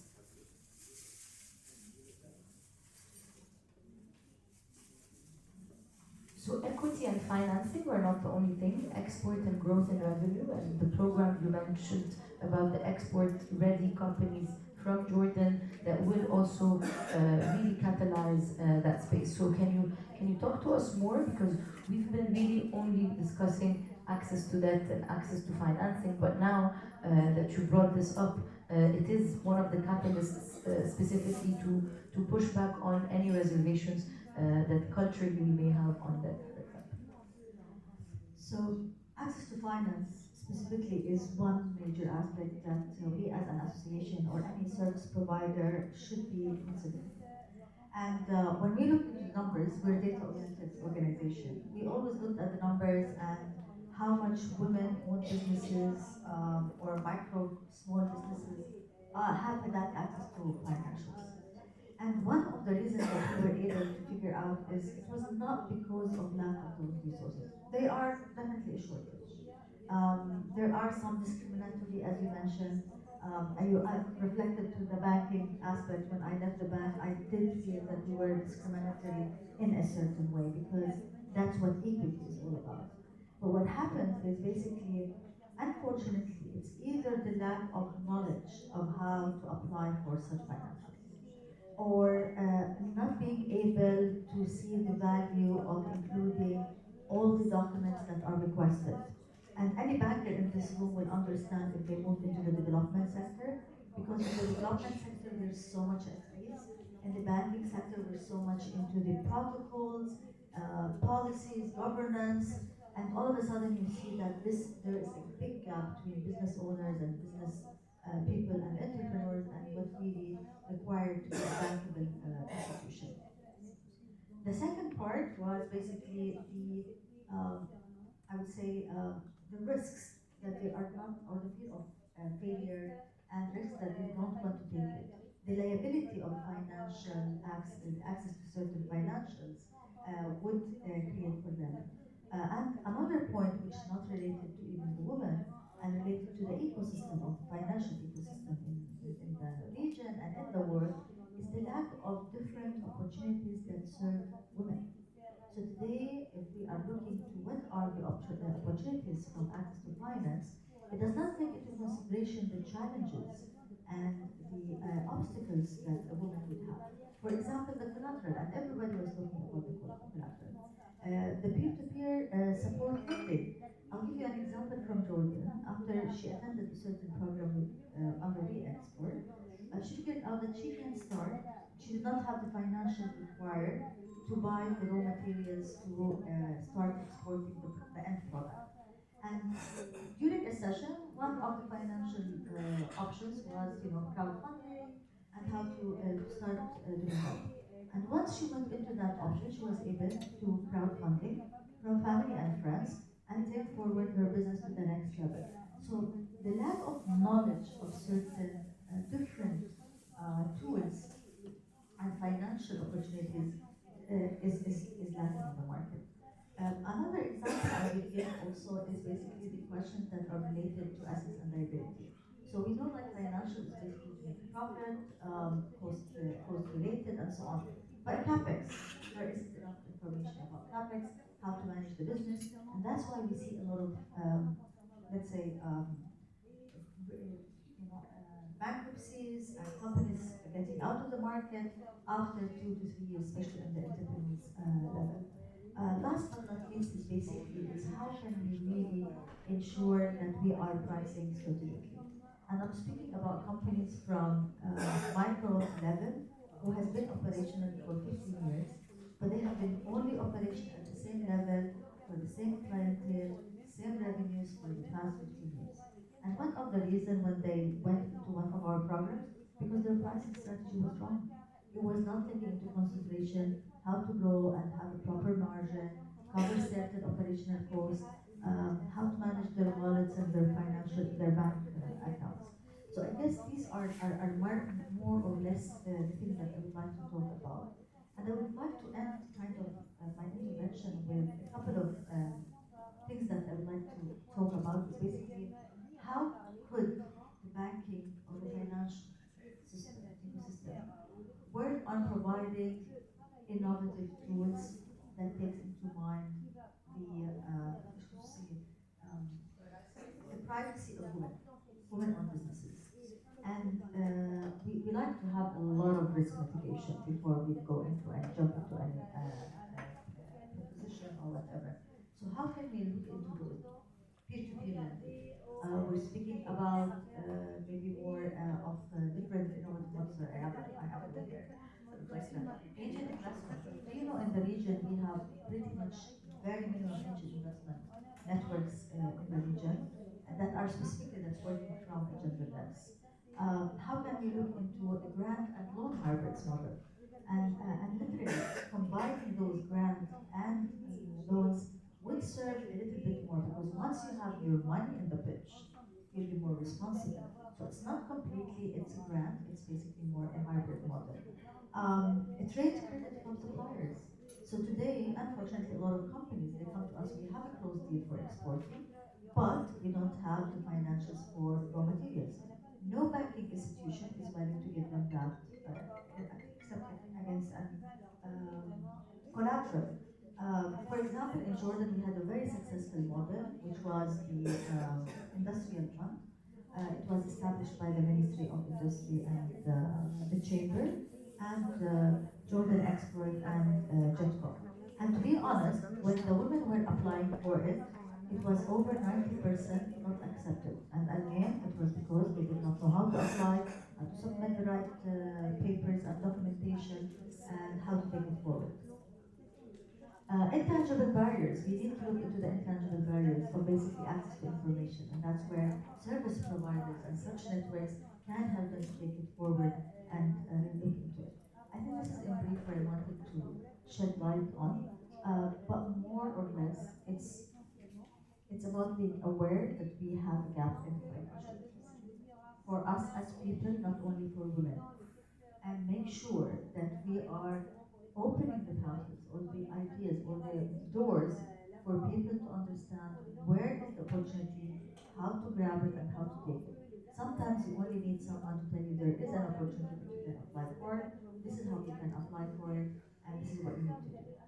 Thank you. And sometimes there is an abundance of programs, of, let's say, upskilling programs. Again, I would not say the word redundancy of these programs, but how many of them they do actual direct matchmaking, POC management, proof of concept management with their potential customer, for example. So that's kind of, again, I know that you do that. Exactly, we do that too, but this is what we really want to see, and we want to see this also from the DFIs and the development partners, so that when we come and apply into an RFP, we could also propose different structures of, it's not the typical mentorship, we're not looking at hours, we're not looking at things, exactly, it's how much money can they actually drive, and again, we can matchmake as many people as possible, but sometimes the issue is the investor. They don't disclose that they're not deploying, they don't disclose that they're actually out of money, they don't disclose that this, so when we do a smaller, more practical cohorts, more like really giving one-to-ones and matchmaking roadshows to growth markets, this is exactly where we can hope to see that. If I may add on this one, and it's spot on to be honest, because it's all about looking into exactly what is the need in the market and what is the demand, and based on that we design. And again, I love that you have looked at these. I have to tell them about on their next RFPs. And just to let you know, GIZ was actually our main donor for establishment of the export in Jordan. And it has been a successful model because, again, it was small numbers, but we had 12 companies. It has been only 4 years. 12 companies who has reported exporting to international markets. And that happened through Singapore, live examples, business case.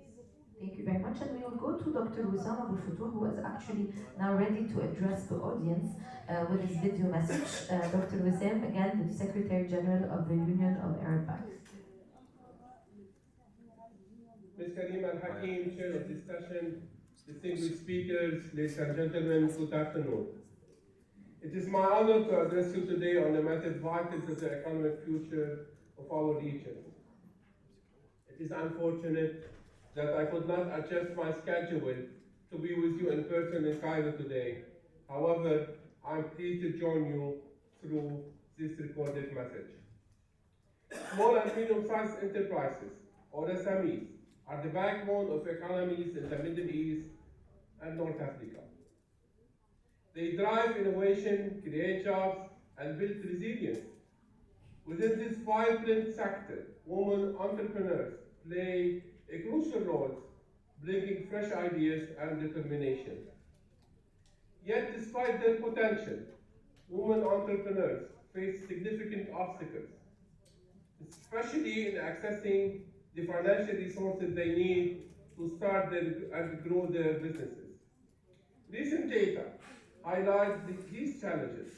In 2023, startups led by women in our region received less than 3% of total venture capital investments, showing a large funding gap.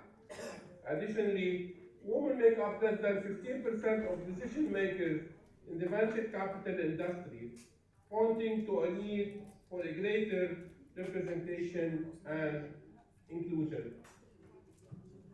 To address these disparities, ladies and gentlemen, we need a comprehensive and collaborative approach. Financial institutions should develop products and services that meet the specific needs of the women entrepreneurs, such as the microfinancing options and mentorship programs. Both public and private sectors should set up funds aimed at women-led enterprises, helping to close venture capital gap and create inclusive financial landscape. Increasing women's role in decision-making positions within the financial sector is also essential to develop policies and investments that reflect diverse perspectives. Regional partnerships, ladies and gentlemen, can further empower women entrepreneurs. Programs that bring together international organizations as local financial institutions can enhance support and create lasting impact and promote shared goals towards gender equality. Moreover, financial literacy and entrepreneurial training programs designed for women can provide them the knowledge and skills to overcome financial challenges and build sustainable businesses. In the line with the Union of Arab Bank's strong commitment to empowering women and advancing economic inclusion, I am pleased to announce the launch of a great initiative, Inspire Her, transforming financial access entrepreneurship competition in the Arab world. The pioneering initiative is a collaboration between the Union of Arab Banks and the Union for the Mediterranean. The contest aims to promote financial inclusion and support the entrepreneurial success of women across the Arab region. Inspire Her invites women entrepreneurs from 8 Arab countries: Lebanon, Jordan, Palestine, Egypt, Tunisia, Morocco, Libya, Algeria, and Mauritania to showcase their innovative business ideas. Participants will have the opportunity to compete for financial grants, mentorship programs, and access to a strong network of financial experts, investors, and advisors. This initiative reflects our dedication to advancing economic resilience and gender equality in banking and finance. To provide a comprehensive overview of this exciting initiative, we will share with you the promotional video for Inspire.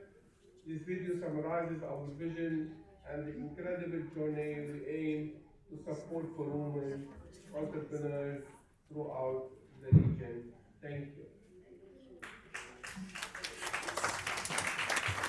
Thank you well, we can send our best to Dr. Wissam. So I'll just move to the banks, maybe perspective, because I know that Manaras, you're actually working heavily, not just on lobbying the banks, but really working with them to understand the benefits of funding and lending women-led businesses. How do you do that? And if we can go straight to the point with actual actions that you're proud of. Thank you so much, Karim. So the IFC has a global program which I represent at the regional level, Gender Finance, also known as Banking on Women program. It seeks to facilitate investing in financial institutions to on-lend to women, but also has another arm which I manage, which is the advisory services, to give them the know-how of how to serve women. Globally, IFC had just marked around $2 billion of investments to facilitate financing to women. In Egypt, over the past 12 months, I was just trying to dig up the numbers, only over the past 12 months, 200 million were financing dedicated to women through financial institutions.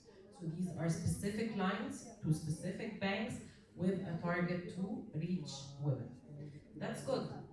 But banks have the money. It's good to have more money to de-risk any preconditions that might be there to facilitate financing for the unserved, underserved segments that the banks may perceive as risky. But we actually heard from Dr. Hussein that no, there is evidence that they are better repayers of debt, if I may say. The main thing that I would like to share with the audience, and it was a result of the program that we delivered for North Africa, particularly I used the example of Egypt, but we also had previous successful examples, maybe you know of, like in Jordan with Bank al-Ittihad, for example, to develop a value proposition for women under the name of Shuruq. And that was among the first learnings, by the way, for me personally on how to build and develop this proposition even further to banks. And through the support of partnerships and development partners and donors, the generous support from SECO, the Swiss Economic Cooperation for the Women Banking Champions Program particularly, and also from the Swedish SIDA, and more recently as well working with OECD for the support of the We Finance Code and implementation, the We Finance initiative hosted by the World Bank. The program focuses mainly on supporting financial institutions to help them understand the needs of women, develop solutions or products and services that speak to women, but more importantly, both the DFIs, our development partners, and we make the banks also interested in the same, measuring the success, right? What gets measured gets done anyway. And the data has proven to be one of the most scarce elements that gender segregated data and the availability. And I think several of the partners that are represented in the room have worked on that scope. One of the main achievements I'm personally keen to share with you, and I think Reem Saadi shared on the previous panel or alluded to on the previous panel, is adopting a definition of what is a woman-owned, woman-led business. Sounds simple. We're chasing the data, we want to understand how many women are represented, but the initial starting point is to define and to have a unique standard definition of what is a woman-owned, woman-led business. The IFC through the Women Banking Champions program, and one of the pillars it was the partnership at the sector level, and that was with the regulators. So we partnered with the Central Bank of Egypt to actually support them adopt the definition. But more importantly, this has been an existing requirement with our partner in Morocco, Bank al Maghrib, and I'm happy to see Mrs. Hakima as well here in the room. It was there, but there is another challenge that we learned and we wanted to bridge in both markets, which is helping the banks on the other side meet the reporting requirement. And that's a totally different story. And this is where we have the depth of the knowledge that we wanted to share. Because a definition can be one line in terms of text, but translating this into the bank system, how to collect the data, how to aggregate the data, how to report on, store the data and report the data. That's a whole process, and it may vary in terms of length and magnitude and depth according to the state of the bank, in terms of the size of the portfolio. At the end, what we want to reach is we want to achieve a baseline of women who are currently banking with this particular institution and enable them to set a target of what they want to reach and measure along the road. I'll close with one wish that I would like, because it's an evolution. We started with one bank, like with Bank al-Ittihad. Now it became a regional program with the regulators and multiple banks across Egypt, Morocco, and Tunisia, for example, for the most recent version of the program here in the region. But this answers one question, which I just mentioned, which is how many women are currently banking? The question that is more pressing for the banks is how many women-owned, women-led businesses are out there that we can invite to bank with us. And that's the wish to complement the data work or the forward look for that I hope to achieve through the implementation of the WeFinance Code and the action plans that would follow, so that we achieve the reporting in this aggregated approach that's led by OECD. So definitely, it builds on the very good work that GIZ had started on the supply data side with the Central Bank of Egypt, but also the commitment or the commitments that the Alliance for Financial Inclusion, for example, was able to gauge the different regulators and banks into the commit to gender segregated data reporting, which made it possible for us to work on this. Thank you, Manar, on this, and I am actually have the responsibility to bounce back towards this with what's happening now with the banks, specifically with neobanks, with digital banks. So digital banks have the very key role of doing that specifically with the data, creating scoring models that are actually much more efficient and less biased towards women, for sure, because they neutralize gender and they become much more efficient in doing a scoring basis and using even data from different markets, because these digital banks have exposures. And maybe although we can also kill a bit of like debunk the part where banks don't have exposure on SMEs or maybe specifically startups, tech startups. They kind of do, because as a venture capitalist, I can assure you that most of the limited partners that invest in VCs are predominantly either banks. Of course, there are the DFIs, but globally we have a lot of liquidity through the investors of the VCs. So the banks might not lend or invest directly into the startups, but they invest in general partners, in venture capital companies, and they manage their money to eventually invest. And Egypt is home to two very interesting venture capital. One is a VC for debt, which is called Camel Ventures, and most, and if not only, it's anchored by LPs that are state-owned banks or private banks. They don't have any retail investors as LPs, for example. And another called the Include Fund that was anchored by, and it was an initiative led by the Central Bank of Egypt that included e-finance as the country's main digital fintech, for example, and EBC, the Egyptian banking companies, and two of the most liquid and largest public banks in Egypt. So they do have that appetite, but maybe hands off. So the more they get exposed, the more they see exits, and the more they make money off of these investments. Maybe this is going to be a good time to start driving them into doing direct investments. And also one of our main partners in Egypt that sponsors our accelerator programs is an Egyptian bank, for example. So there is that appetite. They are curious to see, and I think data will feed them through. And thank you for doing all this lobbying, because we do need that front as well.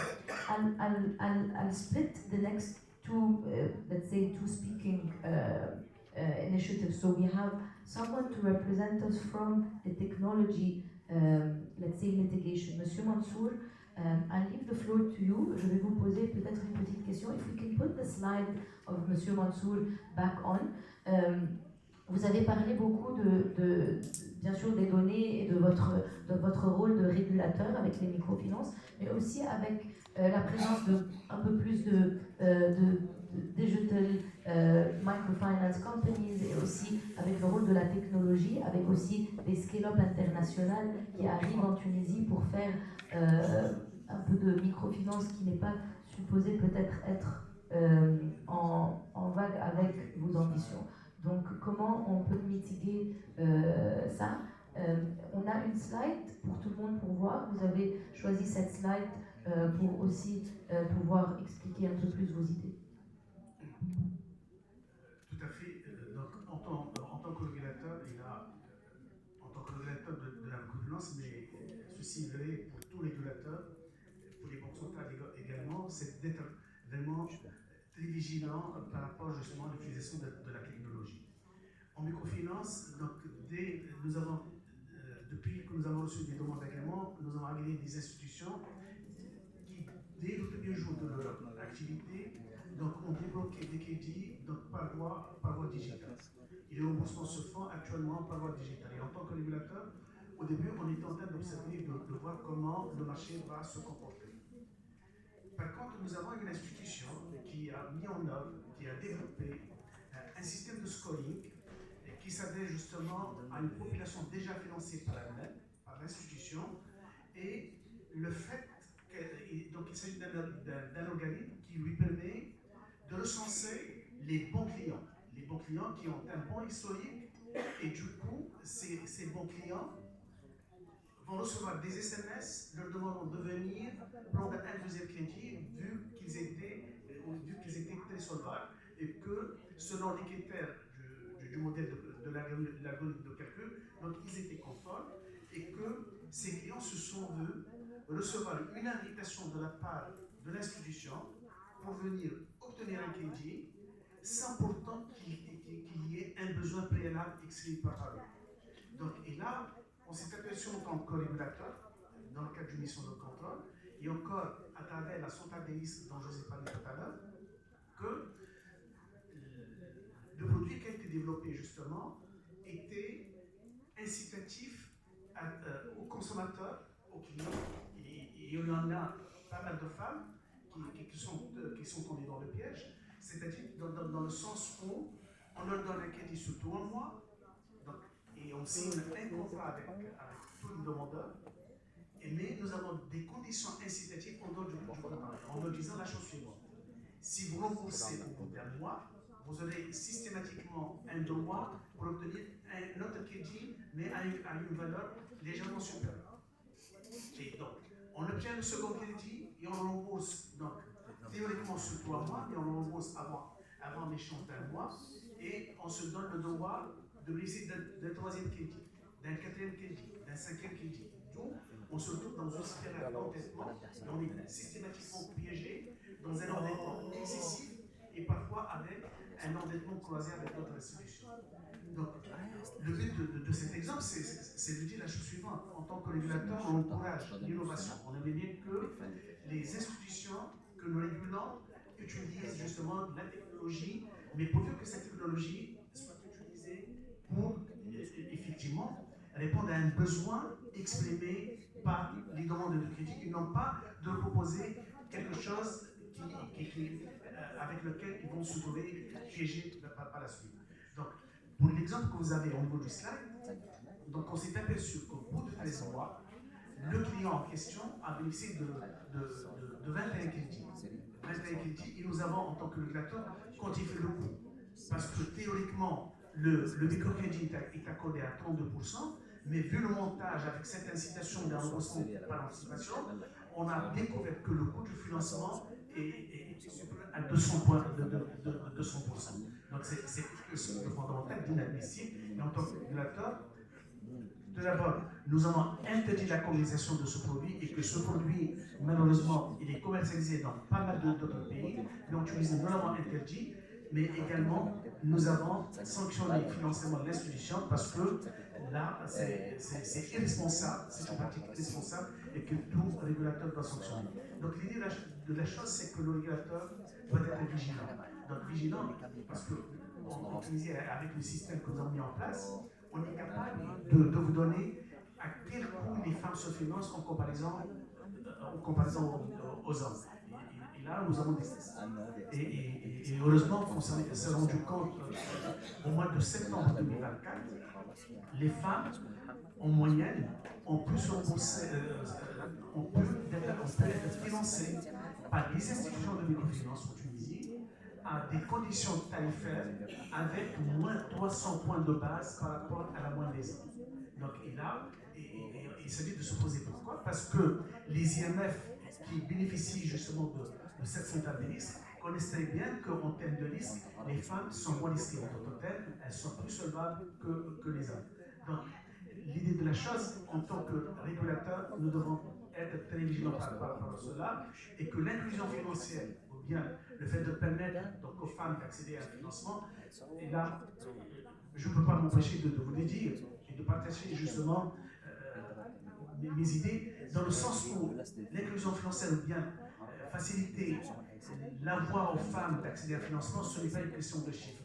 Donc c'est beau de parler que nous avons permis à des femmes d'accéder à leur premier etc., que nous avons recensé le financement d'une centaine de milliers de femmes.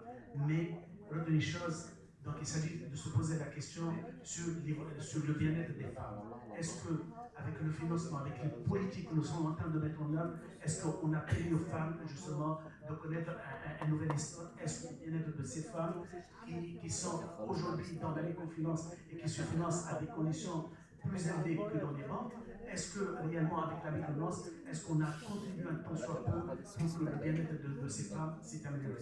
Et là, je me tenais finalement de proposer à ce que les conditions tarifaires des femmes, tout particulièrement, soient érigées en axe de réflexion. Donc il s'agit de se poser la question.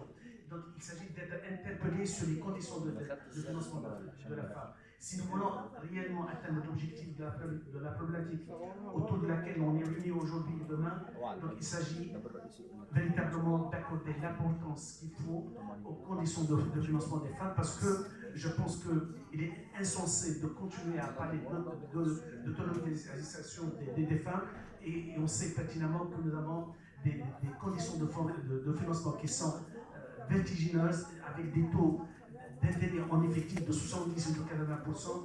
Je pense que toutes les politiques qu'on essaie de mettre en œuvre sont vouées à l'échec si jamais on ne s'intéresse pas et on n'engage pas de réflexion approfondie par rapport aux conditions tarifaires que les femmes,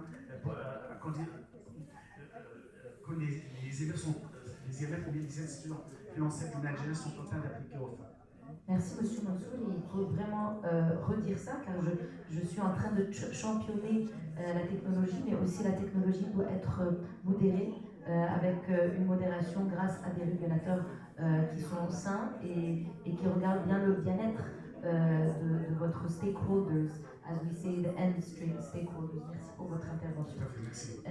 I will move actually to Nohir because I feel that from a developmental angle, we've touched base. Of course, the IFC had great contributions on specifically the banks, but I know that you particularly mentioned that you understand the overarching picture. One, from a climate perspective, how women are actually have lower carbon footprint, how women-led businesses can actually score better on ESG, but what are the real initiatives that you wish to see through and even develop further? Because it's not about upskilling programs anymore. It's really about seeing the results, and you've been really backing left, right, and center much more players than we thought that are now really achieving success. So happy to hear on this, please. I think I want to speak about two initiatives and building also over what I said before is private sector engagement, which is a key factor in scaling up the efforts which are done by development partners. I mean, what we did with the insurance company is that with very limited investment from their side, we worked on a very controlled and a highly validated prototype. A prototype with the private sector it's a working prototype. We have shown the private sector that there is a business case for investing in women, for having products for women. This insurance product that I was speaking about, our initial goal, our prototype was 100 women, and in 3 years we have reached 3,000 women. So this product, we have been able to scale it up with partnering with the private sector. So private sector engagement is a very important factor when it comes to scaling up development efforts. This was an initiative which was done on the supply side, working with the financial institutions. I want also to speak about not only products, as you were saying, but also some initiatives which were done on the leadership of the various institutions. I speak about the financial sector because we work predominantly with the financial system, with the financial sector. So we had a leadership bootcamp, a leadership program, and all of our programs are done through call for proposals. And we had a training on ESG, on inclusivity, and we had 40 executives from the financial sector. 38 were men, 2 were women. And of course, after every training, we open up the floor and we get feedback from the audience. So I remember one CEO, he told me, I asked him, what can we do better in future trainings? And he told me, you need to invite more women. And I told him, you need to hire more women so that I can invite more women into our trainings. The reality is that women on top are very limited when it comes to certain sectors. So according to this knowledge that we had from this training, we launched a women leadership program. Because we actually acknowledge that yes, there are women in the financial sector, in different sectors, but they stop at a certain level. They do not continue the way to the top. So we launched our women leadership program, and we have managed to graduate 100 women over the course of 1.5 years in different sectors. And the beauty of this leadership program is that it's not trying to change women. We are not trying to tell women be more assertive, be more aggressive, be more loud. We are trying to tell women be who you are. Use your feminine leadership style. Your power is already there. There are a lot of powers which are brought in naturally by having women in leadership. Women have high emotional intelligence. They are more empathetic. They are better at negotiations. So we were trying to, through the leadership program, we were trying to tell women, be more who you are. Because the statistics, they never lie. When you have more women on top, then you are hiring more women. Then you are more likely to have more products that are serving women. When you have women investors, because we were speaking about investment, then you are more likely to invest in women-led startups and women-led businesses. Thank you. I couldn't agree more, because when I got hired in a leadership position for the first time 3 years ago, leading a country office within a global organization, that's what I was told by the ecosystem, that we can't wait to see like more women apply and more women come forward. But again, I agree with you, and it was also very hard for me to find the divide, because I tried to lead as a man, and but then we understood that actually leading as a woman, being a shepherd, more than being maybe like, let's say, one-man show. I'm not going to say any controversial word that starts with a D, but then again, it is a matter of understanding that leading as a woman can actually become something, and you will get resistance. You will be called the weak. Oh, why are you doing all this with everyone? You're talking to everyone in the team. You should have limits and like walls between you and the interns. Well, anyways, we don't agree on this, but I get exactly what you mean, because again, we are people making these decisions. It's not just the scoring model that is making that decision. It is a person that will make that lending decision, that investment decision. So we need to always take care of this before artificial intelligence makes that decisions for us.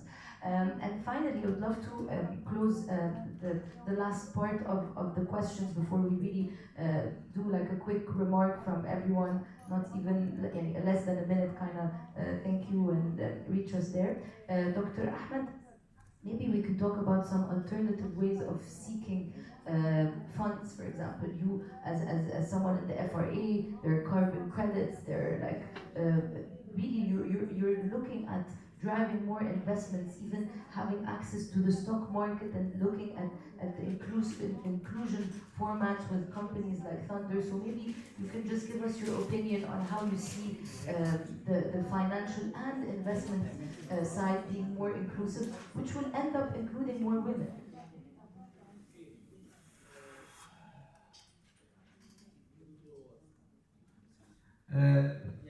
Regarding more alternative for funding, of course, funding is a very important point for growth.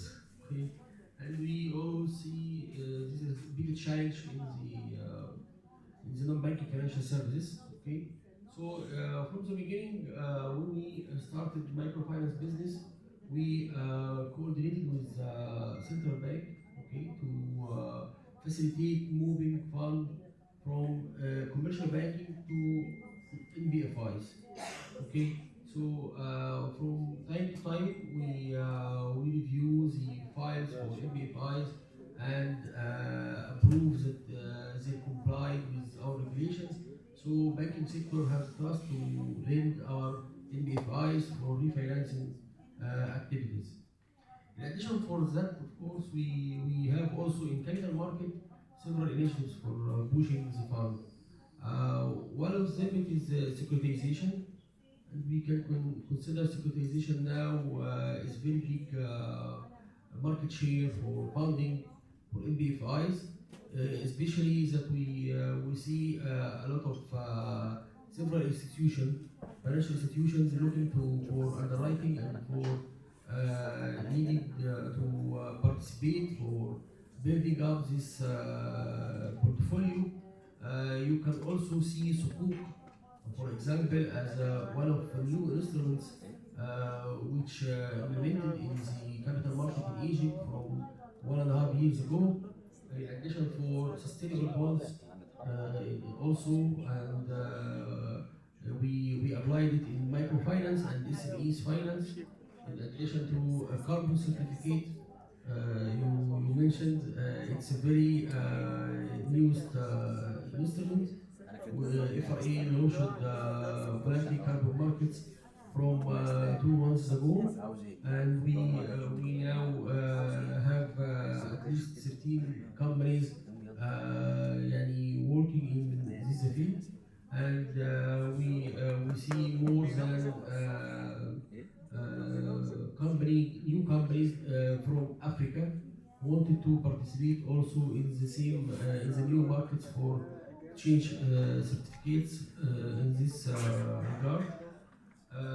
In addition for that, we can consider that FRA trying to pushing also funding through pension funds. So we encourage pension funds for more investments in securitization, in investment funds, mainly for pushing funding for NBFIs. And we think that it will be works well in the near future, because FRA approved to allow to using non-rating bonds for pushing SMEs finance. Okay, so it will be more easy and more facility to for several investors to inject more money through our jurisdiction. Thank you very much for this, and if you allow me, and again, I want to thank the audience for your patience. I know it is getting dark outside, but again, and if the fellow panelists may give me the allowance to actually wrap up and on their behalf, just to be also mindful of everyone's time. We did look into all the roles, not just the development partners, the upskilling, the lobbying with the private sector, working with the private sector for better sustainability. We can have so many donors here, but who is going to take on the next 10 years of work? So we need to engage with the ecosystem of private sector policymakers, giving us global benchmarks and actual best practices that have worked in countries might not be applicable at 100% copy-paste. We can pivot these terms, how technology has played roles for eKYC, digital identification, but we need to be wary of this technology because they might be using this for marketing and going into debt spirals for the most vulnerable segment that we have identified being sometimes mainly women. So again, thank you for your patience. We hope to see more women included, but also more women owners and more women wealthy billionaires. So thank you very much for this. And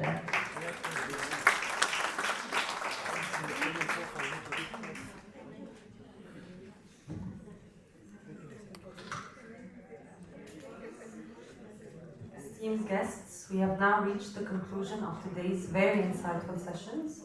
But before leaving, I would like to call to stage Ms. Ruta Zarnowskaite, Head of Unit Regional Cooperation Neighborhood South, European Commission, DG NIR, and Mr. Carlos Conde, Head of Middle East and Africa Division, Global Relations and Cooperation Director at OECD, for their closing remarks.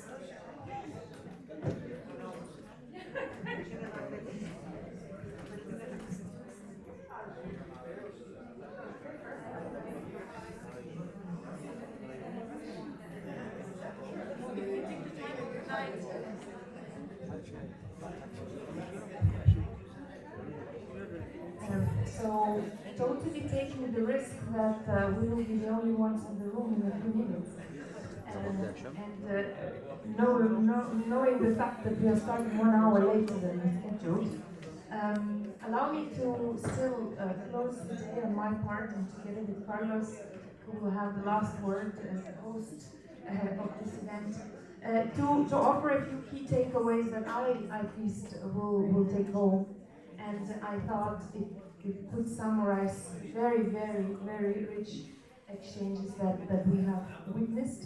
And perhaps I should start by thanking everybody for still being in the room and for everybody who has already left, but offered those insights.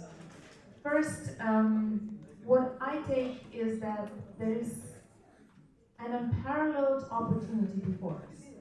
As has been said by the Swedish ambassador, there is no other area of work that we could engage into that would offer such growth opportunities as investing in women empowerment. 50% or more GDP growth potential, what other area can offer such growth if invested into? So I think that is a very, very important economic factor to take into account for everybody who is interested in prosperity, sustained prosperity, and growing prosperity. The second element I'm taking is that there is an enormous potential. There is an enormous potential. And there is a lot of progress made. And this potential and ongoing progress has actually generated quite a lot of energy, both in our societies, amongst our political leaders, and amongst the stakeholders. The energy is there, therefore I think we have a momentum.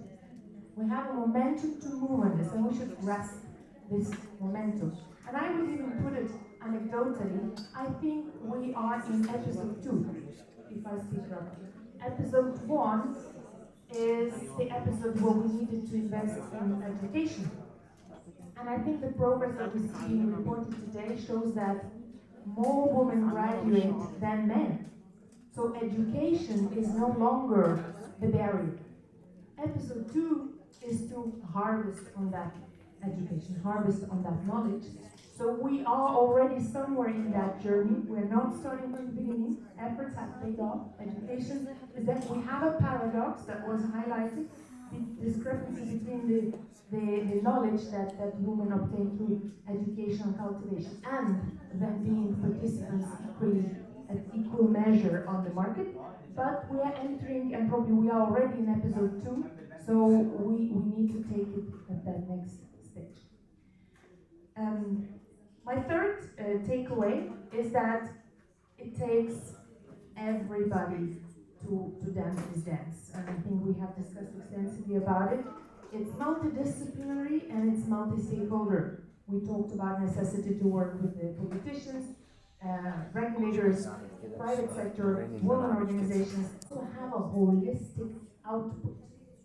So it's not, and it actually takes it one step further, it's not just holistic output, means that if you give into women, you get from women, but the woman amplifies the output through bringing to the family, to the community, to the society, because of the nature the woman functions. So this holistic approach that we need to invest into women will give back a very, very strong holistic output.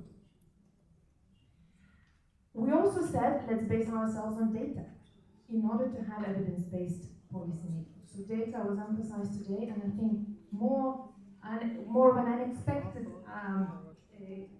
takeaway from today than some of those who came into the room in the morning thought. And here I actually want to close my input by saying once again that I'm very happy to be here entering this stage. You know that the European Union continues, already said in the morning, continues supporting this agenda very strongly. We work with our partners, OECD, UN Women, Union for the Mediterranean, and all the institutions you saw here on the panels, in financial institutions and others. And we will work also with our new commissioner for the Mediterranean, who is appointed for the first time, dedicated to the region. She must be, we hope, appointed in a matter of days.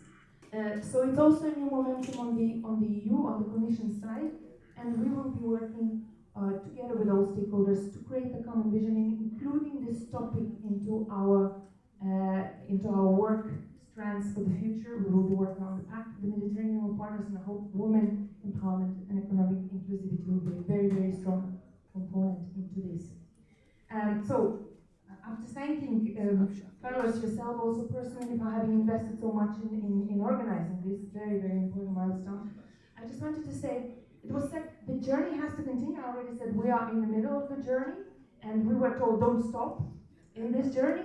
I just wanted to say perhaps one KPI that I would finish with is that I think our journey has been completed if we have OECD starting organizing Men Economic Empowerment Forum.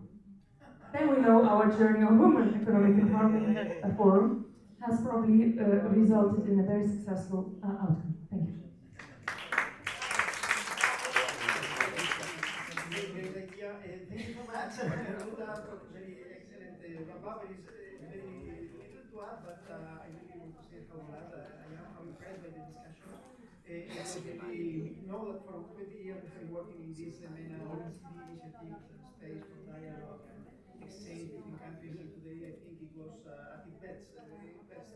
We had representatives from so many countries, from different partner institutions, the UN, the UFM, the IFC.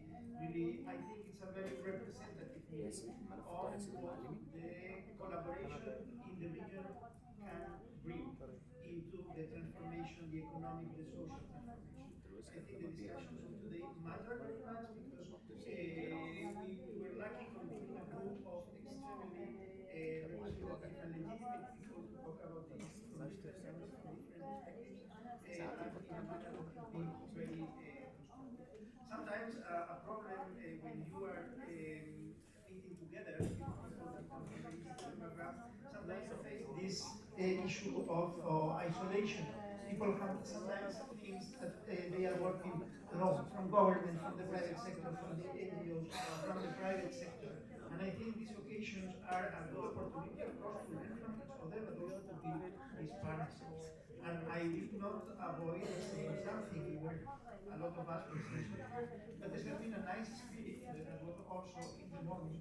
We started by saying that don't stop.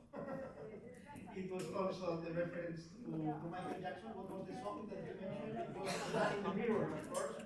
And I think that you are not alone is something that is also a good conclusion of this meeting, because we are also building this fantasy and making sure that everyone from very different perspectives, it can be a small but very active NGO, it can be the super senior official of a bank. At the end, we are working in the same direction, and it's important that we have this space. I think there are things that we learned today.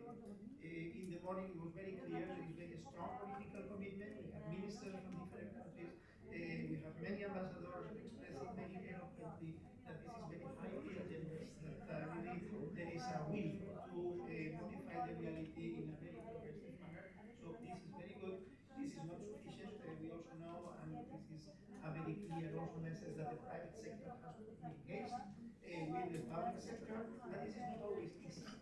Together with the European Union, we have elaborated in other contexts public-private dialogue methodologies to try to improve the quality of the public policy. This is not just an accidental thing. You need an institutional setting that facilitates that the public sector and the private sector are working together. In this area, it's even important to differentiate the financial and non-financial private sector. We talk a lot about entrepreneurship. We also learn from some experiences from countries that are promoting entrepreneurship, SMEs, even making an effort to move people from formality to formal entrepreneurial modalities to have better access to finance, to markets, and more capacity for growth. But it was also, of course, fundamental for this project to have the financial sector here. Congratulations to all the last panel. I think it was extremely formative, very, very strategic. So we see how much things are moving and the good experiences and practices that we have. But there is, of course, but a lot has happened. A lot of success stories exist, but a lot of work still has to be. There are still very important gaps to match. There are still differentiation in terms of access to employment, finance, etc., that we cannot be satisfied with. And I think we have started also to identify what are the steps that we have to take in this journey. And we learned a lot from different perspectives. Some of our friends today have focused on issues related to legal frameworks, the necessity of improving regulations to fight discrimination in legal aspects. We were, of course, very glad, and our Deputy Secretary General emphasized very much the importance of data, good information, not only for the private sector, as David was mentioned, from banks. The best way of building the business case for women access to finance is giving the data and how much this has an impact and how much this can really leverage successful entrepreneurial activities. And I would like also to make a reflection that if we are talking about access to finance, about promoting employment, entrepreneurship, this is not for the society of yesterday. This is not for the economy of the past. This is for the economy of the future. So this is giving opportunities to women, but it's also transforming the economy. So the green transition, the digital transition needs to be at the center also of this reflection. Because if we are mobilizing the financial sector, if we are promoting entrepreneurial opportunities, this is also in a transformative spirit of diversifying the economy, in reinforcing the sectors that have more potential.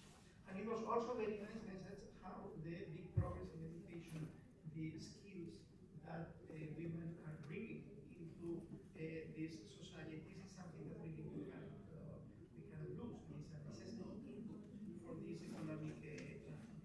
So I think we have defined in a way this virtuous circle of collaboration between countries, between organizations, between economic sectors, between public, private, financial, non-financial, entrepreneurial.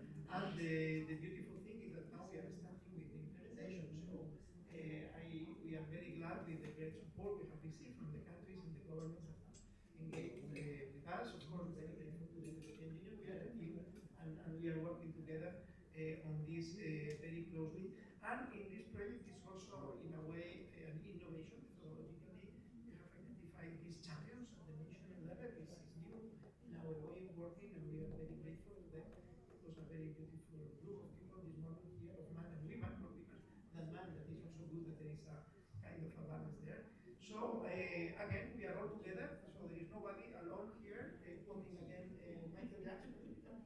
And I also want to thank, of course, all the team involved. A great thanks to the Ministry of Economy, Planning and International Cooperation. That has been a major asset to organize this. Of course, to the European Union, Ruth and France, that they could be with us today, and of course also the OECD team, Charlotte, Sarah, Sophie, and Samia, that have been working very intensively for this. But tomorrow more. Tomorrow we are going to go in a much more, I would say, practical project implementation direction. So we will make decisions also about the future. There's 4 years that we have in front of us. Again, this will be a very inclusive and participative process. And you are all invited to come, to intervene, to contribute, because at the end, the project is, of course, defined in the most important strategic aspects. But still, we have to fine-tune, we have to learn, and it is something that will be also adapted and flexible to respond to the demand and the good suggestions and input for wonderful experts.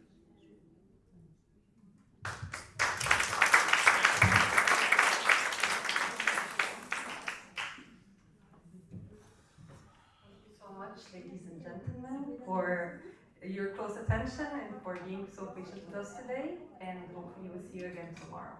Thank you.